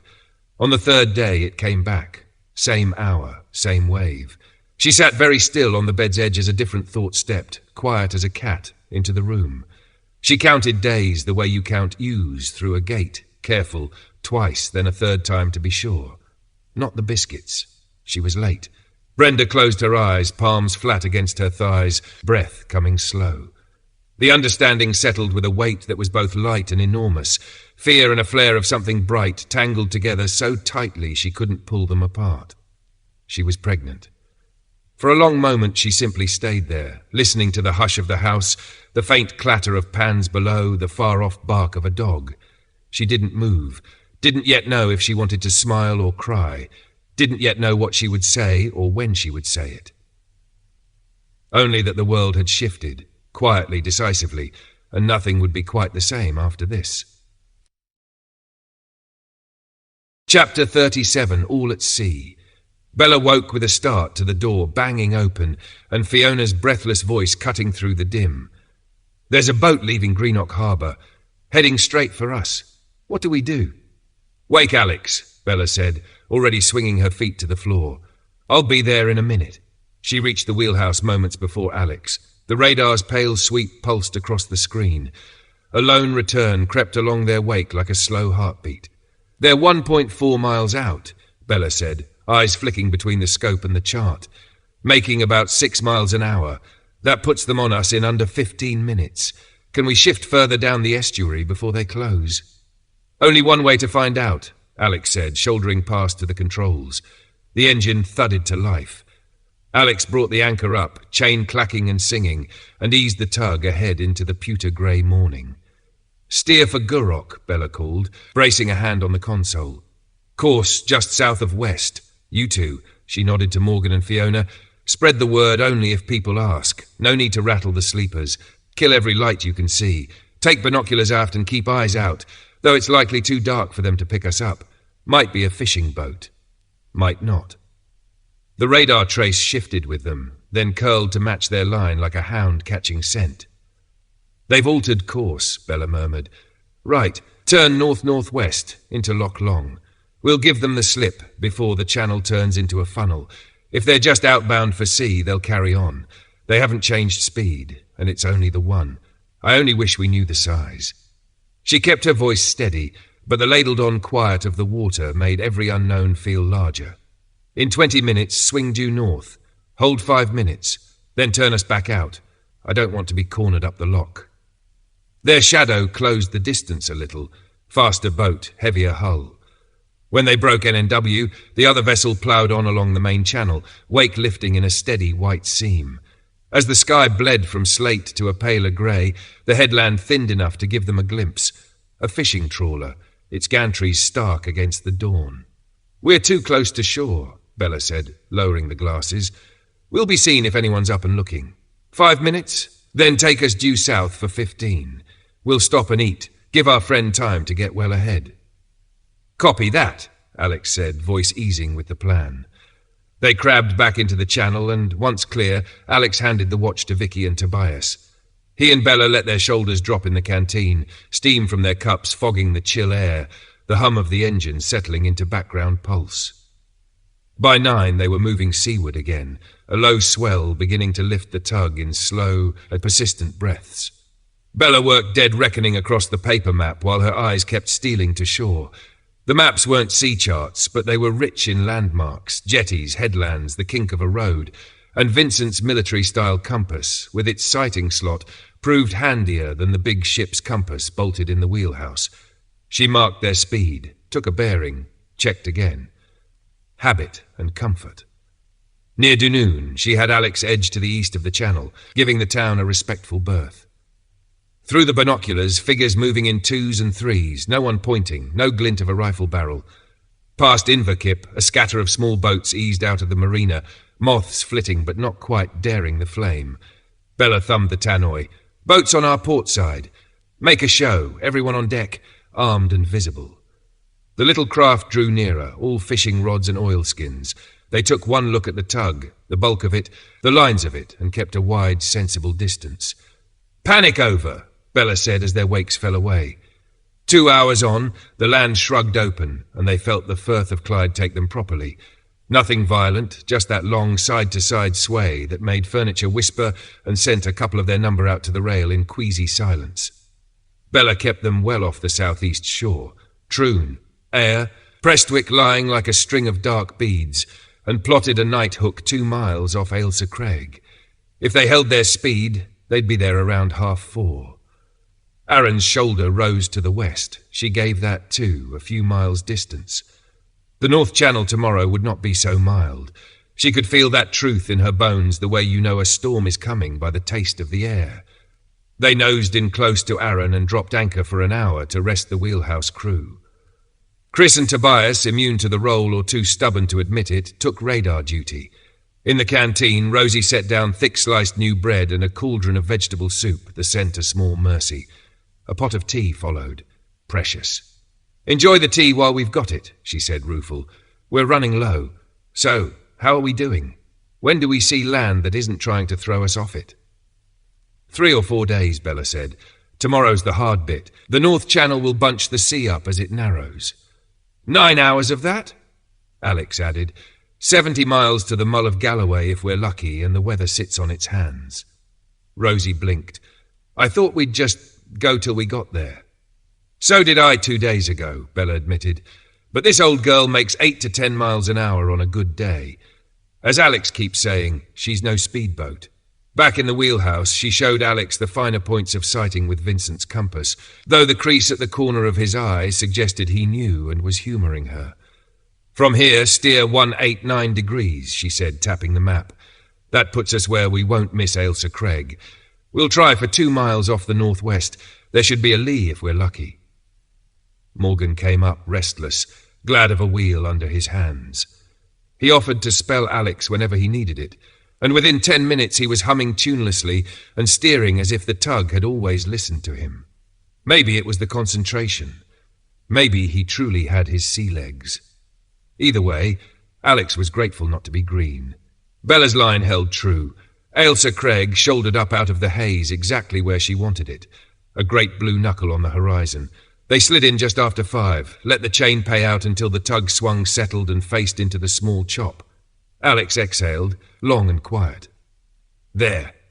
Tobias and Morgan took first watch, boots thudding on deck above as they made their rounds. Below, the others ate in a hush that wasn't fear so much as the shared recognition of distance, the land behind, the long dark water ahead, and the faint, unlikely comfort of being exactly where the pencil mark said they ought to be. Chapter 38. The North Sea. Helen and Chris were hunched over their mugs in the canteen when Bella and Alex slipped in, shoulders dusted with salt air. "How's Babs?" Bella asked, almost whispering it, as if volume might bruise. Helen's mouth tightened. "Not good. She drifts. When she's awake, it's like she's not here. Just murmurs, bits of words. I nod when it feels right, but I've never sat with someone in that state. It's unsettling. I don't know what helps and what harms." "What does Vicky think?" Bella pressed. "She's leaning toward a breakdown," Helen said, troubled. "But mental health isn't her field. She does bones and cuts. She's scared of doing the wrong thing." "All we can do is hope she comes back to us," Alex said, though the worry in his eyes betrayed the thinness of hope. At 7, Bella and Alex relieved Tobias and Morgan, planning to hold the watch through till 11, but Chris and Danton came early at 10, trading places without fuss. Good nights were murmured like promises. Bella and Alex ducked away to their bunks, only to be up again by 5, boots thudding soft on steel, breakfast swallowed in quick warm mouthfuls, flasks clinked and carried to the wheelhouse. Fiona drifted off toward her bunk. Morgan stayed, hovering, useful, steady, ready. They rounded the southern shoulder of Ailsa Craig in a charcoal pre-dawn, the island a hulking knuckle against the paling sky. Bella fed Alex a new heading and bumped the sonar sensitivity. No charts worth trusting out here, just nerve, shoreline, and that soft green sweep of the radar. A little after 10, they nosed into the North Channel. The sea didn't look angry, but the tug laboured as if trudging through wet sand. At times Alex swore the bow wake slid backward on itself. Morgan, calm as a metronome, said, "Feels like tide, wrong way." By noon, the left-hand coast barely seemed to budge. Patience frayed. Fuel ticked away. "How do we know when the tide turns if we slip back toward the estuary?" Alex asked, eyes on the instruments as if they might answer. "Without tide tables?" Morgan shrugged. "We don't." Bella's gaze went distant. "Babs nailed the high tide on the Leven. Tides swing roughly every 6 hours, give or take, right?" "Just under 6, Morgan said. "Then the change should come about 3, Bella decided, already mapping choices. "Let's edge nearer that shore, drop anchor for 2 hours and stop feeding the tank just to stay put. The map shows no houses, safer than burning diesel to go nowhere." Alex altered course, easing them into the lee. The anchor rumbled out. The tug settled with a relieved little swing. Bella kept the radar sweeping while Alex and Morgan traded binoculars, shoreline empty, water slicking and seething, a subtle tug beginning to reverse like a held breath let go.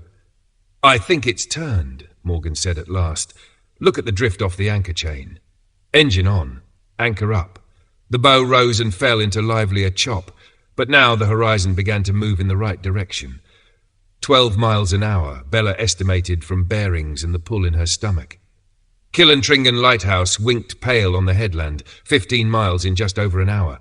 She ticked the line on her map, took another bearing off Port Logan, and felt the small, fierce satisfaction of position confirmed. "In an hour, we'll swing due east," she told them, pencil tapping the paper. "We've clawed back some of what we lost." Light thinned toward evening, the sea growing pewter again. They needed a hook for the night. "After an hour and 10, Bella said to Morgan, "turn due east, round the headland, then north for 15 minutes. There's very little marked there. Should be a quiet patch to anchor." They came to rest 2 miles off, the chain paying out with that deep, iron-wet sound that always felt like a promise. Hearing it, Chris and Tobias climbed to relieve the watch. Bella, Alex and Morgan slid down to the warmth of the canteen, hands wrapped around mugs, breath fogging the space between words. Alex reached for the map, finger travelling the coast like a pilgrim, stopping at Fleetwood near the mouth of the River Wire. "Here," he said, "best shot. Elsewhere we risk a beaching, and the Land Rover's heavier now. Narrow tyres will bite and bury." "Fleetwood's a town," Bella countered, head tilted. "I know," Alex said, "but north or south we'd still thread rooftops. If we run in at 4 in the morning, blacked out radar and night vision on, we unload fast and we're ghosts before anyone stirs. There's a proper jetty, clean lift, quick off." Bella studied the chart again. Streets like ribs, the dark tongue of the river, the sensible square of the quay. She let out a breath. "All right, we pass north of the Isle of Man tomorrow, make for Fleetwood, sit off until the early hours and slip in at 4. That's the plan?" Alex tapped a point offshore. "Get us to here, well clear of land sightlines, by nightfall if you can." "I can," she said. "I'll set the headings." "I'll top off the tanks," Alex added, pushing back from the bench. "Then I'm grabbing 2 hours. See you at 5. He left with the easy roll of a man who'd found his sea legs, and the room exhaled with him. Max stepped in, rubbing his hands for warmth. "Where is everyone?" Bella asked. "In cabins mostly," Max said. "Danton and Vicky on deck, I think." He hesitated, then, "You should know, Babs died about an hour ago."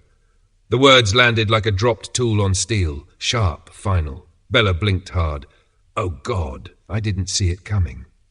Morgan, who'd been murmuring with Fiona and Rosie by the galley hatch, turned at the change in the air. He crossed to them, gentled by it. "You've heard," he said. "Yes," Bella managed, hand finding the back of a chair. "Max just told me." She looked toward the stair to the wheelhouse, toward charts and compasses and all the places Babs's hands had been, and then back to the map spread under her own. "We keep her course," she said softly, more to herself than anyone. "We keep going." Chapter 39. Bobby drops a bombshell. Brenda lay very still beneath the covers, one hand pressed flat over her belly, as if the quiet of the early hour might deliver some clarity. The truth had arrived in pieces, queasy dawns, the sudden lurch away from cooking smells, the odd sweet sharp taste in her mouth, and now it stood whole in front of her. She was carrying a child. The thought ran circles. Would Theo light up at the news or shut down? Would this bind them closer, or push him to the far side of the room? Ending it was not an option, and even if the world still offered such choices, she knew in her bones she could never take that path. If only Rachel were here. Rachel had been the one person she could speak to about anything without fear of judgment. Thinking her name brought a hot, sudden tear, and Brenda rubbed it away with the heel of her hand before it fell. She tried to imagine hiding morning sickness for weeks, perhaps months. It already felt like carrying a kettle that wanted to whistle at every dawn. They had been together only the once. Why me? Why now, she thought, then winced at herself for the selfishness of it. Downstairs, a floorboard popped as the house woke, and Robert's voice rose toward her door. "Brenda, it's past 8, he called, gentle but brisk. His steps retreated, giving her space. She dressed, splashed her face in cold water until the tightness behind her eyes eased, and took the stairs. She kept her counsel. Strong tea first, the kind that painted the mug, then the comfort of movement, flour, salt, a rub of fat, warm water that steamed the winter air, the heel of her hand working dough until it pushed back. Bread always cleared a kitchen quicker than any request. It gave her an island of time. When the dough domed and rested, she slid it into the oven and felt its heat on her cheeks, then tugged on coat and hat and slipped out to Rachel's grave. The garden lay muffled and clean, snow pared thin where the wind had worried at it, ice crusting the fence rails like sugar. She spoke in a low voice, the way you do in church or at a bedside. No answer, of course, not from that quiet, but saying the words loosened something inside her chest. Theo had to know, and she wanted to tell him with no ears around to catch whatever came of it, but the day ran ahead of her. He moved with Bernard and Vincent from yard to barn to field, never landing long enough for privacy. The next morning, the sickness took her by the scruff before she'd even shoved her feet into her slippers. She bolted for the bathroom, mind on the toilet and nowhere else. Only when she stood to wash her face did she see Sandra in the bath. Eyebrows arched.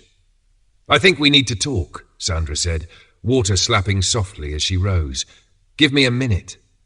Flushed and mortified, Brenda retreated to her room and dressed with quick, imprecise fingers. She threw the sash an inch and leaned into the slice of icy air, letting it strip the heat from her face. Admitting it seemed the only path left that didn't twist back on itself. Sandra knocked and came in, hair damp at the ends, wrapped in Bernard's old dressing gown. "I take it you've worked it out," she said, not unkindly. "Yes," Brenda said, voice steadier than she felt. "I don't know what to do." "There isn't much to do," Sandra said, coming closer, palms open. Your body's doing the knowing. The morning sickness should settle in a few days and you'll feel more yourself. It's not the feeling sick I'm worried about, Brenda said, and the words slipped out in a rush. It's the other two things. Two. Telling Theo, she said, and then, quieter, and the actual birth. I can't stand beside you when you tell him, Sandra said, kindness threaded through matter of fact, but I'll be with you all the way when the time comes. So Theo doesn't know yet? No. I tried yesterday, but we were never alone. Something or someone always stamped it in. Do you want me to send him up now? Sandra asked. Brenda shook her head. Can we talk a little first? Of course, Sandra said, taking the chair by the window. Tell me what you want to know. Brenda gave a small, helpless laugh. Everything. I always dodge those conversations. I'm clueless. Downstairs, Robert, finding the bathroom empty and the kettle cooling, frowned and knocked on Brenda's door. I'll be down shortly, Sandra called through, and he padded away, bemused. Is Brenda unwell again? Robert asked when he reached the kitchen. Sandra's with her, doors shut. Not to my knowledge, Vincent said, shrugging into his coat. Bernard spread his hands. We'll find out when it's time, he said, grinning. Women. Vincent snorted. Tell me about it. Theo leaned in through the back door, hair frosted from the yard. Ready when you are, he told Bernard, then vanished to the sheds. He'd already opened both gates and carved a corridor through the drifted snow between them. Bernard nosed the 135 out, and Theo slung the chain, guiding the loader under the first barrel. Lift, swing, set aside, then the second, then the third. Work talked through metal and breath. Bernard tucked the 135 away. Theo climbed into the 185 and bullied the snow into the field beyond the parlour, where the wind had scoured it thin. The barren ewes would scratch through to the grass easily enough. He blocked the gap with hurdles, checked the lashings and rolled his shoulders, satisfied. By late afternoon, the house held the comfort of a kitchen at full stretch.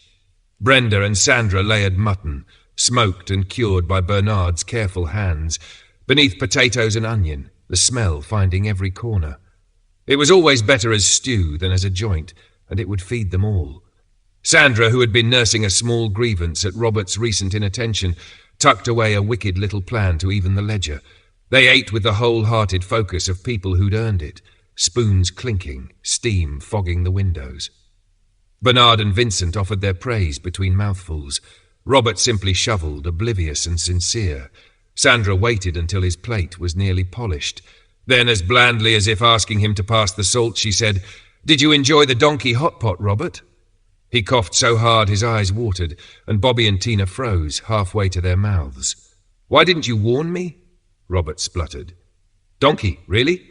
I thought that was for the dogs." Brenda's laughter broke first, bright and helpless. Sandra's followed, wicked and delighted. "Got you," Sandra said, palms up in surrender. "No, Bobby, it was mutton, not donkey. I just fancied getting one over on your dad." They were working through the girls' apple pie, pastry crumbling, cinnamon warm, when Bobby, who had been squinting at Brenda with the fearless curiosity of 10-year-olds, blurted, "When's the baby due, Brenda? Is it going to be a girl or a boy?" The room stilled on a hinge. Spoons paused mid-air. Brenda felt the ground tilt, then steady. All the careful plans for privacy, for choosing the moment, vanished like breath on cold glass. She set her spoon down, met Bobby's earnest eyes, and in the quiet that followed heard the future knocking, polite and insistent at the same time. Chapter 40, Burial at Sea. Bella slept in fits and starts, drifting across thin ice and waking to the same blunt truth. Babs was gone, and the boat felt larger for the quiet she left behind. By a little after 4, she gave up on the pretense of rest and dressed in the hush, the wheelhouse lamp still dark, the tug breathing slow and steady against the swell. Grief landed properly then. How much Babs had carried for them, how many little hopes she'd been turning over for a new beginning. And for a moment Bella had to brace her palms on the galley counter to keep from folding. Rosie arrived with a tray before the kettle had fully found its voice, and Max stepped in on its steam. "You're up indecently early," Bella said, trying for lightness and not quite getting there. "Woke and couldn't find my way back," he said, rubbing at the cold on his knuckles. They picked at breakfast more out of habit than hunger. Alex came in half-buttoned, hair slept flat. "Uncle? You too?" he asked. Can't sleep, Max said. What are we going to do about Babs? Do. Alex blinked, the room rearranging around the words. You haven't heard, Bella said gently, and laid it out. He'd gone straight to his bunk after topping off the tanks and spoken to no one. The news knocked the last of the fog from his face. We were just talking about when and where. Bella finished. Alex glanced toward the black windows, the sea beyond. She was always steadier under a wheel than on her feet ashore. A burial at sea feels right. Max nodded. Wrapped in a blanket and sheet, weighted proper. That's the way of it. We could do it later today. It sounds hard to say aloud, Alex said, but we can't keep long. We've 80 miles to cover today, and tomorrow needs an early start. She'd understand the doing of it, Max said, quiet but certain. Morgan took first wheel while Fiona slipped away and returned with mugs for each of them. Bella spread the chart, plotted the morning's lines, gave Alex a heading. The engine's thrum settled underfoot as they eased away, radar breathing pulses across the screen while the night camera watched ahead. They rounded the north end of the Isle of Man with the first faint lift of colour behind them, sea turning pewter, then steel. At 10, with the light up and the horizon clean, they throttled back. Vicky and Helen had done what kindness they could. They wrapped Babs in sheets, several layers, hands practised and tender, set short lengths of chain along the shroud, then bound the final fold with hemp rope. Morgan found coiled in a stern locker, its old tar scent rising like memory. Tobias and Chris bore her carefully to the deck, where Danton and Chris had rigged a board as they'd seen in old films, simple and sure. Alex brought the boat to a standstill. The air seemed to still with it. He and Bella came down to join the others. Morgan stayed at his post, eyes on the horizon. He'd been to too many burials to watch another if he could help it. Max cleared his throat, voice roughened by the salt air and something older. I'm not a religious man, he said, and Babs would have told you in no uncertain terms she wasn't either. Anyone who ever tried to bring it up can attest. A faint, fond huff of breath passed along the line. So we'll say our goodbyes in the ways we each know. There were murmurs, touches to the shroud, private words. Tobias and Danton lifted and laid her to the board. Max and Tobias, who had known her best, who had argued and laughed and worked at her side, set their hands for a last farewell. Helen and Chris brought their palms to their brows and out in a clipped salute, muscle memory from lives before this one. The board tipped. The sea took Babs with a soft, heavy sound, chains speaking once and then not at all. For a long breath, nobody moved. Then the boat found its pulse again. They went back to their places because there was nothing else to do. Bella checked their course. The wheelhouse settled into the purposeful quiet of work. 12 miles off Barrow in Furness, her thumb froze over the radar. A new return edged onto the screen, angling toward them. She watched its movement, counted, let the sums do their sober work. Alter 220, she told Alex, and he brought the tug's bow around, pushing them farther off the line that would carry them shoreward. If it's nothing, we lose an hour. If it's not nothing, we don't find out the hard way. The blip held its speed. She tracked it, noting bearing drift and the steadiness of the return, and sketched its likely story in her head. A boat out of Fleetwood, precisely where they were bound, taking the straightest line toward the Isle of Man or open water beyond. She shared it across the intercom, eyes never leaving the sweep. We sit tight an hour, she said. Let them pass and clear our water. After that we bend back toward Fleetwood, but keep low and wide to the south, or we start our run earlier, 1 or 2 in the morning, before anybody with business at dawn gets moving. Do we need high tide for that pier? Morgan asked from the helm. Bella tapped the cross she'd scratched onto the map. We stand off here, 10 miles offshore, due west of the harbour. Nothing out there to bring anyone nosing. We can make it by 6 this evening, douse everything, then creep in at 11. She traced another option with her finger, farther down the margin of the chart. If we'd rather wait out a day, we shift to the colder dike. Remote, a little shelter, a little sleep, then back. Alex nodded. Morgan, take us to Bella's mark. I'll check in with the others. If no one objects to a night run, we start staging now. He set bodies and tasks in motion, came back up to confirm their drift. Morgan eased the throttle. We'll want a touch closer, he said. Anchor barely kisses bottom out here. 2 miles in, Alex agreed. But let's have everything lashed and ready before dusk. The nearer we are to shore, the more any light's going to gossip. Doubt anyone's minding a speck this far out, Morgan said, adjusting the wheel, but point taken. Alex headed below to pass the word and sent Max to the wheelhouse to spell Morgan once the anchor bit, freeing him to help on deck. Around them the sea lifted and fell, unbothered, holding its secrets, and now one of theirs. Chapter 41. Hard Conversation. Brenda was on her feet before she knew she'd moved, flight carrying her up the stairs. The shock landed a heartbeat later for Theo. He scraped his chair back and followed, taking the steps 2 at a time. "Bobby," Robert said, steady but stern, "do you understand the weight of what you've just said?" "Yes," Bobby answered, chin set. "Tina heard them talking this morning in the back bedroom. It's true, isn't it?" Bernard glanced toward the landing where footsteps thudded, the door closed, and voices pleading, muffled, tangled in the air. "Judging by Brenda's reaction, I'd say so." "It is," Sandra said quietly, eyes on the stairs. But she'd have preferred to tell Theo herself. Silence pressed in, awkward, human, full of the sound of Theo pleading through the wood. "Brenda, I love you. Please let me in." "Go away." "I'm staying right here. We need to talk." "Go away." "No, I'll sit here all night if I have to." "Suit yourself." After a long minute, Sandra rose, climbed, and tapped the door. "It's me," she said, and slipped inside without waiting. "This isn't how you wanted it," Sandra murmured, closing them into the small hush of the room. "But the cat's out now, and you two have to speak. He chased you up here like his boots were on fire. That tells me plenty." "I don't know what to say to him," Brenda whispered, fingers knotted in her sleeve. "You do?" Sandra insisted, gentler still. "It'll come. He loves you. Just start." When Sandra eased back out, Theo didn't waste the breath to speak through wood again. He slipped in, crossed the room, and sat beside Brenda on the bed, drawing her in until her cheek found his shoulder. "I know it's a shock," he said, voice careful, anchored, "but I'm in. I love you, Bren. We'll make this work." Words found them then, their halting, honest kind, filling the hours until talk softened into the easy quiet of two people who'd said enough. They drifted off there, held and holding.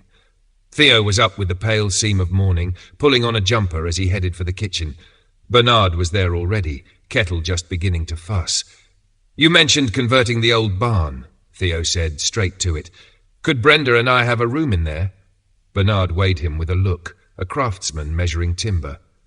"Aye, it's possible. It's also a big job." "Whatever it takes," Theo said. "The space is there," Bernard went on. 52 feet by just under 19. Walls are sound.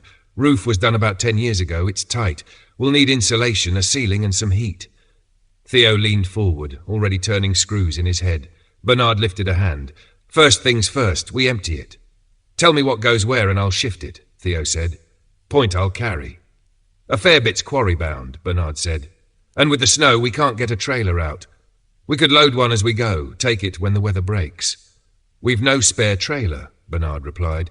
"Both silage trailers are full." "With what?" "The one by the fence has IBCs, diesel full up. The other's loaded with the scrape-out from the sheep pen." Theo grimaced, then nodded. "Right.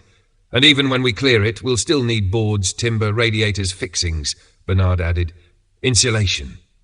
"Straw'll do in a pinch," Theo offered. "Straw is dear this year," Bernard said, mild but firm.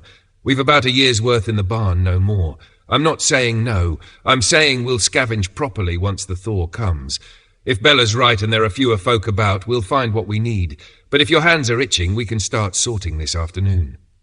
"I'm in," Theo said as footsteps sounded on the stairs, and Brenda came down with Sandra and Robert at her shoulder.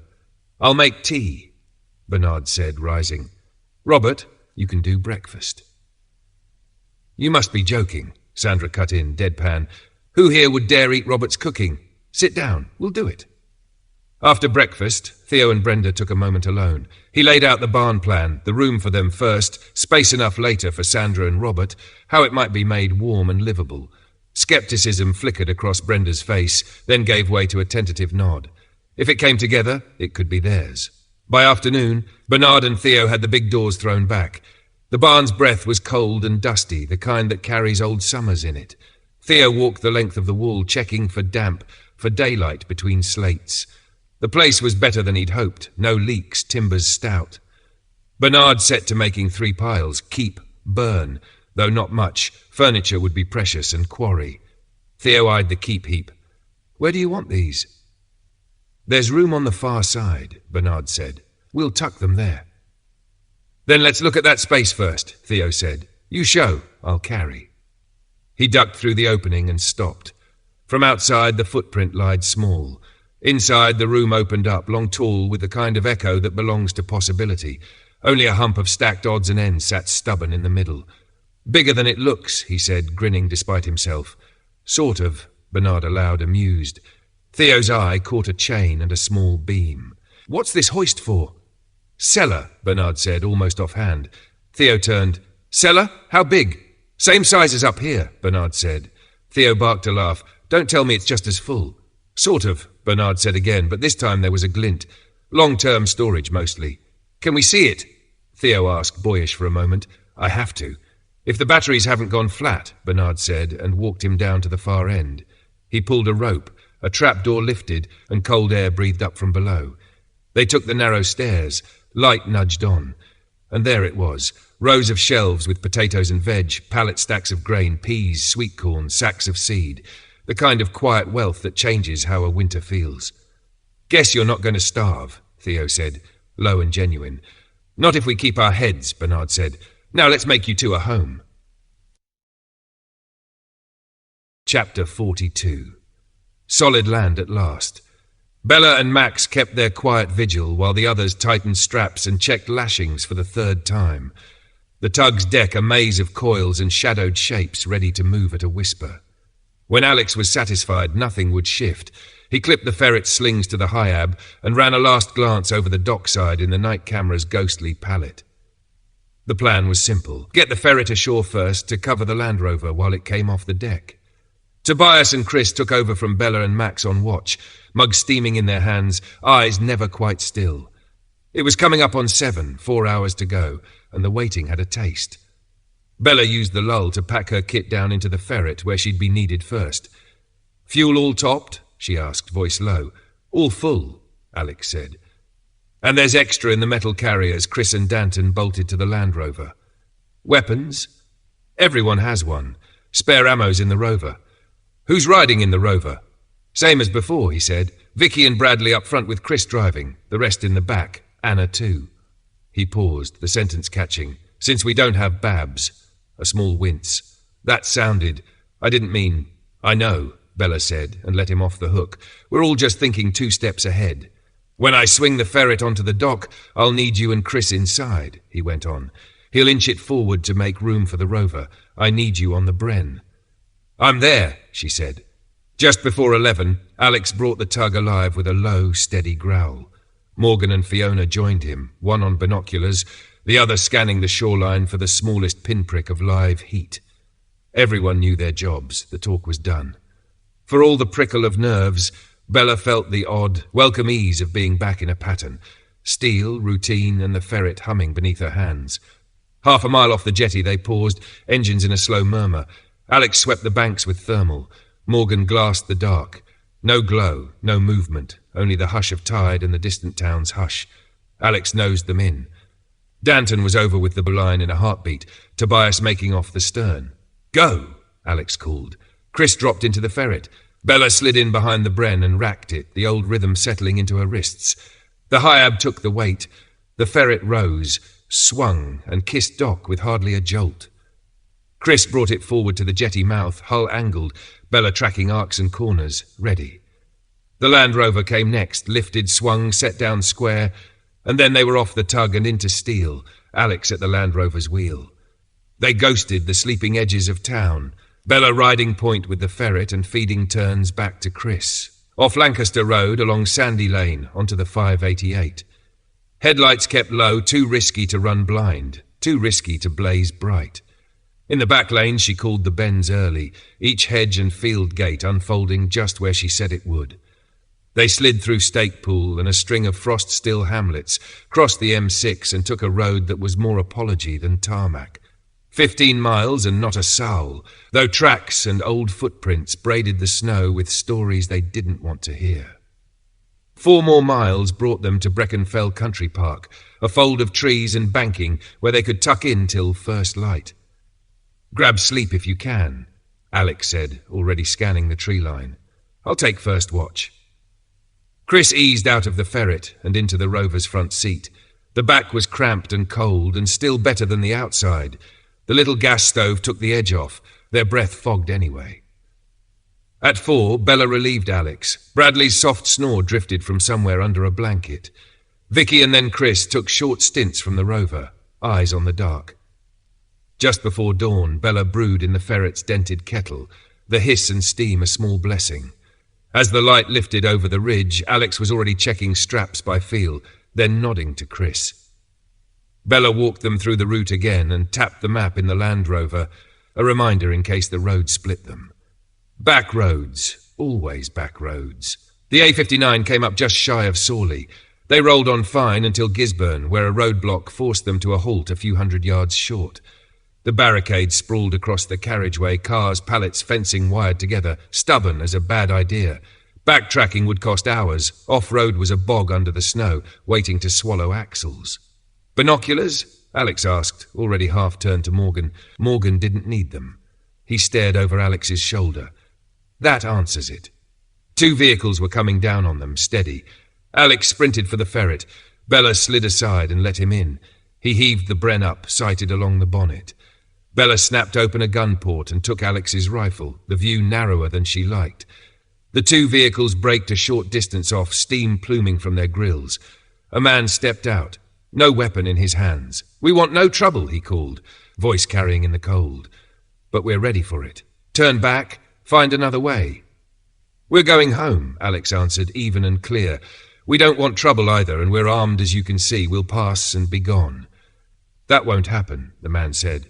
"Turn back." "You know that's not practical," Alex replied. "Not my concern," came the flat answer. He climbed back in. Both vehicles reversed to their barricade like doors closing. Bella had the map out on the Ferret's engine deck, his glove tapping the lines. "Large towns here, here and here. Every other way runs through too many windows and eyes." Her finger paused. "Railway," Chris joined her, breath pluming. "Go on." "They're guarding the bypass," she said. "Not the service yards up here. We turn left into this lot, make it look like we're trying side streets, then swing behind these buildings. The lines run right there. Snow, yes, but ballast under it.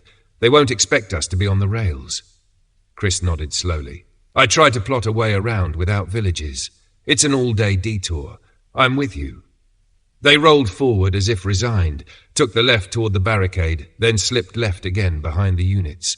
Back lots, loading bays, the stink of old diesel and cold metal. Beyond the chain link, the cutting fell away to the twin steel lines.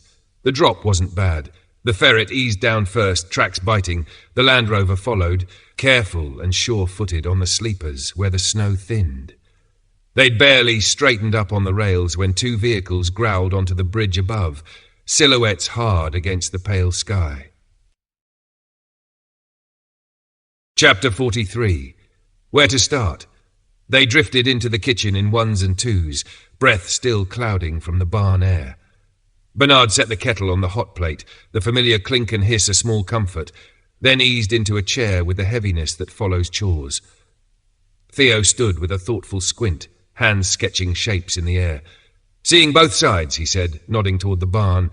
"The keep pile's about as big as the throw pile. First thing I should do is get racks up along the far wall. If we're going to be stuck with the discard heap a while, we might as well have a system. As we sort, we slot things straight onto shelves, properly grouped." Bernard's mouth tugged into a smile. "You'd have got on with Bella. She liked organising me as well." Theo's laugh was quiet. "When we were kids, my brothers moaned because my room stayed neat. Mum would look at the chaos next door, then at mine, and say, 'Why can't you be tidy like your brother?' I tried being messy once so they'd stop resenting me. Turns out it's not in me." "What are you thinking for the shelving?" Bernard asked, tipping his head. "There's a stack of floorboards in there," Theo said. "And that pile of 2x2 in the lean-to behind the sheep shed, unless you've earmarked it." Bernard had considered those lengths for the chicken pen extension, but priorities had a new shape now.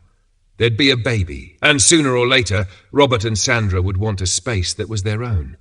Use them, he said. The pen can wait. Then I'll start this afternoon, Theo replied, buoyed. Best to strike while the iron's hot.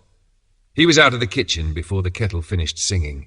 By the time Bernard followed him to the yard, Theo had already chin-nodded the boys into fetching the 2x2 batons. The first rack stood half-born against the stone when the realization hit him as surely as a slipped bale. I'm going to be a father. He said it out loud once, then again tasting the words as if repetition might make them settle. Me, a father. What's Mother going to say? Bernard, meanwhile, kept half an ear cocked for the rasp of William's sled runners and didn't hear them. He'd hoped for the usual knock, milk for their lot, eggs for his, a scrap of news in the swap. Today, nothing. It unsettled him. William was punctual by habit, and Bernard had wanted to ask after baby things. Bottles, maybe, anything for the little one on the way. William had been scraping the barrel for trade, and Bernard knew the weekly gallon he carried back across the reservoir was more thank you than barter now. Tea and kindness squared away with milk. For the second day in a row, Bernard and Vincent vanished into Bernard's shed with the same airy explanation. Just tidying, you know how it accumulates, and reappeared hours later, powdered in sawdust like millers. The generator droned on and off, a small machine whined now and again.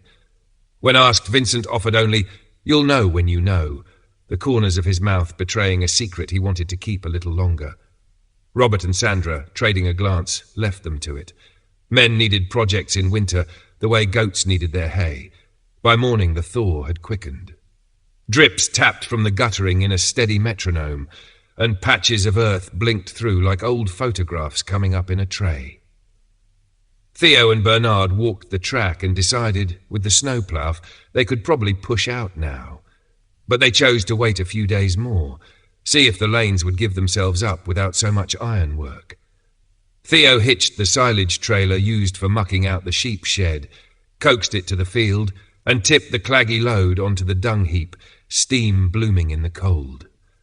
He trundled back and parked the empty trailer snug by the old barn's door, ready to swallow the first sacrifice of to-go items. By late afternoon he'd filled half the bed. Even he had the good sense to admit he was beat. Bernard clapped his shoulder and promised to help sort in the morning. That evening, after the washing up and a final check on the ewes heavy with lamb, Theo gathered his few things and moved into the back bedroom with Brenda. They pushed the twin beds together and tied the legs with cord. "I'm not disappearing into a crevasse if these drift apart," Brenda said, deadpan, the tilt of her mouth making it clear she was half joking and half very much not. They slept with the newness of it pressed between them, warm, strange, hopeful. Morning broke into the usual small economies of farm life. Brenda lit the oven and began kneading dough, hands sure with the rhythm. Vincent fed Jet and walked the pregnant ewes, counting them twice because habit comforts. The boys took a turn on watch for the first time in days, faces bright with the work now that the snow had slipped back. Sandra and Robert, Tina and Bobby in tow, retreated into the greenhouse where winter air gave way to the blessed damp of soil. They set the early potatoes Bernard had selected and left to chit. The little nubs eyed the light, hope in potato form. Theo lost himself in the old barn, sifting what he judged to be rubbish from what might one day be treasure, stacking the discard to earn Bernard's nod before the trailer swallowed it. In the kitchen, Bernard finished milking, set pails where they wouldn't kick over, and luxury, sat on the end of the bed to stretch a back that had seen too many winters. It was small things that warned them, the dogs bunching, not barking, but gathering as if called to a post they'd invented. Bernard went to the bedroom window that overlooked the reservoir, expecting, in that unthinking way, to see William cutting across the white. Nothing. The ice there lay unbroken, the far shore dull with thawing slush. Vincent, stepping out of the sheep shed, felt the same prickle. He opened his mouth to call for Bernard and then paused. Was that? He held himself still, hat brim iced with melt, and listened. There it was again. Not wind, not the creak of thawing timber. A low, far burr. Engines. They met at the back door without having to summon each other, hands already reaching for rifles in the corner by the boot rack. The Jack Russell, usually a bark-before-think creature, stood stone still and let out a low growl that vibrated the floorboards through their boots. The engines grew clearer, more than one, maybe more than two, rolling up through the hush of melting snow toward the farm. Chapter 44. Last leg. Alex dropped the front flap with a clatter and leaned into the opening, voice carrying hard and flat. "We're going through. Don't make the mistake of trying to stop us." He hauled the hatch shut before the echo died. Rifle fire cracked back at them, sharp and mean off the stone. Alex edged the ferret a half-length in reverse, angling the bow toward the bridge to mask the Land Rover. Its tinwork would shrug off small shot, perhaps, but not heavy rifles. "Gas grenades!" Bella snapped. Alex thumbed the spoon and lobbed one. It clanged, spun, and hissed on the bridge. He sent a second after it, white bloom curling round boots and bumpers. As figures faltered in the thickening fog, Bella popped the top hatch and shouldered the Bren. The first burst slammed into the bridge deck, chewing tires and bodywork. Anyone who'd thought the Bren was just for show learned otherwise as a vehicle slewed sideways and a man pitched over the parapet's edge. Automatic fire rattled from the Land Rover, short, disciplined, buying Bella the heartbeat she needed to change mags. The enemy's shooting died as they rolled under the bridge, then flared again behind them from two stubborn points. Bella walked the Bren back along the stonework, found one muzzle flash and snuffed it. The other winked out under the Land Rover's answering fire, just as the Bren coughed, went light and jammed. "Jam!" she hissed, already moving. She dropped the hot mag, racked and locked, fingers working by Vincent's old drill, strip, clear, check, then slammed in fresh and sent a long, spitting line across the parapet. Not hunting bodies now, she stitched stone and air, anything to keep heads down while Alex and Chris drove for the tunnel. They burst through, thunder dying in their wake. Out in the dim winter light, Alex braked the convoy. Chris was already at the Land Rover's back door, face tight until he saw the lot of them blinking back, shaken but whole. The roof bore a scatter of new dents, no holes. The blast and reverberation had rattled teeth and nerves. Helen had an arm round Anna, soft words in her ear, while Anna dabbed at a tear or two with the heel of her hand. "All good," Chris signalled, thumping the door shut. 2 miles on, Alex pulled up again, this time to breathe. Snow air stung lungs and steadied hands. They gathered between the vehicles, boots crunching, sorting the next move. Bella pointed out a cut back toward Gisborne and a farm track that might drop them round the trouble in half the distance. Alex shook his head, eyes on the sky. Chris sided with him. A stuck truck on a drifted track would trap them better than any barricade. "Rail line," Chris said. Winds pushed the snow off the sleepers. "Rail it is," Alex agreed. They followed the iron seam through the white, the embankments holding drifts like frozen waves, while the twin lines stayed mostly clear. When they found tarmac again, it was slow going. Wind-carved ridges banked against stalled cars and heel-deep where the sun hadn't reached. A farm slid by and 2 figures at the gunwale fixed them with long, hard looks, calculations made and shelved. In Horton, the streets lay empty, curtains still as eyelids. To climb back onto the A59, they levered and winched 3 cars aside, metal groaning. Even so, the detour cost them only 2 hours. Just after 1 o'clock, they idled on a rise with a brown sign pointing right to a stately home, and ahead the turn for Gargrave. The Land Rover's belly was cramped and breath-warm. Every few hours they cracked the flaps and spilled cold into it so legs could unkink and tempers settle. Each pause iced the metal and calmed the air. "Listen in," Alex said when they climbed back in. He laid the route for Chris, careful and twice over. 4 miles to Gargrave. We go through fast. We do not stop. Primary route, A65, left onto Eshton Road, keep rolling. If Eshton's blocked, stay on the A65, out the far side, then second left, right at the junction. No dithering. Bella leaned over the bonnet map and ran a finger along the lines, highlighter squeaking as she marked the turns. Chris folded the map so only the next mile mattered. They rolled into the outskirts, and the town woke like a flock. Men peeled off into side streets, some hunkering in doorways, some vanishing between houses. Alex took it for fear of stray fire, until the high street heaved and the road clogged with bodies. He snapped the last 2 gas grenades from the rack and thumped them out, 1-2. The crowd split to either side with coughing and curses. Alex cracked the ferret's top. Bella rose and sent a bren burst high, shredding air and nerve, and the bodies scattered further. She scanned hands, waistlines, rooftops, saw no metal glint, no bow raised. Eshton Road presented a car nose-on across the lane. Alex rammed without ceremony. Metal screamed. The carcass skidded, spun, and thumped against the curb. They were through and into open country, Chris tight on the ferret's tail. He flashed a thumbs up. Fine. And Bella dropped into the turret and dogged the hatch. The cold had needles in it. The dam slid by and relief loosened backs and jaws. This was their ground. On the lane in, snow lay rucked into small drifts, a good sign. No fresh tyre cuts, no foot traffic. Alex took the next bend and Bella climbed up again, bracing on the ring. Hungry for the first sight of home.